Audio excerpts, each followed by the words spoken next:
Othello, the Moor of Venice ****** Othello, the Moor of Venice by William Shakespeare. Contents: Act I, Scene I, Venice. A street, Scene 2. Venice. Another street, Scene 3. Venice. A council chamber, Act 2, Scene I. A seaport in Cyprus. A platform, Scene 2. A street, Scene 3. A hall in the castle, Act 3, Scene I, Cyprus. Before the castle, Scene 2. Cyprus. A room in the castle, Scene 3. Cyprus. The garden of the castle, Scene 4. Cyprus. Before the castle, Act 4, Scene I, Cyprus. Before the castle, Scene 2. Cyprus. A room in the castle, Scene 3. Cyprus. Another room in the castle, Act V, Scene I, Cyprus. A street, Scene 2. Cyprus. A bedchamber in the castle, Dramatis Personae Duke of Venice Brabantio, a senator of Venice and Desdemona's father, other senators, Gratiano, brother to Brabantio Lodovico, kinsman to Brabantio Othello, a noble Moor in the service of Venice Cascio, his lieutenant Iago, his ancient Montano, Othello's predecessor in the government of Cyprus, Roderigo, a Venetian gentleman clown, servant to Othello, Desdemona, daughter to Brabantio and wife to Othello, Emilia, wife to Iago, Bianca, mistress to Cascio. Officers, gentlemen, messenger, musicians, herald, sailor, attendants, and scene. The first act in Venice, during the rest of the play at a seaport in Cyprus. Act I, Scene I, Venice. A street. Enter Roderigo and Iago. Roderigo.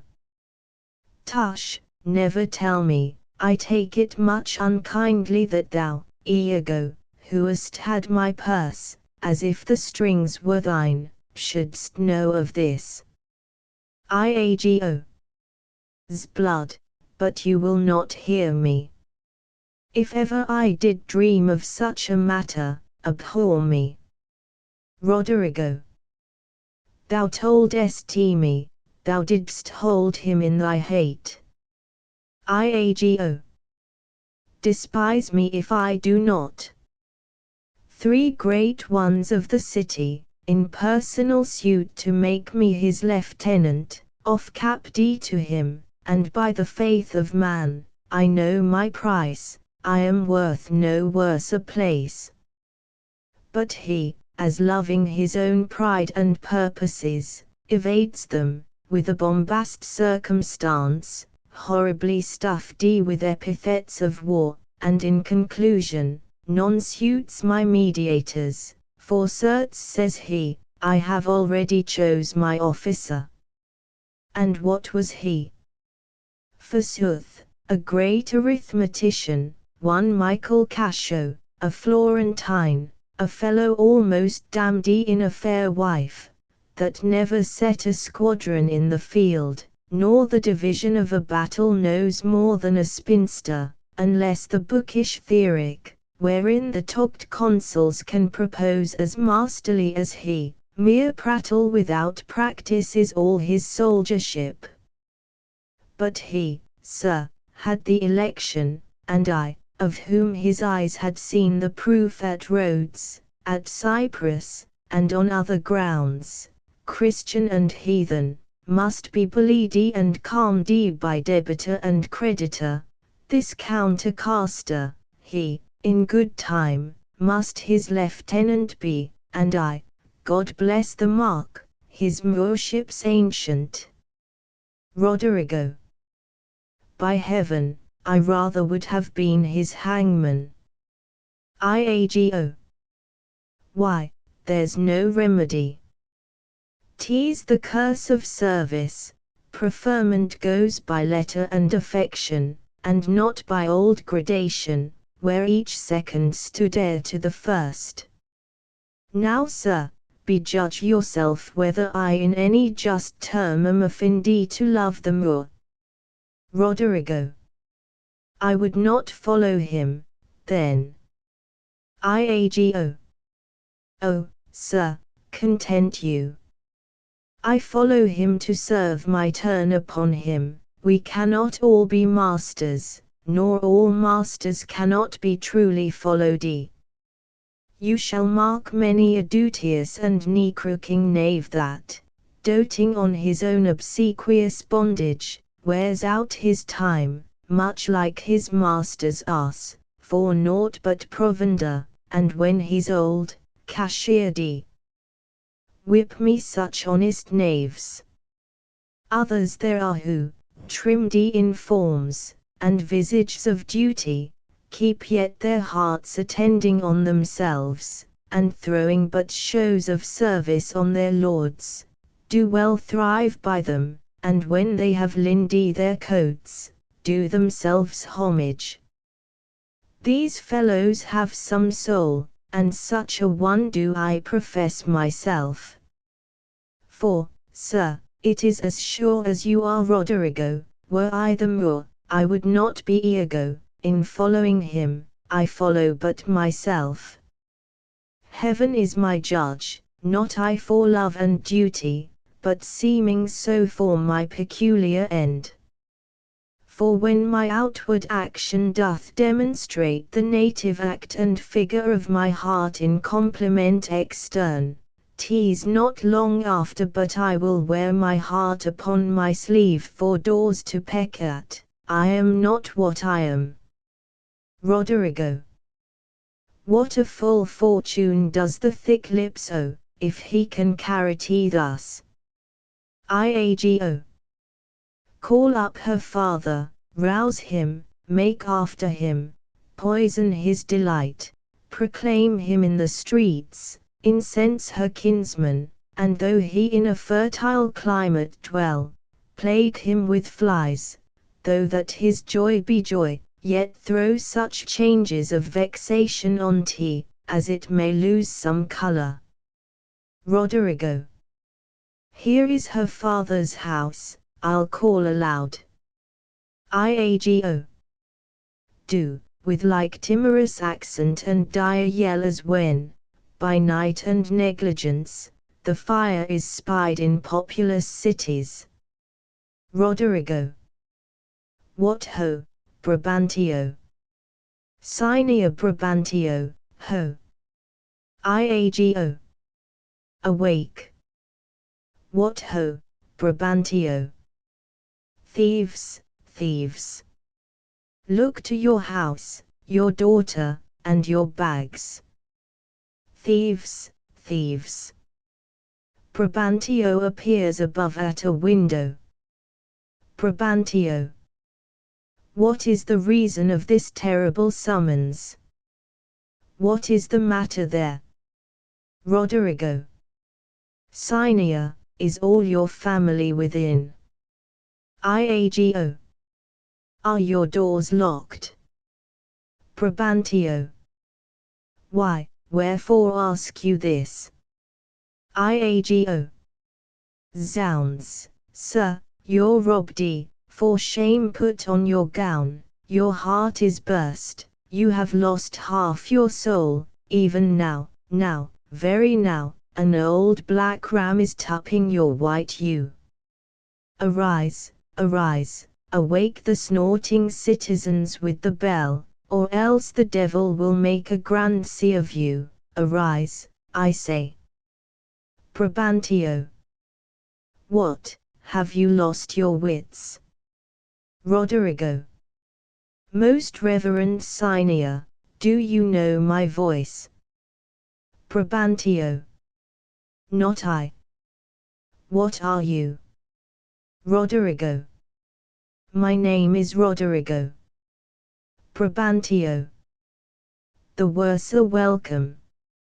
I have charged thee not to haunt about my doors. In honest plainness thou hast heard me say my daughter is not for thee, and now in madness, being full of supper and distempering draughts, upon malicious bravery, dost thou come to start my quiet. Roderigo. Sir, Brabantio. But thou must needs be sure my spirit and my place have in them power to make this bitter to thee. Roderigo. Patience, good sir. Brabantio. What tellest thou me of robbing? This is Venice. My house is not a grange. Roderigo. Most grave Brabantio, in simple and pure soul I come to you. Iago. Zounds, sir, you are one of those that will not serve God if the devil bid you. Because we come to do you service, and you think we are ruffians, you'll have your daughter covered with a Barbary horse, you'll have your nephews neigh to you. You'll have coursers for cousins and jennets for Germans. Brabantio. What profane wretch art thou? Iago. I am one, sir, that comes to tell you your daughter and the Moor are now making the beast with two backs. Brabantio. Thou art a villain. Iago. You are a senator. Brabantio. This thou shalt answer. I know thee, Roderigo. Roderigo. Sir, I will answer anything. But I beseech you, if 't be your pleasure, and most wise consent, as partly I find it is, that your fair daughter, at this odd even and dull watch o' the night, transported with no worse nor better guard, but with a knave of common hire, a gondolier, to the gross clasps of a lascivious Moor, if this be known to you, and your allowance, we then have done you bold and saucy wrongs. But if you know not this, my manners tell me, we have your wrong rebuke. Do not believe that from the sense of all civility, I thus would play and trifle with your reverence. Your daughter, if you have not given her leave, I say again, hath made a gross revolt, tying her duty, beauty, wit, and fortunes in an extravagant and wheeling stranger of here and everywhere. Straight satisfy yourself, if she be in her chamber or your house, let loose on me the justice of the state for thus deluding you. Brabantio. Strike on the tinder, ho! Give me a taper. Call up all my people. This accident is not unlike my dream, belief of it oppresses me already. Light, I say, light. Exit from above. Iago.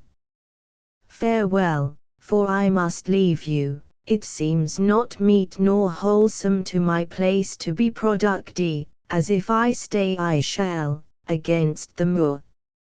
For I do know the state, however this may gall him with some check, cannot with safety cast him, for he's embarked with such loud reason to the Cyprus wars, which even now stand in act, that, for their souls, another of his fathom they have none to lead their business.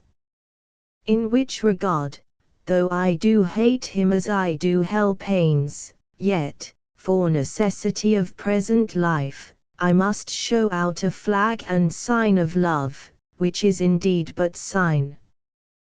That you shall surely find him, lead to the sagittary the raised search, and there will I be with him. So, farewell. Exit. Enter Brabantio with servants and torches. Brabantio. It is too true an evil. Gone she is, and what's to come of my despised time, is naught but bitterness. Now Roderigo, where didst thou see her? O unhappy girl! With the Moor, sayest thou? Who would be a father? How didst thou know 'twas she? Oh, she deceives me past thought. What said she to you? Get more tapers, raise all my kindred. Are they married, think you? Roderigo. Truly I think they are. Brabantio. O heaven! How got she out? O treason of the blood! Fathers, from hence trust not your daughters' minds by what you see them act. Is there not charms by which the property of youth and mayhood may be abused? Have you not read, Roderigo, of some such thing? Roderigo. Yes, sir, I have indeed. Brabantio. Call up my brother. Oh, would you had had her. Some one way, some another. Do you know where we may apprehend her and the Moor? Roderigo. I think I can discover him, if you please to get good guard, and go along with me. Brabantio. Pray you lead on. At every house I'll call, I may command at most. Get weapons, ho! And raise some special officers of night. On, good Roderigo. I will deserve your pains. Exeunt. Scene 2. Venice. Another street. Enter Othello, Iago and attendants with torches. Iago. Though in the trade of war I have slain men, yet do I hold it very stuff o' the conscience to do no contrived murder. I lack iniquity sometimes to do me service. 9 or 10 times I had thought to have yerked him here under the ribs. Othello. 'Tis better as it is. Iago. Nay, but he prated, and spoke such scurvy and provoking terms against your honour, that with the little godliness I have, I did full hard forbear him. But I pray you, sir, are you fast married? Be assured of this, that the Magnifico is much beloved and doth in his effect a voice potential as double as the Duke's. He will divorce you, or put upon you what restraint and grievance the law, with all his might to enforce it on, will give him cable. Othello. Let him do his spite, my services, which I have done the Signory, shall out-tongue his complaints. 'Tis yet to know, which, when I know that boasting is an honour, I shall promulgate, I fetch my life and being from men of royal siege. And my demerits may speak unbonneted to as proud a fortune as this that I have reached For no, Iago, but that I love the gentle Desdemona, I would not my unhoused free condition put into circumscription and confine for the sea's worth. But look, what lights come yond. Iago. Those are the raised father and his friends, you were best go in. Othello. Not I must be found. My parts, my title, and my perfect soul shall manifest me rightly. Is it they? Iago. By Janus, I think no. Enter Cascio and officers with torches. Othello. The servants of the Duke and my lieutenant. The goodness of the night upon you, friends.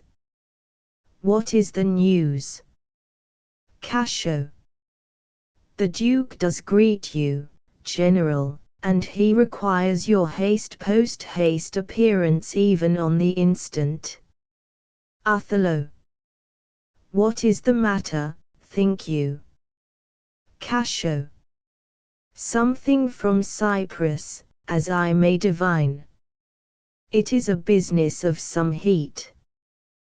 The galleys have sent a dozen sequent messengers this very night at one another's heels, and many of the consuls, ready and met, are at the Duke's already.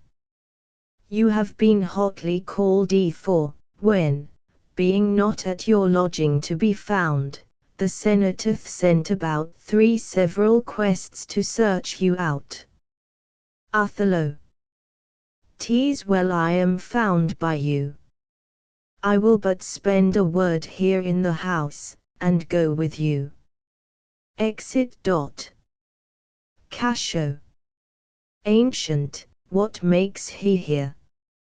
Iago. Faith, he tonight hath boarded a land carrack, if it prove lawful prize, he's made forever. Cassio.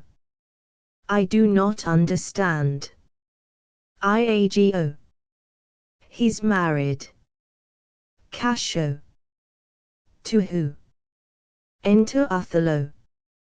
Iago. Marry to, come, Captain, will you go? Othello. Have with you. Cassio. Here comes another troop to seek for you. Enter Brabantio, Roderigo and officers with torches and weapons. Iago. It is Brabantio. General, be advised, he comes to bad intent. Othello. Holla, stand there. Roderigo. Seigneur, it is the Moor. Brabantio. Down with him, thief. They draw on both sides. Iago. You, Roderigo. Come, sir, I am for you. Othello. Keep up your bright swords, for the dew will rust them. Good Seigneur, you shall more command with yours than with your weapons.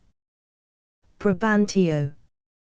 O thou foul thief, where hast thou stowed my daughter? Damned as thou art, thou hast enchanted her, for I'll refer me to all things of sense, if she in chains of magic were not bound, whether a maid so tender, fair, and happy, so opposite to marriage, that she shunned the wealthy curled darlings of our nation, would ever have, to incur a general mock, run from her guardage to the sooty bosom of such a thing as thou, to fear, not to delight. Judge me the world, if 'tis not gross in sense, that thou hast practised on her with foul charms, abused her delicate youth with drugs or minerals that weakens motion. I'll have disputed on, 'tis probable, and palpable to thinking. I therefore apprehend and do attach thee for an abuser of the world, a practicer of arts inhibited and out of warrant. Lay hold upon him, if he do resist, subdue him at his peril. Othello. Hold your hands, both you of my inclining and the rest. Were it my cue to fight, I should have known it without a prompter. Where will you that I go to answer this your charge? Brabantio. To prison, till fit time of law and course of direct session call thee to answer. Othello. What if I do obey? How may the Duke be therewith satisfied, whose messengers are here about my side, upon some present business of the state, to bring me to him? Officer. 'Tis true, most worthy Signia, the Duke's in council, and your noble self, I am sure is sent for. Brabantio. How? The Duke in council. In this time of the night.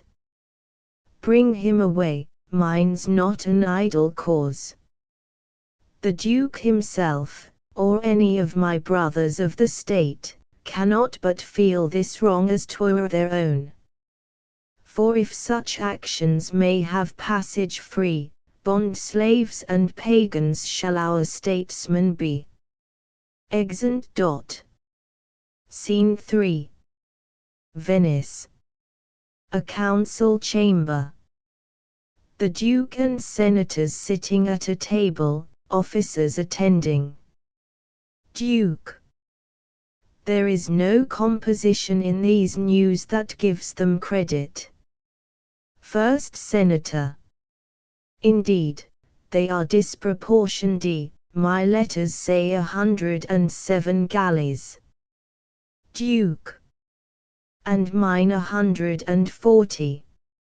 Second Senator, and mine 200, but though they jump not on a just account, as in these cases, where the aim reports, 'tis oft with difference, yet do they all confirm a Turkish fleet, and bearing up to Cyprus. Duke. Nay, it is possible enough to judgment, I do not so secure me in the error, but the main article I do approve in fearful sense. Sailor. Within. What, ho! What, ho! What, ho! Officer. A messenger from the galleys. Enter Sailor. Duke. Now, what's the business? Sailor. The Turkish preparation makes for Rhodes, so was I bid report here to the state by Signia Angelo. Duke. How say you by this change? First Senator. This cannot be by no assay of reason. 'Tis a pageant to keep us in false gaze. When we consider the importancy of Cyprus to the Turk, and let ourselves again but understand that, as it more concerns the Turk than Rhodes, so may he with more facile question bear it, for that it stands not in such warlike brace, but altogether lacks the abilities that Rhodes is dressed in. If we make thought of this, we must not think the Turk is so unskilful to leave that latest which concerns him first, neglecting an attempt of ease and gain, to wake and wage a danger profitless. Duke. Nay, in all confidence, he's not for Rhodes. Officer. Here is more news. Enter a messenger. Messenger. The Ottomites, reverend and gracious, steering with due course toward the Isle of Rhodes, have there enjointed them with an after fleet. First Senator. So I thought. How many, as you guess? Messenger. Of 30 sail, and now they do re-stem their backward course, bearing with frank appearance their purposes toward Cyprus. Signia Montano, your trusty and most valiant servitor, with his free duty recommends you thus, and prays you to believe him. Duke. 'Tis certain, then, for Cyprus. Marcus Luxicos, is not he in town? First Senator. He's now in Florence. Duke. Write from us to him, post haste dispatch. First Senator. Here comes Brabantio and the valiant Moor. Enter Brabantio, Othello, Iago, Roderigo and officers. Duke. Valiant Othello, we must straight employ you against the general enemy Ottoman. To Brabantio. I did not see you. Welcome, gentle Cynia, we lacked your counsel and your help tonight. Brabantio. So did I yours. Good your grace, pardon me.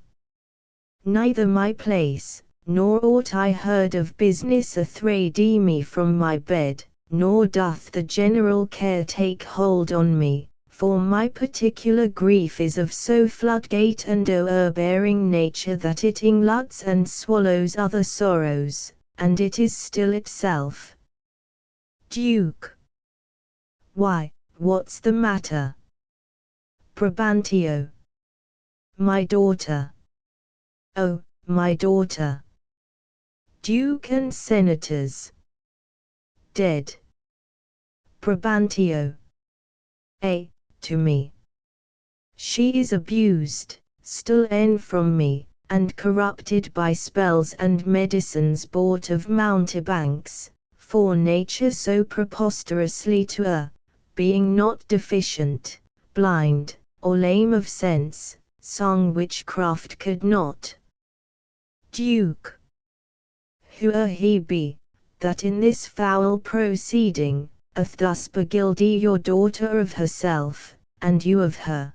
The bloody book of law you shall yourself read in the bitter letter, after your own sense, yet, though our proper son stood in your action. Brabantio. Humbly I thank your grace. Here is the man, this Moor, whom now it seems your special mandate for the state affairs hath hither brought. All. We are very sorry for Duke. To Othello. What, in your own part, can you say to this? Brabantio. Nothing, but this is so. Othello. Most potent, grave, and reverend Cynias, my very noble and approved good masters, that I have ta'en away this old man's daughter, it is most true, I have married her. The very head and front of my offendingeth this extent, no more. Rude am I in my speech, and little blessed with the soft phrase of peace, for since these arms of mine had 7 years' pith, till now some 9 moons wasted, they have us their dearest action in the tented field, and little of this great world can I speak, more than pertains to feats of broil and battle, and therefore little shall I grace my cause in speaking for myself. Yet, by your gracious patience, I will a round unvarnished detail deliver of my whole course of love, what drugs, what charms, what conjuration, and what mighty magic, for such proceeding I am charged withal, I won his daughter. Brabantio. A maiden never bold, of spirit so still and quiet that her motion blushed at herself, and she, in spite of nature, of years, of country, credit, everything, to fall in love with what she feared to look on. It is judgment maimed and most imperfect that will confess perfection so cadre against all rules of nature, and must be driven to find out practices of cunning hell, why this should be. I therefore vouch again, that with some mixtures powerful o'er the blood, or with some dram conjured to this effect, he wrought upon her. Duke. To vouch this is no proof, without more wider and more overt test than these thin habits and poor likelihoods of modern seeming do prefer against him. First Senator. But, Othello, speak, did you by indirect and forced courses subdue and poison this young maid's affections? Or came it by request, and such fair question as soul to soul affordeth? Othello. I do beseech you, send for the lady to the sagittary, and let her speak of me before her father. If you do find me foul in her report, the trust, the office I do hold of you, not only take away, but let your sentence even fall upon my life. Duke. Fetch Desdemona hither. Othello. Ancient, conduct them, you best know the place. Exeunt Iago and attendants. Until she come, as truly as to heaven I do confess the vices of my blood, so justly to your grave ears I'll present how I did thrive in this fair lady's love, and she in mine. Duke. Say it, Othello. Othello. Her father loved me, oft invited me, still questioned me the story of my life, from year to year, the battles, sieges, fortunes, that I have passed. I ran it through, even from my boyish days to the very moment that he bade me tell it, wherein I spake of most disastrous chances, of moving accidents by flood and field, of hairbreadth scapes imminent deadly breach, of being taken by the insolent foe, and sold to slavery, of my redemption thence, and portents in my traveller's history, wherein of Anta's vast and deserts idle, rough quarries, rocks, and hills whose heads touch heaven, it was my hint to speak, such was the process, and of the cannibals that each other eat, the anthropophagi, and men whose heads do grow beneath their shoulders. This to hear would Desdemona seriously incline. But still the house affairs would draw her thence, whichever as she could with haste dispatch, she'd come again, and with a greedy ear devour up my discourse, which I observing, took once a pliant hour, and found good means to draw from her a prayer of earnest heart that I would all my pilgrimage dilate, whereof by parcels she had something heard, but not intentively. I did consent, and often did beguile her of her tears, when I did speak of some distressful stroke that my youth suffered. My story being done, she gave me for my pains a world of sighs. She swore, in faith, 'twas strange, 'twas passing strange, 'twas pitiful, 'twas wondrous pitiful. She wished she had not heard it, yet she wished that heaven had made her such a man. She thanked me, and bade me, if I had a friend that loved her, I should but teach him how to tell my story, and that would woo her. Upon this hint I spake, she loved me for the dangers I had passed, and I loved her that she did pity them. This only is the witchcraft I have used. Here comes the lady. Let her witness it. Enter Desdemona, Iago and attendants. Duke. I think this tale would win my daughter too. Good Brabantio, take up this mangled matter at the best. Men do their broken weapons rather use than their bare hands. Brabantio. I pray you hear her speak. If she confess that she was half the wooer, destruction on my head. If my bad blame light on the man, come hither, gentle mistress. Do you perceive in all this noble company where most you owe obedience? Desdemona. My noble father, I do perceive here a divided duty. To you I am bound for life and education. My life and education both do learn me how to respect you. You are the lord of duty, I am hitherto your daughter, but here's my husband. And so much duty as my mother showed to you, preferring you before her father, so much I challenge that I may profess due to the Moor my lord. Brabantio. God be with you. I have done. Please it your grace, on to the state affairs. I had rather to adopt a child than get it. Come hither, Moor, I here do give thee that with all my heart which, but thou'st already, with all my heart I would keep from thee. For your sake, jewel, I am glad at soul I have no other child, for thy escape would teach me tyranny, to hang clogs on them. I have done, my lord. Duke.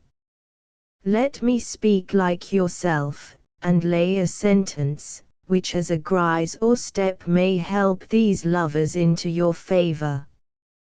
When remedies are past, the griefs are ended by seeing the worst, which late on hopes depended. To mourn a mischief that is past and gone is the next way to draw new mischief on. What cannot be preserved when fortune takes, patience her injury a mockery makes.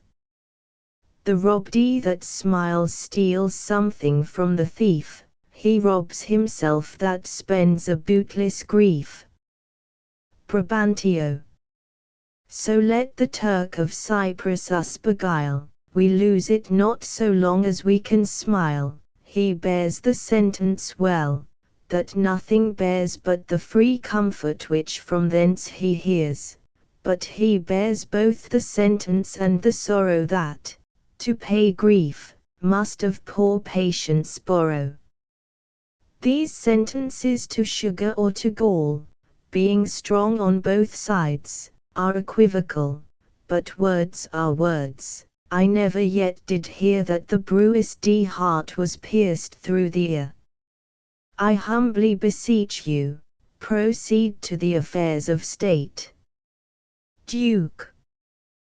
The Turk with a most mighty preparation makes for Cyprus. Othello, the fortitude of the place is best known to you. And though we have there a substitute of most allowed sufficiency, yet opinion, a sovereign mistress of effects, throws a more safer voice on you. You must therefore be content to slubber the gloss of your new fortunes with this more stubborn and boisterous expedition. Othello. The tyrant custom, most grave senators, hath made the flinty and steel couch of war my thrice-driven bed of down. I do agonize a natural and prompt alacrity I find in hardness, and do undertake this present wars against the Ottomites. Most humbly, therefore, bending to your state, I crave fit disposition for my wife, due reference of place and exhibition, with such accommodation and besort as levels with her breeding. Duke. If you please, Betty at her father's. Brabantio. I'll not have it so. Othello. Nor I, Desdemona. Nor I. I would not there reside, to put my father in impatient thoughts, by being in his eye. Most gracious Duke, to my unfolding lend your prosperous ear, and let me find a charter in your voice to assist my simpleness. Duke. What would you, Desdemona? Desdemona. That I did love the more to live with him, my downright violence and storm of fortunes may trumpet to the world, my heart's subdued even to the very quality of my lord. I saw Othello's visage in his mind, and to his honours and his valiant parts did I my soul and fortunes consecrate. So that, dear lords, if I be left behind, a moth of peace, and he go to the war, the rights for which I love him are bereft me, and I a heavy interim shall support by his dear absence. Let me go with him. Othello, let her have your voice. Vouch with me, heaven, I therefore beg it not to please the palate of my appetite, nor to comply with heat, the young affects in me defunct, and proper satisfaction, but to be free and bounteous to her mind. And heaven defend your good souls that you think I will your serious and great business scant, for she is with me. No, when light-winged toys of feather Cupid seal with wanton dullness my speculative and affected instruments, that my disports corrupt and taint my business, let housewives make a skillet of my helm, and all indignant and base adversities make head against my estimation. Duke, be it as you shall privately determine, either for her stay or going. The affair cries haste, and speed must answer it. First Senator, you must away tonight. Othello, with all my heart. Duke, at 9 the morning here we'll meet again. Othello, leave some officer behind, and he shall our commission bring to you, with such things else of quality and respect as doth import you. Othello, so please your grace, my ancient, a man he is of honesty and trust, to his conveyance I assign my wife, with what else needful your good grace shall think to be sent after me. Duke, let it be so. Good night to everyone. To Brabantio. And, noble Cynia, if virtue no delighted beauty lack, your son-in-law is far more fair than black. First Senator, adieu, brave Moor, use Desdemona well. Brabantio, look to her, Moor, if thou hast eyes to see, she has deceived her father, and may the exeunt Duke, Senators, officers, and C. Othello, my life upon her faith. Honest Iago, my Desdemona must I leave to thee. I prithee, let thy wife attend on her, and bring them after in the best advantage. Come, Desdemona, I have but an hour of love, of worldly matters, and direction, to spend with thee. We must obey the time. Exeunt Othello and Desdemona. Roderigo, Iago, Iago. What say'st thou, noble heart? Roderigo, what will I do, thinkest thou? Iago, why, go to bed and sleep. Roderigo, I will incontinently drown myself. Iago, if thou dost, I shall never love thee after. Why, thou silly gentleman. Roderigo, it is silliness to live, when to live is torment, and then have we a prescription to die when death is our physician. Iago, O villainous! I have looked upon the world for 4 times 7 years, and since I could distinguish betwixt a benefit and an injury, I never found man that knew how to love himself. Ere I would say I would drown myself for the love of a guinea hen, I would change my humanity with a baboon. Roderigo, what should I do? I confess it is my shame to be so fond, but it is not in my virtue to amend it. Iago. Virtue. A fig. 'Tis in ourselves that we are thus or thus. Our bodies are gardens, to the which our wills are gardeners. So that if we will plant nettles or sow lettuce, set hyssop and weed up thyme, supply it with one gender of herbs or distract it with many, either to have it sterile with idleness or manured with industry, why, the power and corrigible authority of this lies in our wills. If the balance of our lives had not one scale of reason to poise another of sensuality, the blood and baseness of our natures would conduct us to most preposterous conclusions. But we have reason to cool our raging motions, our carnal stings, our unbitted lusts, whereof I take this, that you call love, to be a sect, or scion. Roderigo. It cannot be. Iago. It is merely a lust of the blood and a permission of the will. Come, be a man. Drown thyself. Drown cats and blind puppies. I have professed me thy friend, and I confess me knit to thy deserving with cables of perdurable toughness. I could never better stead thee than now.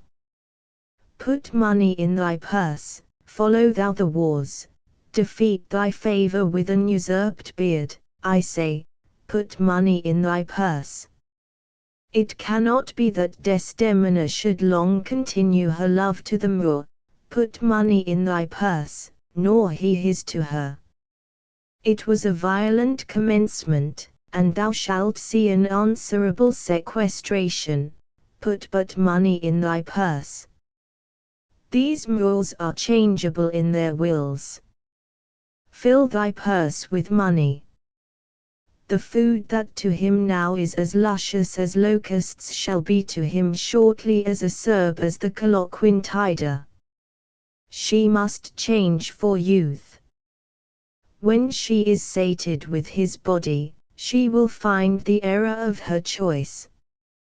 She must have change, she must. Therefore put money in thy purse. If thou wilt needs damn thyself, do it a more delicate way than drowning. Make all the money thou canst. If sanctimony and a frail vow betwixt an erring barbarian and a supersubtle Venetian be not too hard for my wits and all the tribe of hell, thou shalt enjoy her, therefore make money. A pox of drowning thyself.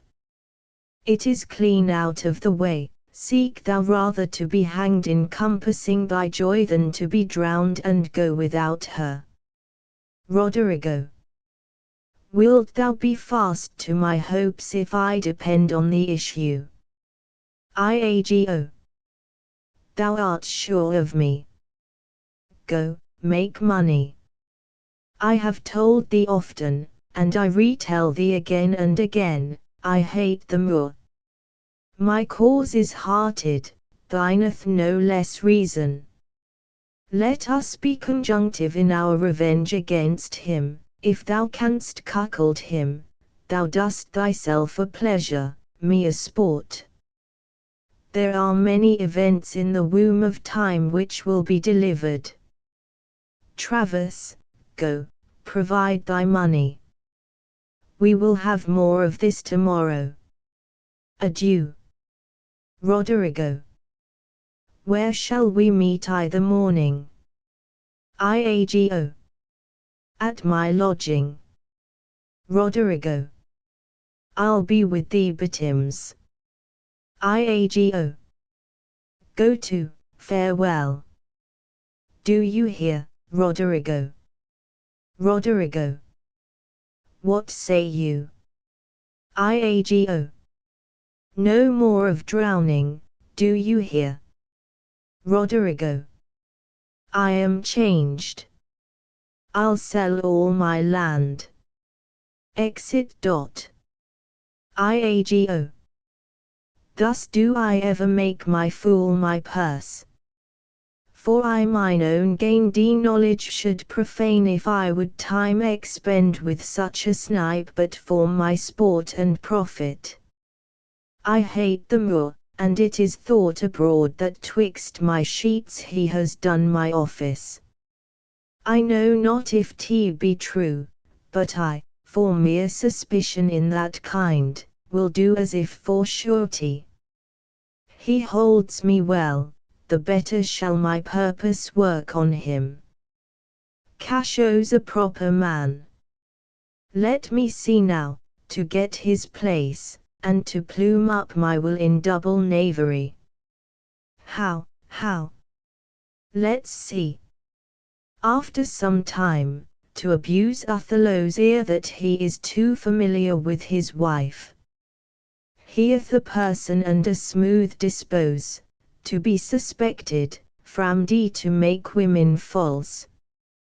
The Moor is of a free and open nature that thinks men honest that but seem to be so, and will as tenderly be led by the nose as asses are. I have it is engendered. Hell and night must bring this monstrous birth to the world's light. Exit. Act 2 Scene I. A seaport in Cyprus. A platform. Enter Montano and two gentlemen. Montano. What from the Cape can you discern at sea? First gentleman. Nothing at all, it is a high-wrought flood. I cannot twixt the heaven and the main descry a sail. Montano. Methinks the wind doth spoke aloud at land. A fuller blast ne'er shook our battlements. If it doth ruffian so upon the sea, what ribs of oak, when mountains melt on them, can hold the mortise? What shall we hear of this? Second gentleman. A segregation of the Turkish fleet. For do but stand upon the foaming shore, the chidden billow seems to pelt the clouds, the wind shark surge, with high and monstrous mane, seems to cast water on the burning bear, and quench the guards of the ever-fixed pole. I never did like molestation view on the enchafed flood. Montano. If that the Turkish fleet be not ensheltered and embayed, they are drowned. It is impossible to bear it out. Enter a third gentleman. Third gentleman. News, lads.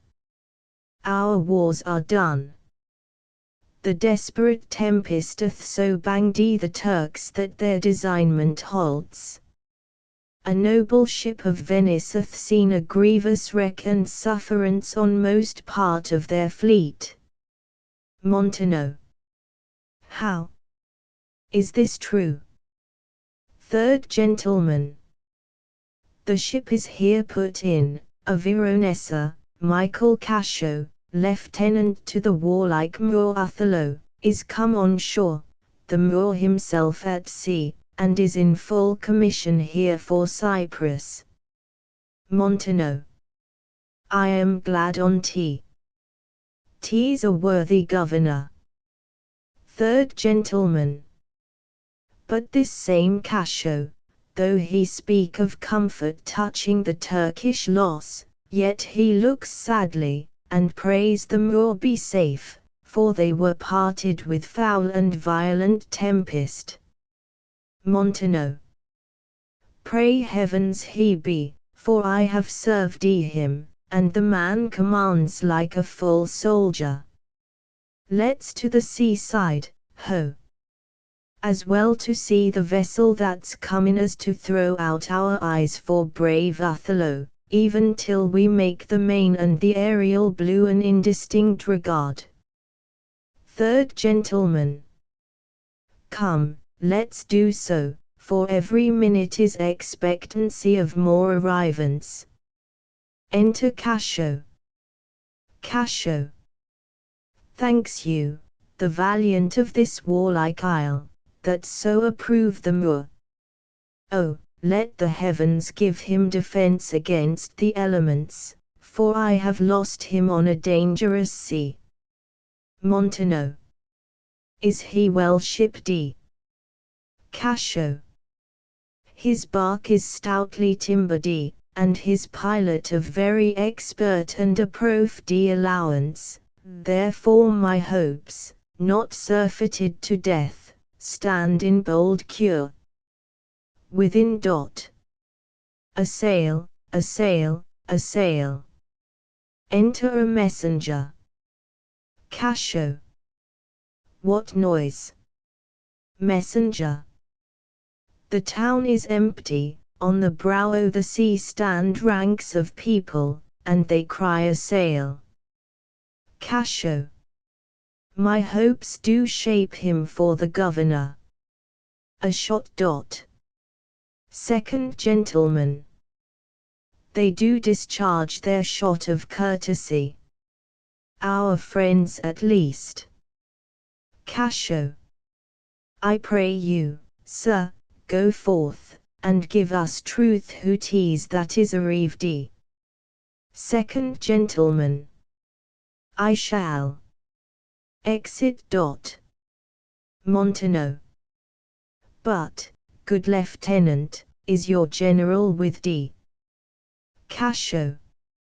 Most fortunately, he hath achieved a maid that paragons description and wild fame, one that excels the quirks of blazoning pens, and in the essential vesture of creation does tire the ingenuer. Enter second gentleman. How now? Who has put in? Second gentleman. 'Tis 1 Iago, ancient to the general. Cascio. He has had most favourable and happy speed, tempests themselves, high seas, and howling winds, the guttered rocks, and congregated sands, traitors in steep to clog the guiltless keel, as having sense of beauty, do omit their mortal natures, letting go safely by the divine Desdemona. Montano. What is she? Cascio. She that I spake of, our great captain's captain, left in the conduct of the bold Iago, whose footing here anticipates our thoughts a Essenite speed. Great Jove, Othello God, and swell his sail with thine own powerful breath, that he may bless this bay with his tall ship, make love's quick pants in Desdemona's arms, give renewed fire to our extinct spirits, and bring all Cyprus comfort. Enter Desdemona, Iago, Roderigo, and Emilia. Oh, behold, the riches of the ship is come on shore. Ye men of Cyprus, let her have your knees. Hail to thee, lady! And the grace of heaven, before, behind thee, and on every hand, wheel thee round. Desdemona. I thank you, valiant Cascio. What tidings can you tell me of my lord? Cascio. He is not yet arrived, nor know I aught but that he's well, and will be shortly here. Desdemona. Oh, but I fear, how lost you company. Within. A sail, a sail. Cascio. The great contention of the sea and skies parted our fellowship. But, hark! A sail. Guns within. Second gentleman. They give their greeting to the citadel. This likewise is a friend. Cascio. See for the news. Exit gentleman. Good ancient, you are welcome. To Emilia. Welcome, mistress. Let it not gall your patience, good Iago, that I extend my manners, tease my breeding that gives me this bold show of courtesy. Kissing her. Iago. Sir, would she give you so much of her lips as of her tongue she oft bestows on me, you would have enough.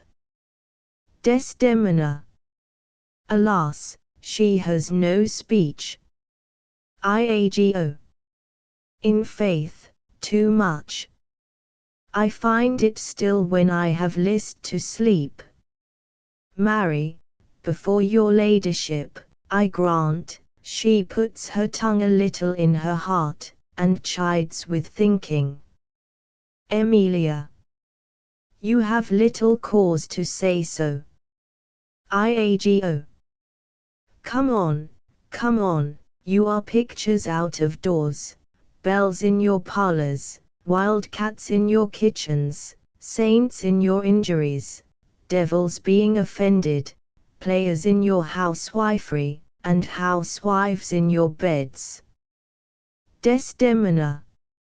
Oh, fie upon thee, slanderer. Iago. Nay, it is true, or else I am a Turk. You rise to play, and go to bed to work. Emilia. You shall not write my praise. Iago. No, let me not. Desdemona. What wouldst thou write of me, if thou shouldst praise me? Iago. O gentle lady, do not put me to tea, for I am nothing if not critical. Desdemona. Come on, assay. There's one gone to the harbour. Iago. Madam. Desdemona. I am not merry, but I do beguile the thing I am, by seeming otherwise. Come, how wouldst thou praise me? Iago. I am about it, but indeed, my invention comes from my pate as bird lime does from freeze, it plucks out brains and all, but my muse labours, and thus she is delivered. If she be fair and wise, fairness and wit, the one's for use, the other useth it. Desdemona. Well praised. How if she be black and witty? Iago. If she be black, and thereto have a wit, she'll find a white that shall her blackness fit. Desdemona. Worse and worse. Emilia. How if fair and foolish? Iago. She never yet was foolish that was fair, for even her folly helped her to an heir. Desdemona. These are old fond paradoxes to make fools laugh. The alehouse. What miserable praisest thou for her that's foul and foolish? Iago. There's none so foul and foolish thereunto, but does foul pranks which fair and wise ones do. Desdemona. O heavy ignorance! Thou praisest the worst best. But what praise couldst thou bestow on a deserving woman indeed, one that in the authority of her merit did justly put on the vouch of very malice itself? Iago. She that was ever fair and never proud, had tongue at will and yet was never loud, never lacked gold and yet went never gay, fled from her wish, and yet said, now I may. She that, being angered, her revenge being nigh, bade her wrong stay and her displeasure fly, She that in wisdom never was so frail to change the cod's head for the salmon's tail, she that could think and ne'er disclose her mind, see suitors following and not look behind, she was a wight, if ever such wight were, Desdemona. To do what? IAGO. To suckle fools and chronicle small beer. Desdemona. O most lame and impotent conclusion, do not learn of him, Emilia, though he be thy husband. How say you, Cassio? Is he not a most profane and liberal counsellor? Cassio. He speaks home, madam. You may relish him more in the soldier than in the scholar. IAGO. Aside. He takes her by the palm. Well said, whisper. With as little a web as this will I ensnare as great a fly as Cassio. Smile upon her, do. I will guide thee in thine own courtship. You say true, 'tis so, indeed. If such tricks as these strip you out of your lieutenantry, it had been better you had not kissed your 3 fingers so oft, which now again you are most apt to play the sir in. Very good, well kissed, an excellent courtesy. 'Tis so, indeed. Yet again your fingers to your lips. Would they were clyster pipes for your sake. Trumpets within. The Moor. I know his trumpet. Cassio. 'Tis truly so. Desdemona. Let's meet him, and receive him. Cassio. Lo, where he comes. Enter Othello and attendants. Othello. O my fair warrior. Desdemona. My dear Othello. Othello. It gives me wonder great as my content to see you here before me. O my soul's joy. If after every tempest come such calms, may the winds blow till they have wakened death. And let the laboring bark climb hills of seas Olympus high, and duck again as low as hell's from heaven. If it were now to die, 'twere now to be most happy, for I fear my soul hath her content so absolute that not another comfort like to this succeeds in unknown fate. Desdemona. The heavens forbid but that our loves and comforts should increase even as our days do grow. Othello. Amen to that, sweet powers. I cannot speak enough of this content. It stops me here, it is too much of joy, and this, the greatest discords be, they kiss. That e'er our hearts shall make. IAGO. Aside. Oh, you are well tundy now, but I'll set down the pegs that make this music, as honest as I am. Othello. Come, let us to the castle. News, friends, our wars are done, the Turks are drowned. How does my old acquaintance of this isle? Honey, you shall be well dizzy in Cyprus, I have found great love amongst them. O my sweet, I prattle out of fashion, and I dote in mine own comforts.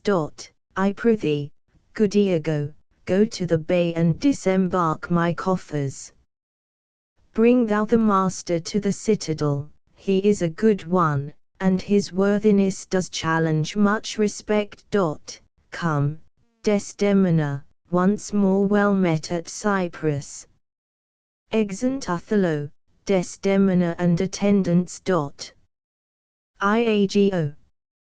Do thou meet me presently at the harbour. Come hither.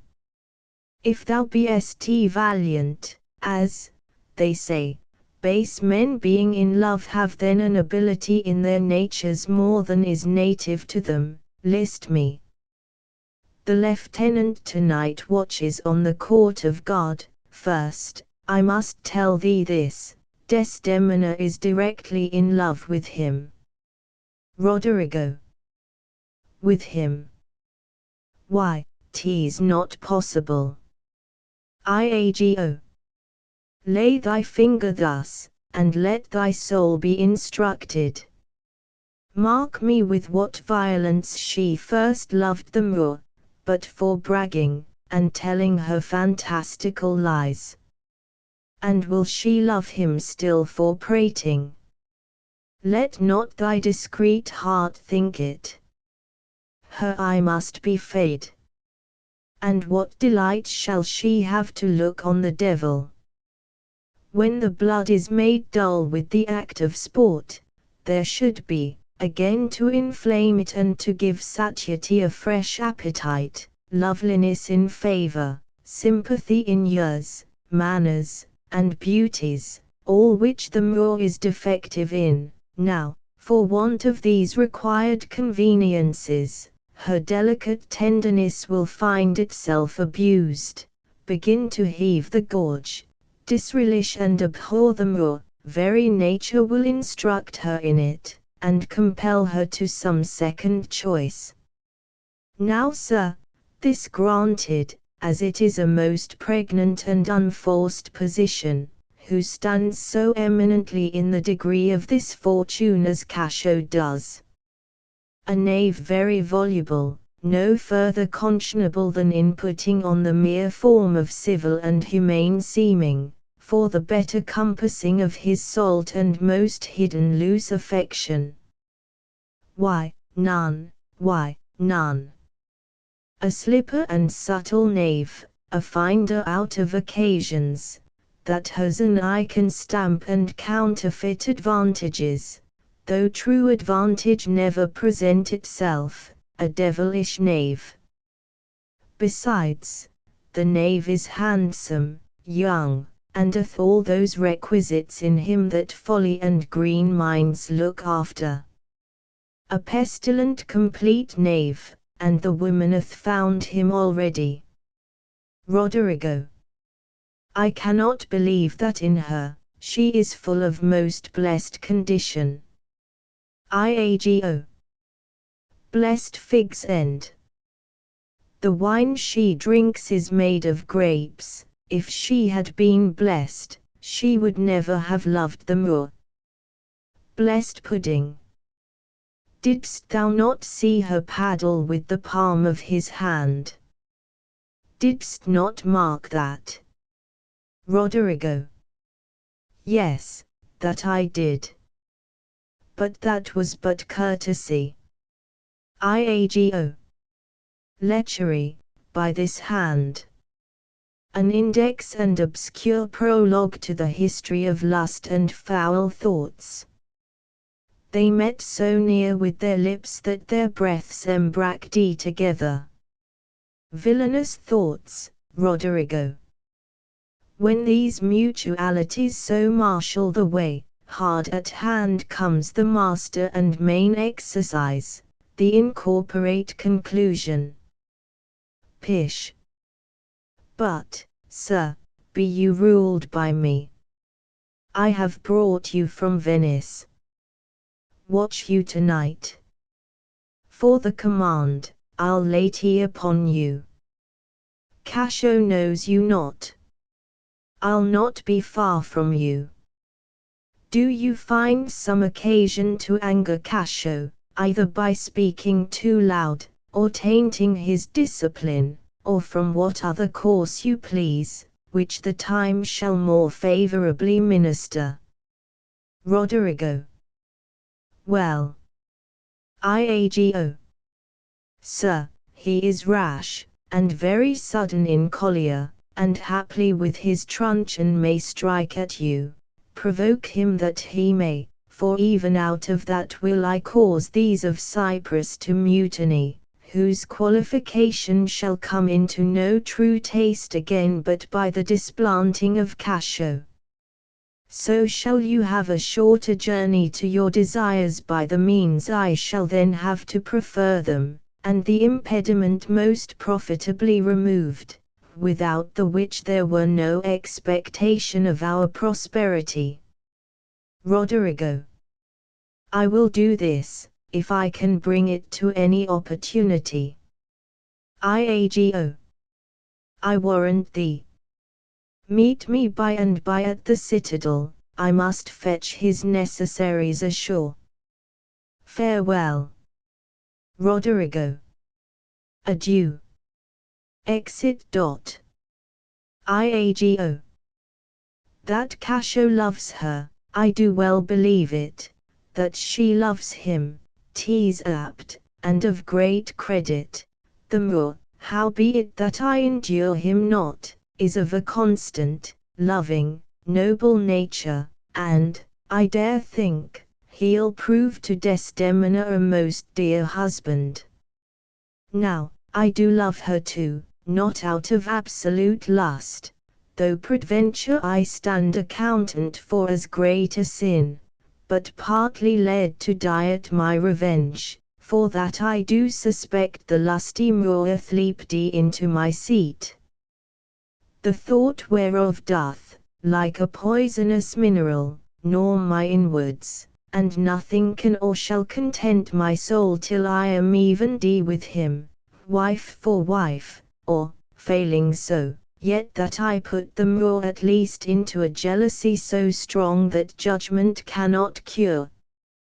Which thing to do, if this poor trash of Venice, whom I trash for his quick hunting, stand the putting on, I'll have our Michael Cassio on the hip, abuse him to the Moor in the rank garb, for I fear Cassio with my nightcap too, make the Moor thank me, love me, and reward me for making him egregiously an ass and practicing upon his peace and quiet even to madness. 'Tis here, but yet confusty. Knavery's plain face is never seen till usty. Exit. Scene 2. A street. Enter Othello's herald with a proclamation. Herald. It is Othello's pleasure, our noble and valiant general, that upon certain tidings now arrived, importing the mere perdition of the Turkish fleet, every man put himself into triumph, some to dance, some to make bonfires, each man to what sport and revels his edition leads him. For besides these beneficial news, it is the celebration of his nuptial. So much was his pleasure should be proclaimed. All offices are open, and there is full liberty of feasting from this present hour of 5 till the bell have tolled 11. Heaven bless the Isle of Cyprus and our noble General Othello. Exit. Scene 3. A hall in the castle. Enter Othello, Desdemona, Cassio and attendants. Othello. Good Michael, look you to the guard tonight. Let's teach ourselves that honorable stop, not to outsport discretion. Cassio. Ere goeth direction what to do. But notwithstanding with my personal eye will I look to tea. Othello. Iago is most honest. Michael, good night. Tomorrow with your earliest let me have speech with you. To Desdemona. Come, my dear love, the purchase made, the fruits are to ensue, that profits yet to come tween me and you. Good night. Exeunt Othello, Desdemona and attendants. Enter Iago. Cassio. Welcome, Iago. We must to the watch. Iago. Not this hour, Lieutenant. 'Tis not yet 10:00 clock. Our general cast us thus early for the love of his Desdemona, who let us not therefore blame, he hath not yet made wanton the night with her, and she is sport for Jove. Cassio. She's a most exquisite lady. Iago. And, I'll warrant her, full of game. Cassio. Indeed, she is a most fresh and delicate creature. Iago. What an eye she has! Methinks it sounds a parley to provocation. Cassio. An inviting eye, and yet methinks right modest. Iago. And when she speaks, is it not an alarm to love? Cassio. She is indeed perfection. Iago. Well, happiness to their sheets. Come, Lieutenant, I have a stoup of wine, and here without are a brace of Cyprus gallants that would fain have a measure to the health of black Othello. Cassio. Not tonight, good Iago. I have very poor and unhappy brains for drinking. I could well wish courtesy would invent some other custom of entertainment. Iago. Oh, they are our friends, but 1 cup, I'll drink for you. Cassio. I have drunk but 1 cup tonight, and that was craftily qualified too, and behold, what innovation it makes here. I am unfortunate in the infirmity, and dare not task my weakness with any more. Iago. What, man? 'Tis a night of revels. The gallants desire it. Cassio. Where are they? Iago. Here at the door. I pray you, call them in. Cassio. I'll do tea, but it dislikes me. Exit. Iago. If I can fasten but 1 cup upon him, with that which he hath drunk tonight already, he'll be as full of quarrel and offence as my young mistress' dog. Now my sick fool Roderigo, whom loveth turned almost the wrong side out, to Desdemona hath tonight caress potations pottle deep, and he's to watch 3 lads of Cyprus, noble swelling spirits, that hold their honours in a wary distance, the very elements of this warlike isle, have I tonight flustered with flowing cups, and they watch too. Now, mongst this flock of drunkards, am I to put our Cassio in some action that may offend the isle? But here they come, if consequence do but approve my dream, my boat sails freely, both with wind and stream. Enter Cassio, Montano and gentleman, followed by servant with wine. Cassio. For God, they have given me a rouse already. Montano. Good faith, a little one, not past a pint, as I am a soldier. Iago. Some wine, ho! Sings. And let me the cannikin clink, clink, and let me the cannikin clink, clink. A soldier's a man, oh, man's life's but a span, why then let a soldier drink. Some wine, boys. Cassio. For God, an excellent song. Iago.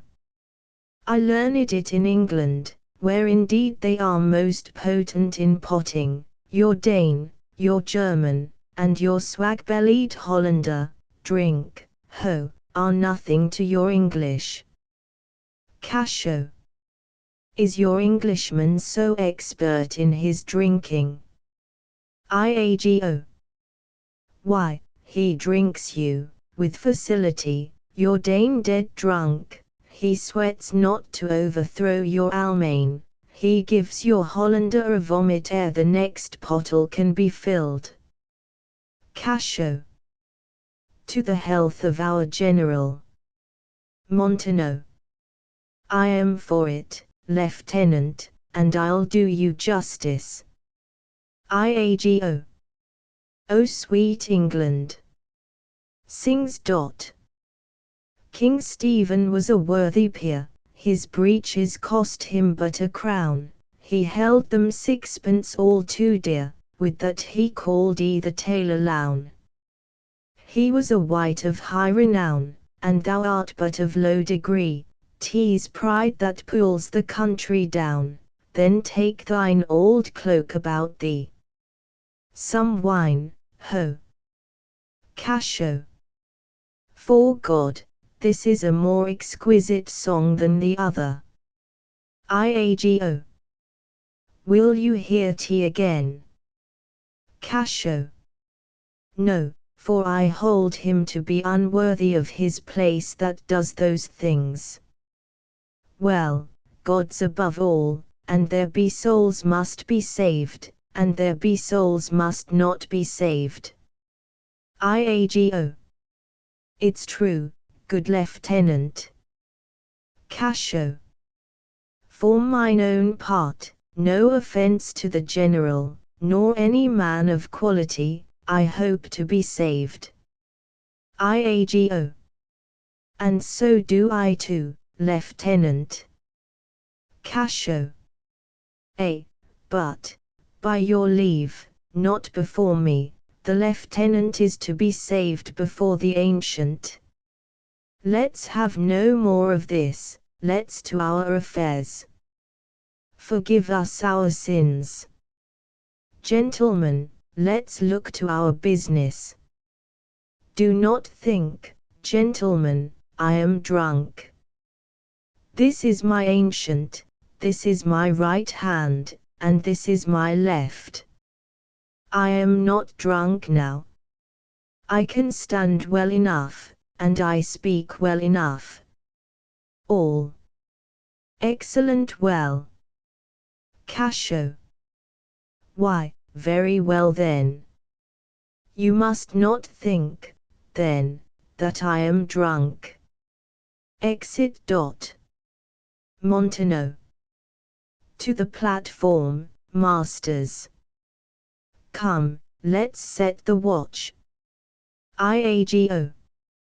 You see this fellow that is gone before, he is a soldier fit to stand by Caesar and give direction, and do but see his vice, 'tis to his virtue a just equinox, the one as long as th other.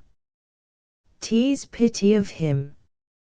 I fear the trust Othello puts him in, on some odd time of his infirmity, will shake this island. Montano. But is he often thus? Iago. 'Tis evermore the prologue to his sleep, he'll watch the horologe double set if drink rock not his cradle. Montano. It were well the general were put in mind of it. Perhaps he sees it not, or his good nature prizes the virtue that appears in Casho, and looks not on his evils. Is not this true? Enter Roderigo. Iago. Aside to him. How now, Roderigo? I pray you, after the lieutenant, go. Exit Roderigo. Montano. And 'tis great pity that the noble Moor should hazard such a place as his own second with one of an ingraft infirmity, it were an honest action to say so to the Moor. Iago. Not I, for this fair island. I do love Cassio well and would do much to cure him of this evil. But, hark! What noise? Cry within, help, help! Enter Cassio, driving in Roderigo. Cassio. Zounds, you rogue, you rascal! Montano. What's the matter, Lieutenant? Cassio. A knave teach me my duty. I'll beat the knave into a twig and bottle. Roderigo. Beat me. Cassio. Dost thou prate, rogue? Striking Roderigo. Montano. Nay, good lieutenant, I pray you, sir, hold your hand. Cassio. Let me go, sir, or I'll knock you o'er the mazard. Montano. Come, come, you're drunk. Cassio. Drunk. They fight. IAGO. Aside to Roderigo. Away, I say. Go out and cry a mutiny. Exit Roderigo. Nay, good lieutenant, God's will, gentlemen. Help, ho, lieutenant, sir, Montano, sir, help, masters. Here's a goodly watch indeed. A bell rings. Who's that which rings the bell, Diablo, ho? The town will rise.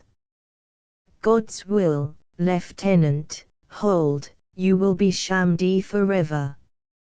Enter Othello and attendants. Othello. What is the matter here? Montano.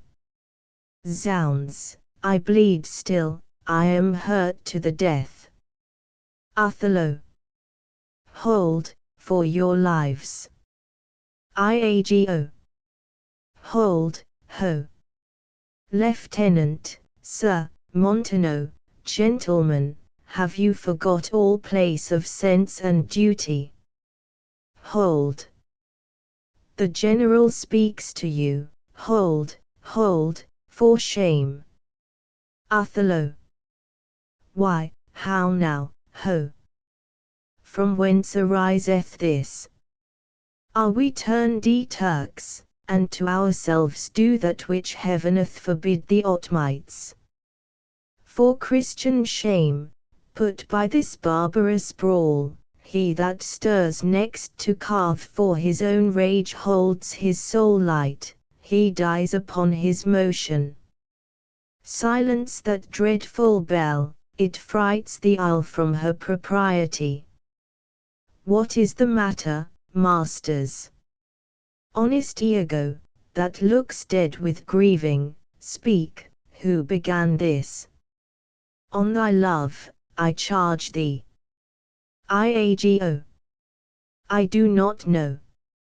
Friends all but now, even now, in quarter, and in terms like bride and groom devastating them for bed, and then, but now, as if some planet had unwitted men, swords out, and tilting one at other's breast, in opposition bloody. I cannot speak any beginning to this peevish odds, and would in action glorious I had lost those legs that brought me to a part of it. Othello. How comes it, Michael, you are thus forgot? Cassio. I pray you, pardon me, I cannot speak. Othello. Worthy Montano, you won't be civil. The gravity and stillness of your youth the world hath noted, and your name is great in mouths of wisest censure. What's the matter, that you unless your reputation thus, and spend your rich opinion for the name of a knight brawler? Give me answer to it. Montano. Worthy Othello, I am hurt to danger. Your officer, Iago, can inform you, while I spare speech, which something now offends me, of all that I do know, nor know I aught by me that's said or done amiss this night, unless self-charity be sometimes a vice, and to defend ourselves it be a sin when violence assails us. Othello. Now, by heaven, my blood begins my safer guides to rule, and passion, having my best judgment collid, assays to lead the way. Zounds, if I stir, or do but lift this arm, the best of you shall sink in my rebuke. Give me to know how this foul rout began, who set it on, and he that is a profde in this offence, though he had twindy with me, both at a birth, shall lose me. What? In a town of war, yet wild, the people's hearts brimful of fear, to manage private and domestic quarrel, in night, and on the court and guard of safety. 'Tis monstrous.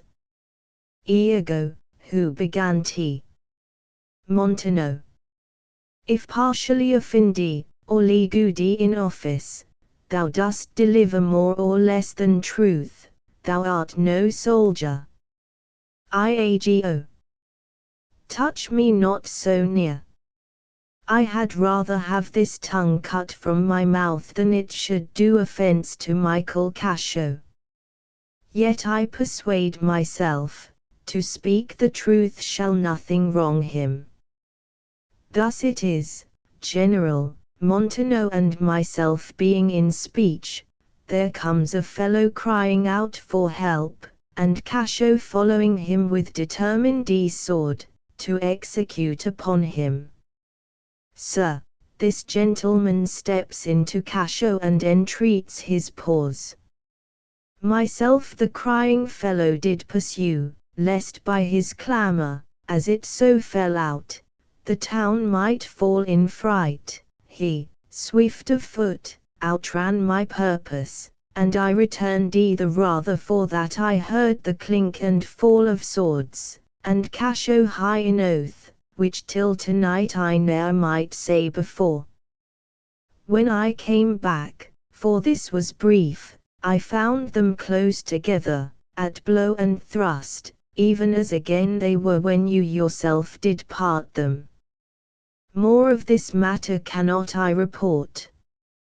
But men are men, the best sometimes forget, though Cassio did some little wrong to him, as men in rage strike those that wish them best, yet surely Cassio, I believe, received from him that fled some strange indignity, which patience could not pass. Othello. I know, Iago, thy honesty and love doth mince this matter, making it light to Cassio. Cassio, I love thee, but never more be officer of mine. Enter Desdemona, attended. Look, if my gentle love be not ready up, I'll make thee an example. Desdemona. What's the matter? Othello. All's well now, sweeting, come away to bed. Sir, for your hurts, myself will be your surgeon. Lead him off. Montano is led off. Iago, look with care about the town, and silence those whom this vile brawl distracted. Come, Desdemona, 'tis the soldier's life to have their balmy slumbers waked with strife. Exeunt all but Iago and Cassio. Iago. What, are you hurt, Lieutenant? Cassio. Past all surgery. Iago. Marry, heaven forbid. Cassio. Reputation, reputation, reputation. Oh, I have lost my reputation. I have lost the immortal part of myself, and what remains is bestial. My reputation, Iago, my reputation. Iago. As I am an honest man, I thought you had received some bodily wound. There is more sense in that than in reputation. Reputation is an idle and most false imposition, oft got without merit and lost without deserving. You have lost no reputation at all, unless you repute yourself such a loser. What, man?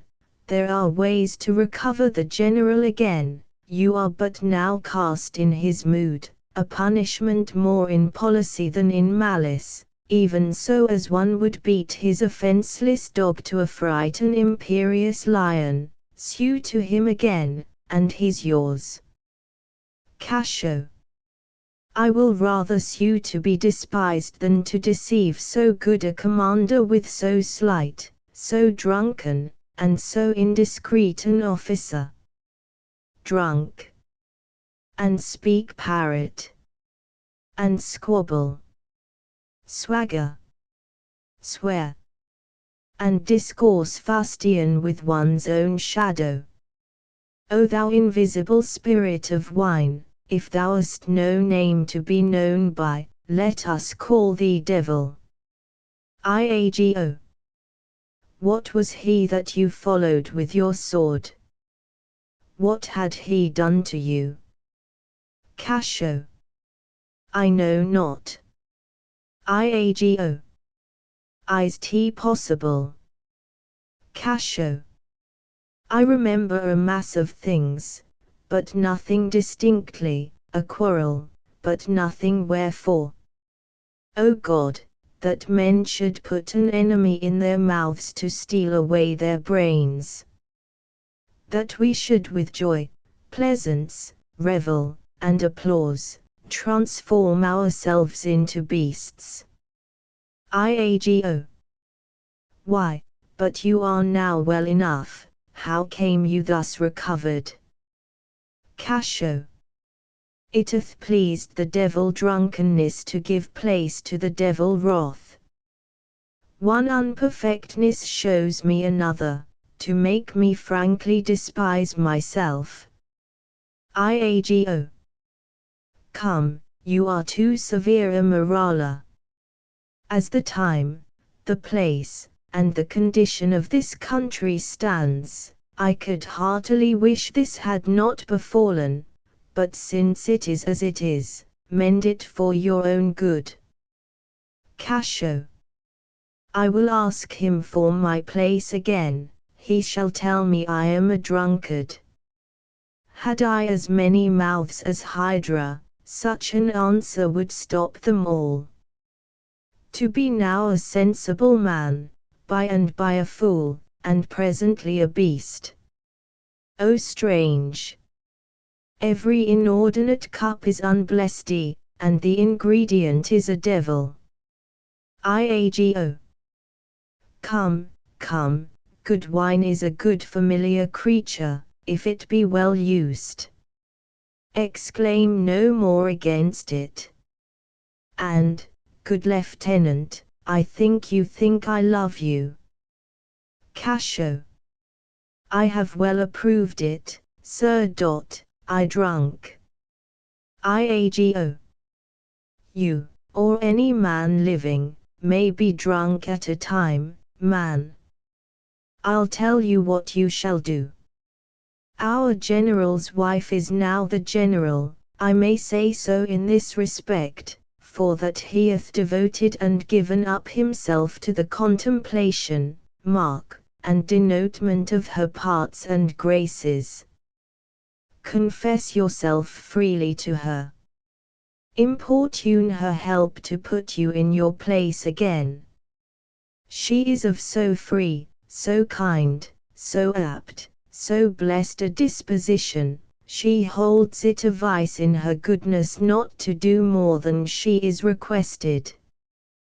This broken joint between you and her husband entreat her to splinter, and, my fortunes against any lay worth naming, this crack of your love shall grow stronger than it was before. Cassio. You advise me well. Iago. I protest, in the sincerity of love and honest kindness. Cassio. I think it freely, and betimes in the morning I will beseech the virtuous Desdemona to undertake for me. I am desperate of my fortunes if they check me here.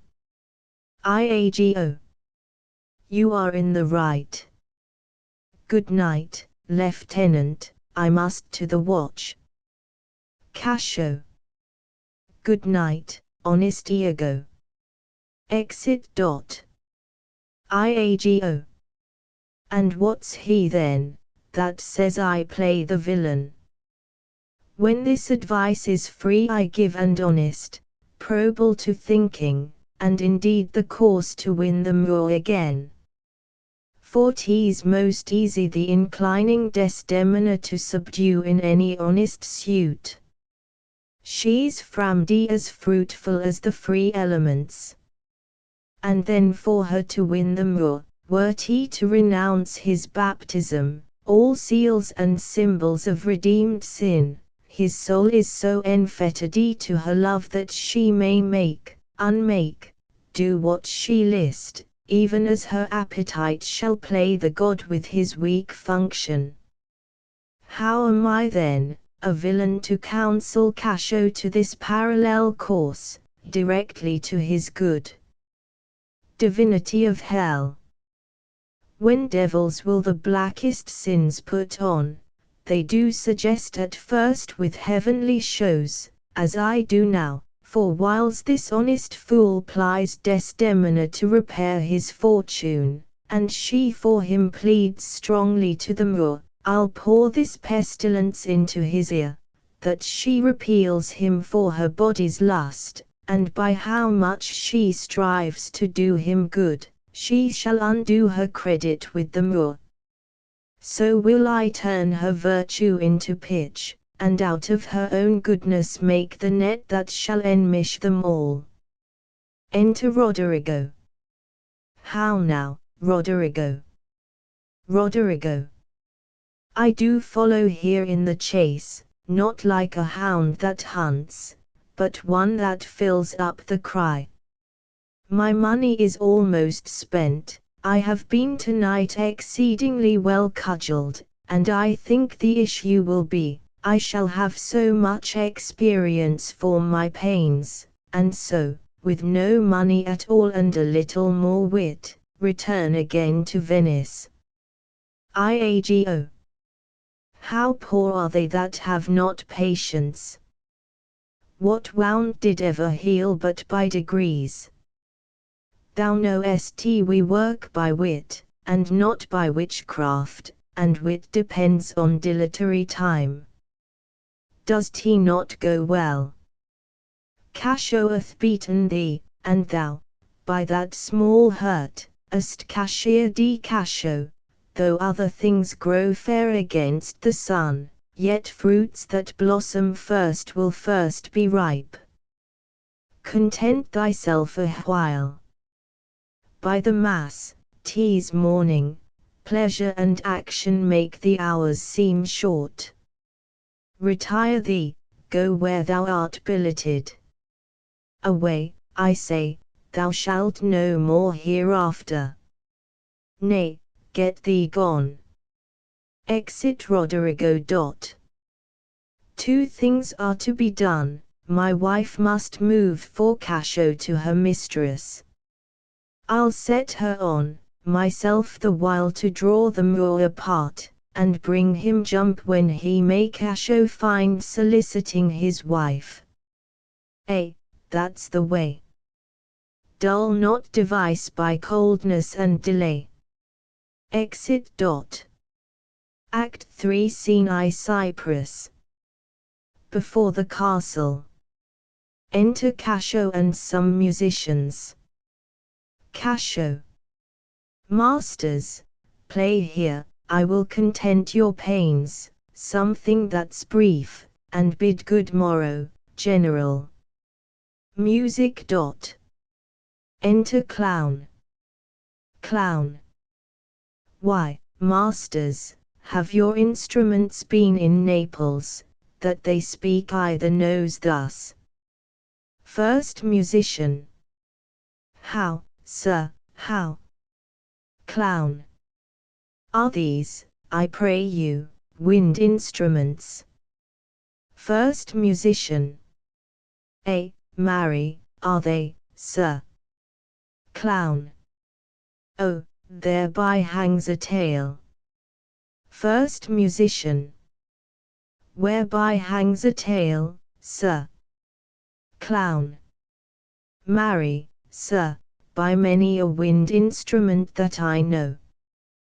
But, masters, here's money for you, and the General so likes your music, that he desires you, for love's sake, to make no more noise with it.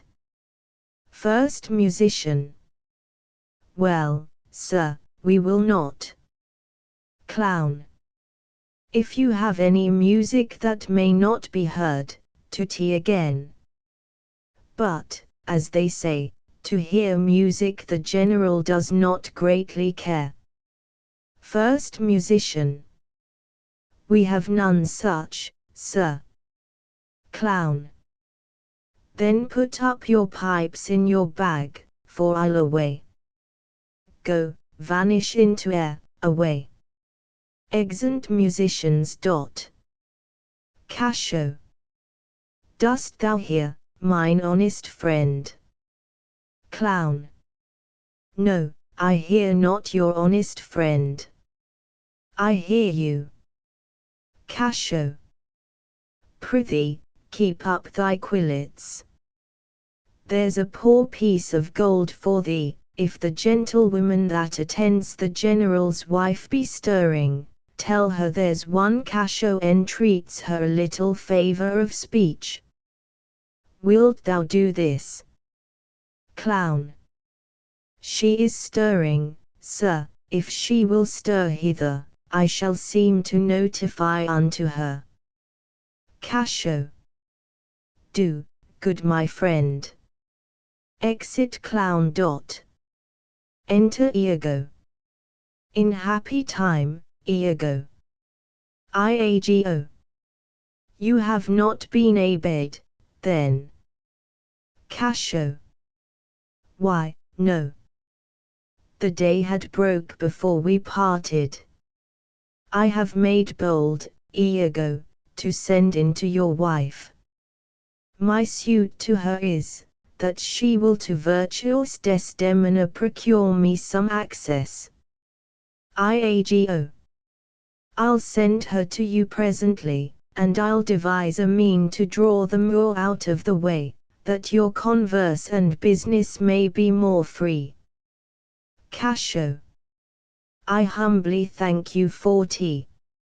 Exit Iago. I never knew a Florentine more kind and honest. Enter Emilia. Emilia. Good morrow, good lieutenant, I am sorry for your displeasure, but all will sure be well. The General and his wife are talking of it, and she speaks for you stoutly. The Moor replies that he you hurt is of great fame in Cyprus and great affinity, and that in wholesome wisdom he might not but refuse you, but he protests he loves you and needs no other suitor but his likings to take the safest occasion by the front to bring you in again. Casho. Yet, I beseech you, if you think fit, or that it may be done, give me advantage of some brief discourse with Desdemona alone. Emilia. Pray you, come in. I will bestow you where you shall have time to speak your bosom freely. Casho. I am much bound to you. Exeunt. Scene 2. Cyprus. A room in the castle. Enter Othello, Iago and gentlemen. Othello. These letters give, Iago, to the pilot, and by him do my duties to the Senate. That done, I will be walking on the works, repair there to me. Iago. Well, my good lord, I'll do tea. Othello. This fortification, gentlemen, shall we see tea? Gentlemen. We'll wait upon your lordship. Exeunt. Scene 3. Cyprus. The garden of the castle. Enter Desdemona, Cassio and Emilia. Desdemona.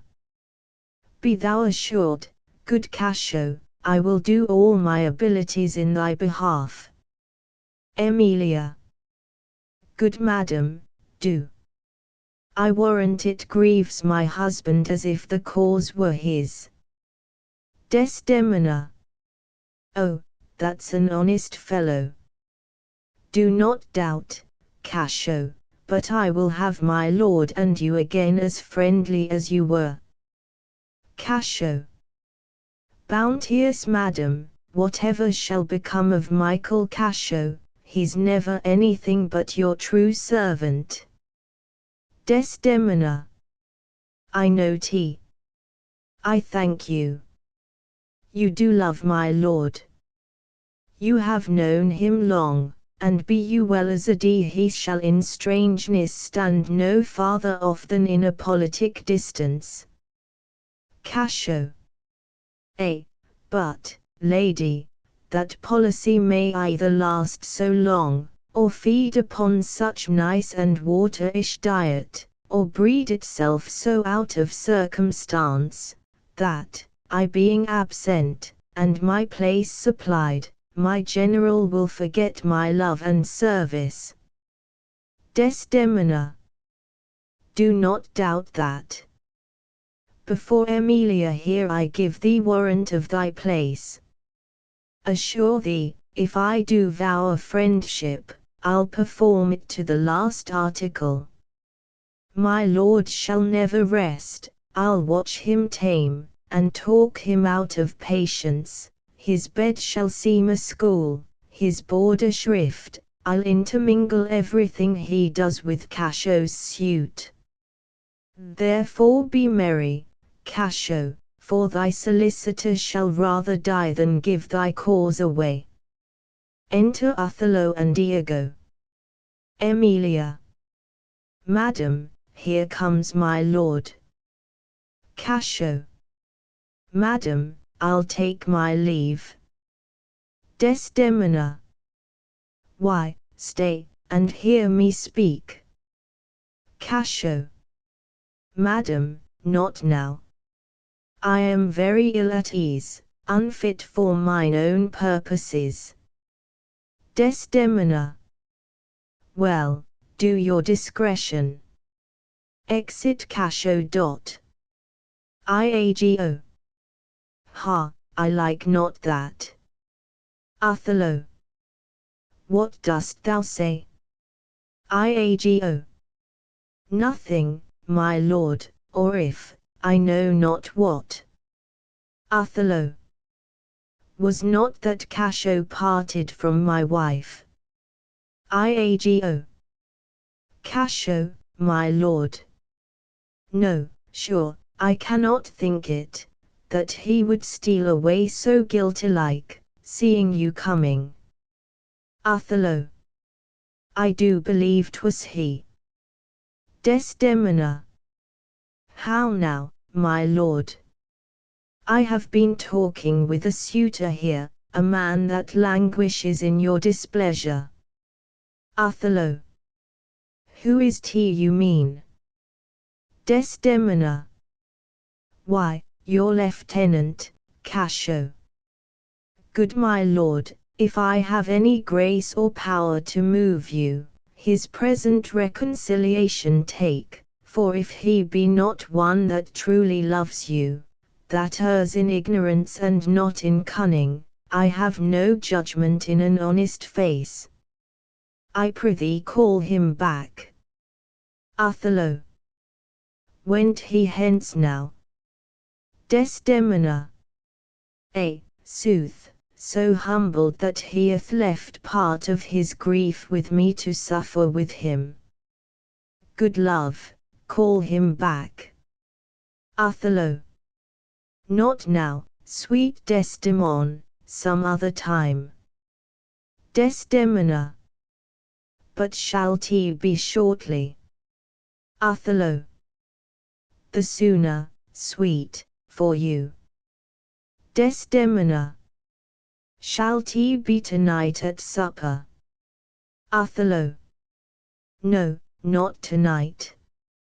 Desdemona. Tomorrow dinner then. Othello. I shall not dine at home, I meet the captains at the citadel. Desdemona. Why then tomorrow night, or Tuesday morn, on Tuesday noon, or night, on Wednesday morn? I prithee name the time, but let it not exceed 3 days. In faith, he's penitent, and yet his trespass, in our common reason, save that, they say, the wars must make examples out of their best, is not almost a fault to incur a private check. When shall he come? Tell me, Othello, I wonder in my soul, what you would ask me, that I should deny, or stand so mammering on. What? Michael Cassio, that came a-wooing with you, and so many a time, when I have spoke of you dispraisingly, hath ta'en your part, to have so much to do to bring him in. Trust me, I could do much. Othello. Prithee no more. Let him come when he will, I will deny thee nothing. Desdemona. Why, this is not a boon, 'tis as I should entreat you wear your gloves, or feed on nourishing dishes, or keep you warm, or sue to you to do a peculiar profit to your own person, nay, when I have a suit wherein I mean to touch your love indeed, it shall be full of poise and difficult weight, and fearful to be granted. Othello. I will deny thee nothing. Whereon, I do beseech thee, grant me this, to leave me but a little to myself. Desdemona. Shall I deny you? No, farewell, my lord. Othello. Farewell, my Desdemona. I'll come to thee straight. Desdemona. Emilia, come. Be as your fancies teach you. Waiter you be, I am obedient. Exit with Emilia. Othello. Excellent wretch. Perdition catch my soul, but I do love thee. And when I love thee not, chaos is come again. Iago. My noble lord, Othello. What dost thou say, Iago? Iago. Did Michael Cassio, when you wooed my lady, know of your love? Othello. He did, from first to last. Why dost thou ask?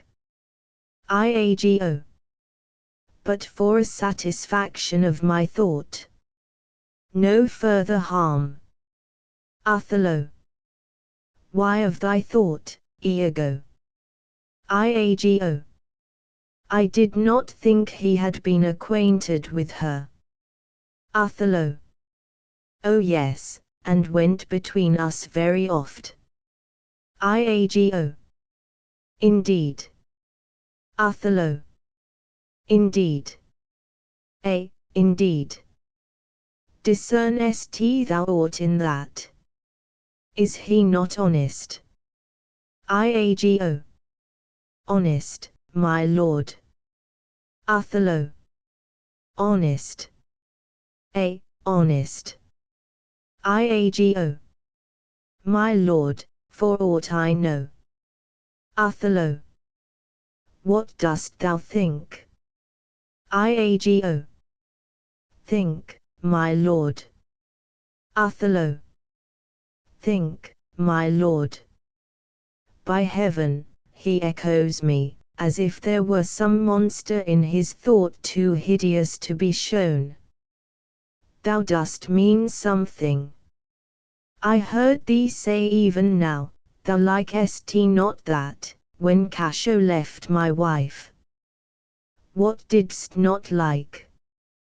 And when I told thee he was of my counsel in my whole course of wooing, thou criedst, indeed. And didst contract and purse thy brow together, as if thou then hadst shut up in thy brain some horrible conceit. If thou dost love me, show me thy thought. Iago. My lord, you know I love you. Othello.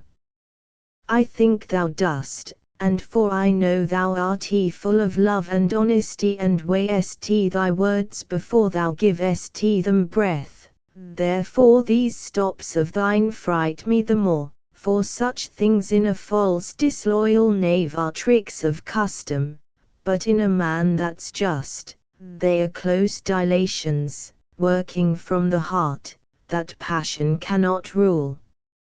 Iago. For Michael Cassio, I dare be sworn I think that he is honest. Othello. I think so too. Iago.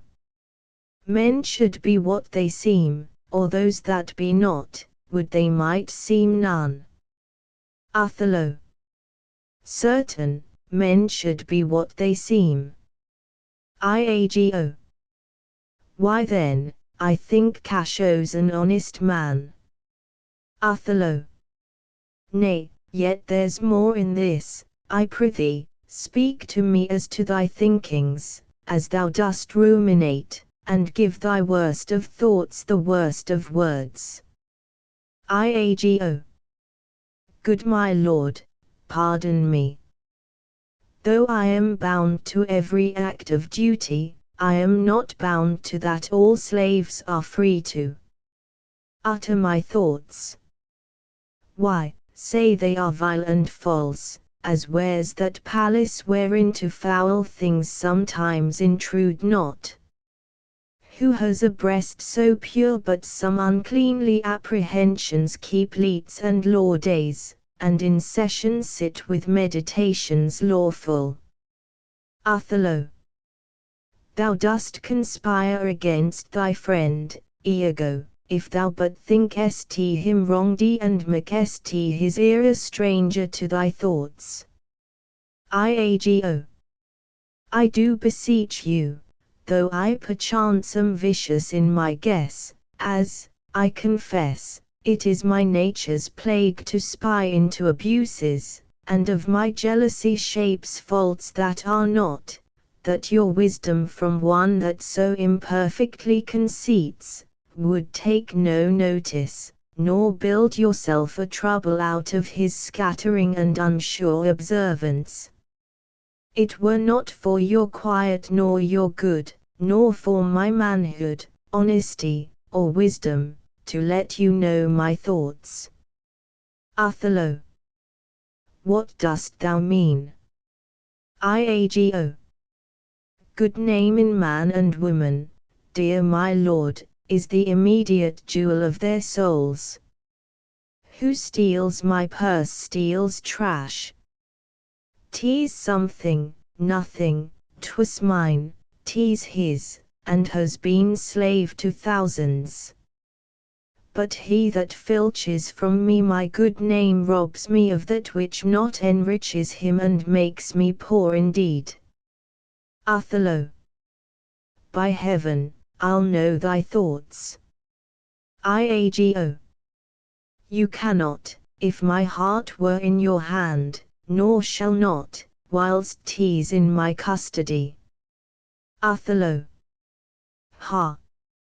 Iago. Oh, beware, my lord, of jealousy, it is the greenidy monster which doth mock the meat it feeds on. That cuckold lives in bliss who, certain of his fate, loves not his wronger, but oh, what damned minutes tells he o'er who dotes, yet doubts, suspects, yet strongly loves. Othello. O misery! Iago. Poor and content is rich, and rich enough, but riches fineless is as poor as winter to him that ever fears he shall be poor. Good heaven, the souls of all my tribe defend from jealousy. Othello. Why is this? Thinkest thou I'd make a life of jealousy, to follow still the changes of the moon with fresh suspicions? No. To be once in doubt is once to be resolved. Exchange me for a goat when I shall turn the business of my soul to such exuffalicate and blown surmises, matching thy inference. 'Tis not to make me jealous, to say my wife is fair, feeds well, loves company, is free of speech, sings, plays, and dances well, where virtue is, these are more virtuous, nor from mine own weak merits will I draw the smallest fear or doubt of her revolt, for she had eyes, and chose me. No, Iago, I'll see before I doubt, when I doubt, prove, and on the proof, there is no more but this, away at once with love or jealousy. Iago. I am glad of it, for now I shall have reason to show the love and duty that I bear you with franker spirit, therefore, as I am bound, receive it from me. I speak not yet of proof. Look to your wife, observe her well with Cassio, wear your eye thus, not jealous nor secure. I would not have your free and noble nature, out of self-bounty, be abused. Look to T. I know our country disposition well, in Venice they do let heaven see the pranks they dare not show their husbands. Their best conscience is not to leave undone, but keep unknown. Othello. Dost thou say so? Iago. She did deceive her father, marrying you, and when she seemed to shake and fear your looks, she loved them most. Othello. And so she did. Iago. Why, go to then. She that so young could give out such a seeming, to seal her father's eyes up close as oak, he thought 'twas witchcraft. But I am much to blame. I humbly do beseech you of your pardon for too much loving you. Othello. I am bound to thee forever. Iago. I see this a little d your spirits. Othello. Not a jot, not a jot. Iago. Trust me, I fear it has. I hope you will consider what is spoke comes from my love. But I do see your mufti. I am to pray you not to strain my speech to grosser issues nor to larger reach than to suspicion. Othello. I will not. Iago. Should you do so, my lord, my speech should fall into such vile success which my thoughts aimed not. Cassio's my worthy friend. My lord, I see your mufti. Othello. No, not much mufti. I do not think but Desdemona's honest. Iago. Long live she so, and long live you to think so. Othello. And yet, how nature erring from itself, Iago. There's the point. As, to be bold with you, not to affect many proposed matches, of her own complexion, and degree, whereto we see in all things nature tends, for one may smell in such a will most rank, foul disproportion, thoughts unnatural. But pardon me, I do not in position distinctly speak of her, though I may fear her will, recoiling to her better judgment, may fall to match you with her country forms, and happily repent. Othello. Farewell, farewell, if more thou dost perceive, let me know more, set on thy wife to observe. Leave me, Iago. Iago. Going. My lord, I take my leave. Othello. Why did I marry? This honest creature doubtless sees and knows more, much more, than he unfolds. Iago. Returning. My lord, I would I might entreat your honor to scan this thing no further. Leave it to time, though it be fit that Cassio have his place, for sure he fills it up with great ability, yet if you please to hold him off a while, you shall by that perceive him and his means. Note if your lady strain his entertainment with any strong or vehement importunity, much will be seen in that.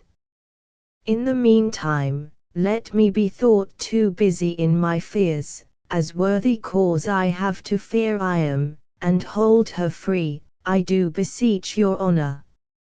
Othello. Fear not my government. Iago. I once more take my leave. Exit. Othello. This fellow's of exceeding honesty, and knows all qualities, with a learned spirit, of human dealings. If I do prove her haggard, though that her jesses were my dear heartstrings, I'd whistle her off, and let her down the wind to prey at fortune. Haply, for I am black, and have not those soft parts of conversation that chamberers have, or for I am declined into the vale of years, yet that's not much, she's gone, I am arbused, and my relief must be to loathe her. O curse of marriage, that we can call these delicate creatures ours, and not their appetites. I had rather be a toad, and live upon the vapor of a dungeon, than keep a corner in the thing I love for others' uses. Yet, 'tis the plague of great ones, prerogative are they less than the base, 'tis destiny unshunnable, like death, even then this forked plague is fated to us when we do quicken. Desdemona comes. If she be false, oh, then heaven mocks itself. I'll not believe Enter Desdemona and Emilia. Desdemona. How now, my dear Othello? Your dinner, and the generous islanders by you invited, do attend your presence. Othello. I am to blame. Desdemona. Why do you speak so faintly? Are you not well? Othello. I have a pain upon my forehead here. Desdemona. Faith, that's with watching, 'twill away again, let me but bind it hard, within this hour it will be well. Othello. Your napkin is too little. He puts the handkerchief from him, and she drops it. Let it alone. Come, I'll go in with you. Desdemona. I am very sorry that you are not well. Exeunt Othello and Desdemona. Emilia. I am glad I have found this napkin. This was her first remembrance from the moor. My wayward husband hath 100 times wooed me to steal it. But she so loves the token, for he conjured her she should ever keep it, that she reserves it evermore about her to kiss and talk to.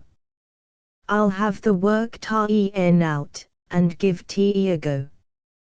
What he will do with it heaven knows, not I nothing but to please his fantasy. Enter Iago.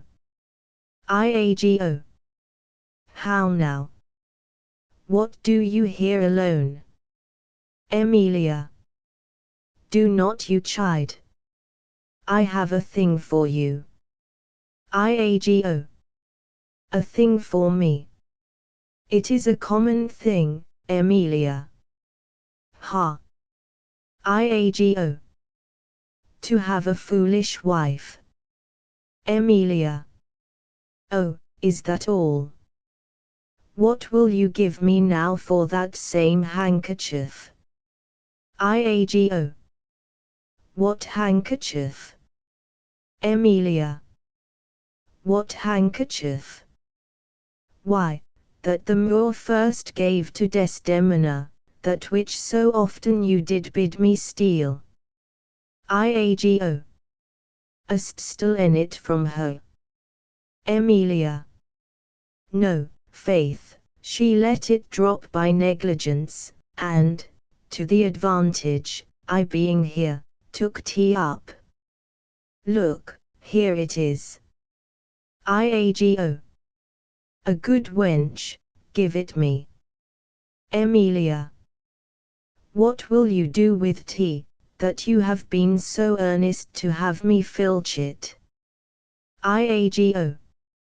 Snatching it. Why, what's that to you? Emilia. If it be not for some purpose of import, give tea me again. Poor lady, she'll run mad when she shall lack it. Iago. Be not noun on tea, I have use for it. Go, leave me. Exit Emilia. I will in Cassio's lodging lose this napkin, and let him find it.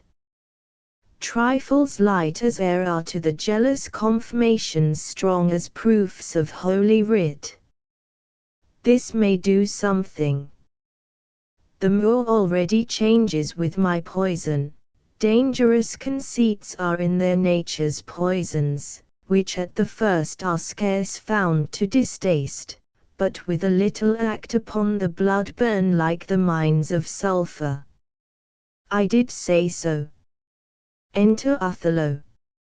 Look, where he comes. Not poppy, nor mandragora, nor all the drowsy syrups of the world, shall ever medicine thee to that sweet sleep which thou didst yesterday. Othello. Ha! Ha! Falls to me. Iago. Why, how now, General? No more of that. Othello. Avaunt! Begone! Thou hast set me on the rack. I swear 'tis better to be much abused than but to know a little. Iago. How now, my lord? Othello. What sense had I of her still in hours of lust? I saw not, thought it not, it harmed not me. I slept the next night well, was free and merry, I found not Cassio's kisses on her lips.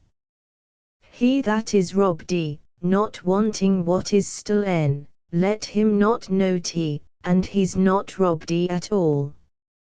Iago. I am sorry to hear this. Othello. I had been happy if the general camp, pioneers and all, had tasted her sweet body, so I had nothing known. Oh, now, forever farewell the tranquil mind. Farewell content. Farewell the plumed troops and the big wars that make ambition virtue. Oh, farewell, farewell the neighing steed and the shrill trump, the spirit-stirring drum, the ear-piercing fife, the royal banner, and all quality, pride, pomp, and circumstance of glorious war. And, O you mortal engines, whose rude throats the immortal Jove's dread clamours counterfeit, farewell. Othello's occupation's gone. IAGO. Is-'t possible, my lord? Othello. Villain, be sure thou prove my love a whore, be sure of it. Give me the ocular proof, or, by the worth of man's eternal soul, thou hadst been better have been born a dog than answer my wagedy wrath. IAGO. Is-'t come to this? Othello. Make me to see, or at the least so prove it, that the probation bear no hinge nor loop to hang a doubt on, or woe upon thy life. IAGO. My noble lord, Othello. If thou dost slander her and torture me, never pray more. Abandon all remorse, on horror's head horrors accumulate, do deeds to make heaven weep, all earth amaze thee, for nothing canst thou to damnation add greater than that. IAGO. O grace! O heaven defend me! Are you a man? Have you a soul or sense? God be with you. Take mine office. O wretched fool, that livest to make thine honesty a vice. O monstrous world! Take note, O world, to be direct and honest is not safe. I thank you for this profit, and from hence I'll love no friend, sith love breeds such offence.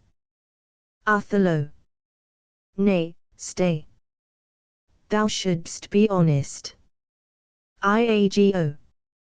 I should be wise, for honest is a fool, and loses that it works for. Othello. By the world, I think my wife be honest, and think she is not. I think that thou art just, and think thou art not. I'll have some proof. Her name, that was as fresh as Dian's visage, is now begrimmed and black as mine own face. If there be cords or knives, poison or fire, or suffocating streams, I'll not endure tea. Would I were satisfied. IAGO. I see, sir, you are eaten up with passion.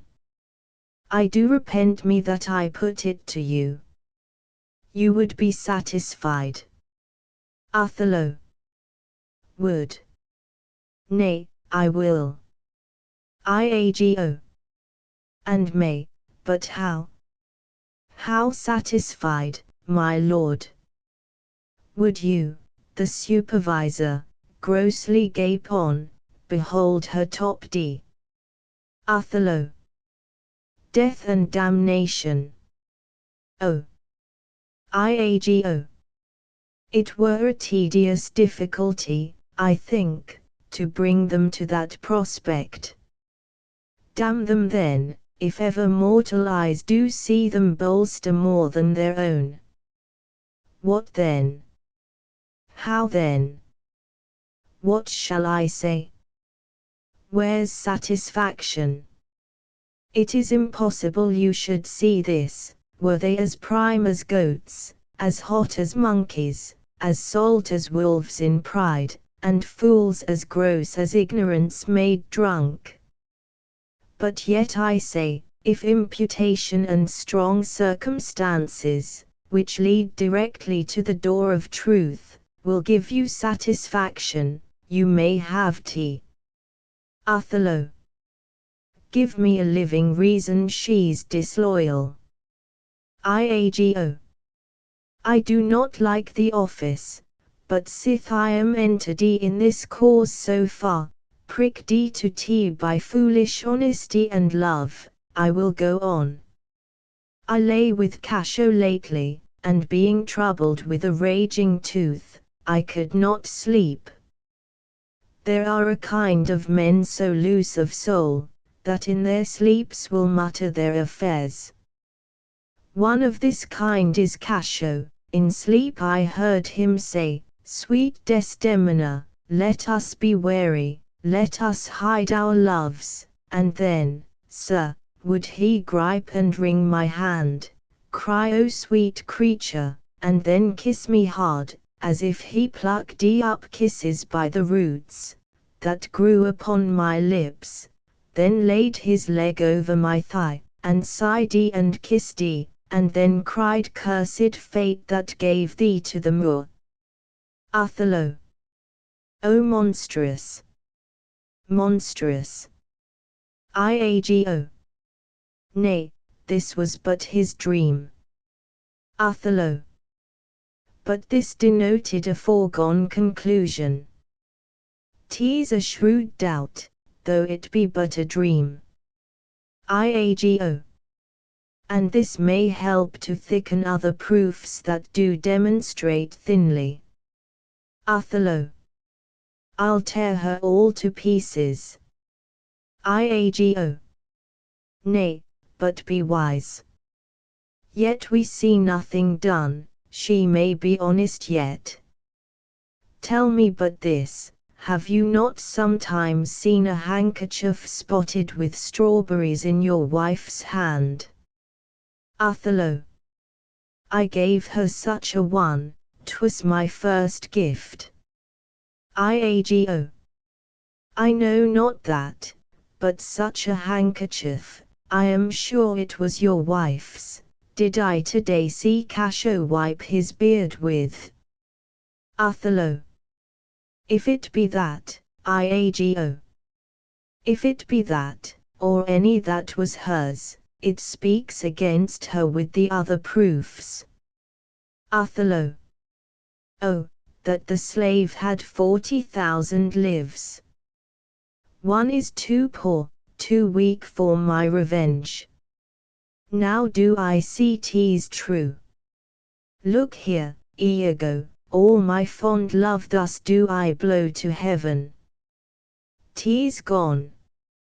Arise, black vengeance, from thy hollow hell. Yield up, O love, thy crown and hearted throne to tyrannous hate. Swell, bosom, with thy fraught, for 'tis of aspics tongues. Iago. Yet be content. Othello. O, blood, Iago, blood. Iago. Patience, I say. Your mind perhaps may change. Othello. Never, Iago. Like to the Pontic Sea, whose icy current and compulsive course ne'er feels retiring ebb, but keeps due on to the Propontic and the Hellespont, even so my bloody thoughts, with violent pace shall ne'er look back, ne'er ebb to humble love, till that a capable and wide revenge swallow them up. Now by yond marble heaven, in the due reverence of a sacred vow, kneels Dot. I here engage my words. Iago. Do not rise yet. Kneels Dot. Witness, you ever-burning lights above, you elements that clip us round about, witness that here Iago doth give up the execution of his wit, hands, heart, to wrong Othello's service. Let him command, and to obey shall be in me remorse, what bloody business ever. They rise. Othello. I greet thy love, not with vain thanks, but with acceptance bounteous, and will upon the instant put thee to tea. Within these 3 days let me hear thee say that Cassio's not alive. Iago.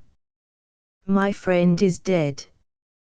'Tis done at your request. But let her live. Othello. Damn her, lewd minx. Oh, damn her, damn her. Come, go with me apart, I will withdraw to furnish me with some swift means of death for the fair devil. Now art thou my lieutenant. Iago. I am your own forever. Exeunt. Scene 4. Cyprus. Before the castle. Enter Desdemona, Emilia and Clown. Desdemona. Do you know, sirrah, where Lieutenant Cassio lies? Clown. I dare not say he lies anywhere. Desdemona. Why, man? Clown. He's a soldier, and for one to say a soldier lies is stabbing. Desdemona. Go to. Where lodges he? Clown. To tell you where he lodges is to tell you where I lie. Desdemona. Can anything be made of this? Clown. I know not where he lodges, and for me to devise a lodging, and say he lies here, or he lies there, were to lie in mine own throat. Desdemona. Can you inquire him out, and be edified by report? Clown. I will catechize the world for him, that is, make questions and by them answer. Desdemona. Seek him, bid him come hither. Tell him I have moved my lord on his behalf, and hope all will be well. Clown. To do this is within the compass of man's wit, and therefore I will attempt the doing it. Exit. Desdemona. Where should I lose that handkerchief, Emilia? Emilia. I know not, madam. Desdemona. Believe me, I had rather have lost my purse full of crucidos. And but my noble Moor is true of mind and made of no such baseness as jealous creatures are, it were enough to put him to ill thinking. Emilia. Is he not jealous? Desdemona. Who, he? I think the sun where he was born drew all such humours from him. Emilia. Look, where he comes. Enter Othello. Desdemona. I will not leave him now till Cassio be called to him. How is tea with you, my lord? Othello. Well, my good lady. Aside. Oh, hardness to dissemble. How do you, Desdemona? Desdemona. Well, my good lord. Othello. Give me your hand. This hand is moist, my lady. Desdemona. It yet hath felt no age nor known no sorrow. Othello. This argues fruitfulness and liberal heart. Hot, hot, and moist. This hand of yours requires a sequester from liberty, fasting and prayer, much castigation, exercise devout, for here's a young and sweating devil here that commonly rebels. 'Tis a good hand, a frank one. Desdemona. You may indeed say so, for 'twas that hand that gave away my heart. Othello. A liberal hand. The hearts of old gave hands, but our new heraldry is hands, not hearts. Desdemona. I cannot speak of this. Come now, your promise. Othello.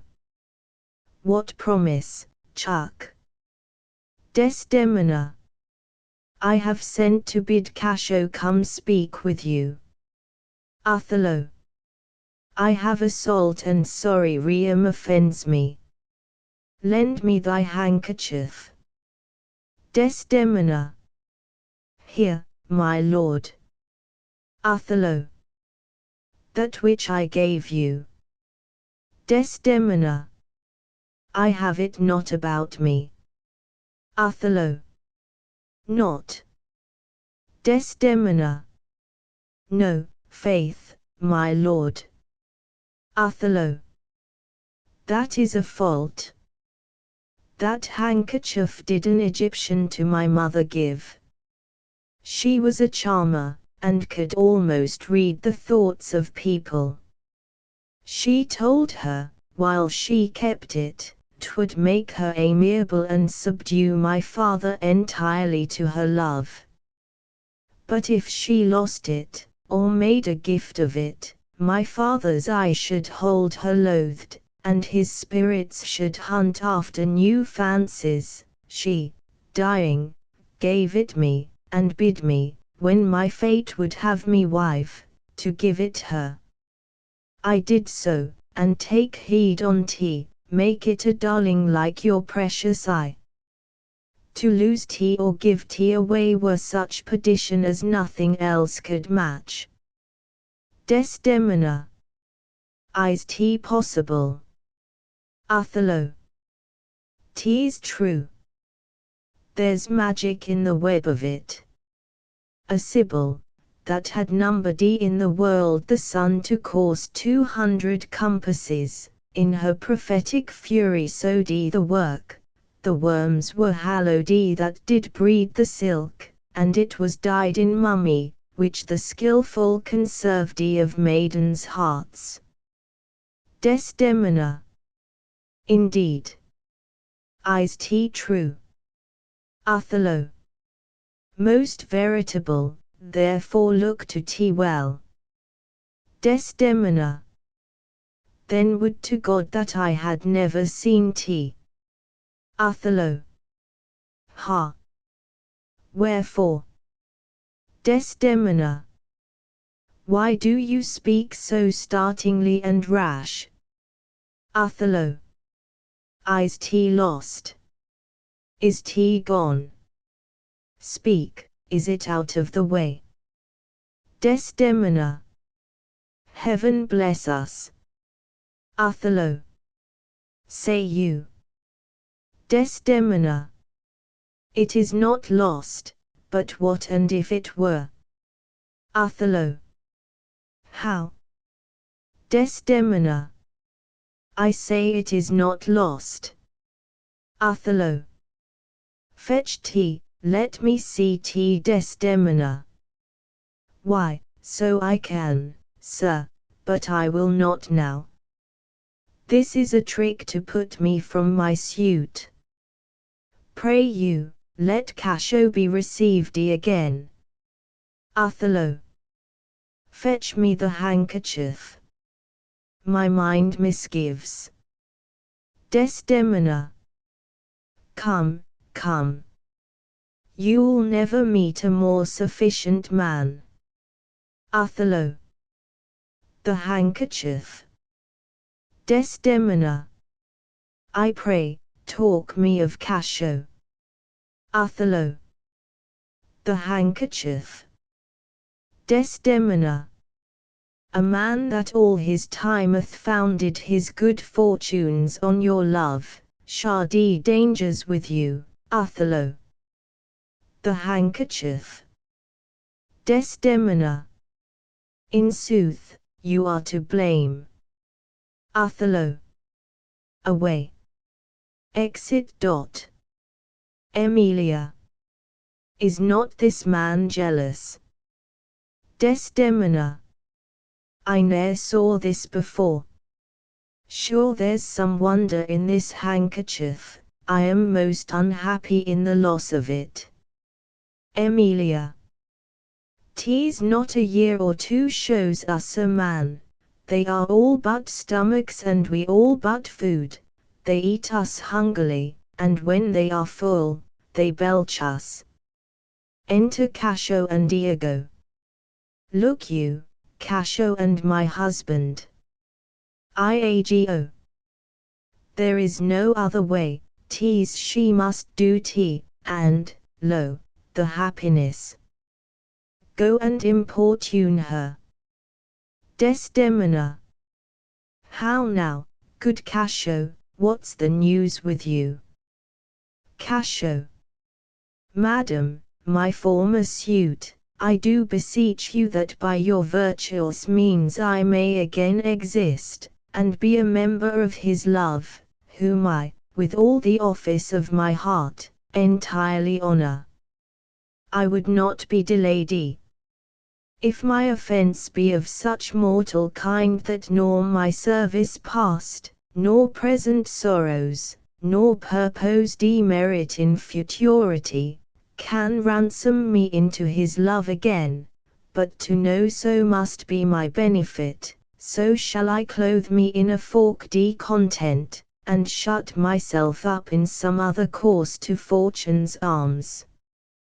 Desdemona. Alas, thrice gentle Cassio, my advocation is not now in tune, my lord is not my lord, nor should I know him were he in favour as in humour altered.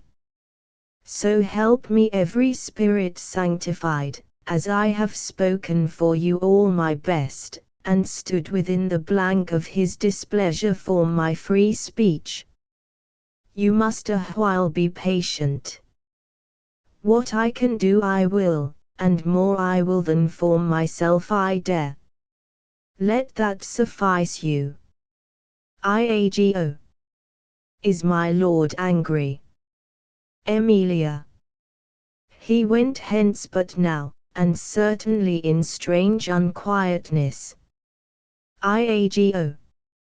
Can he be angry? I have seen the cannon, when it hath blown his ranks into the air and, like the devil, from his very arm puffed his own brother, and can he be angry? Something of moment then. I will go meet him. There's matter in indeed if he be angry. Desdemona. I prithee do so.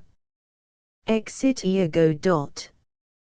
Something sure of state, either from Venice, or some unhatched practice made demonstrable here in Cyprus to him, hath puddled his clear spirit, and in such cases men's natures wrangle with inferior things, though great ones are their object.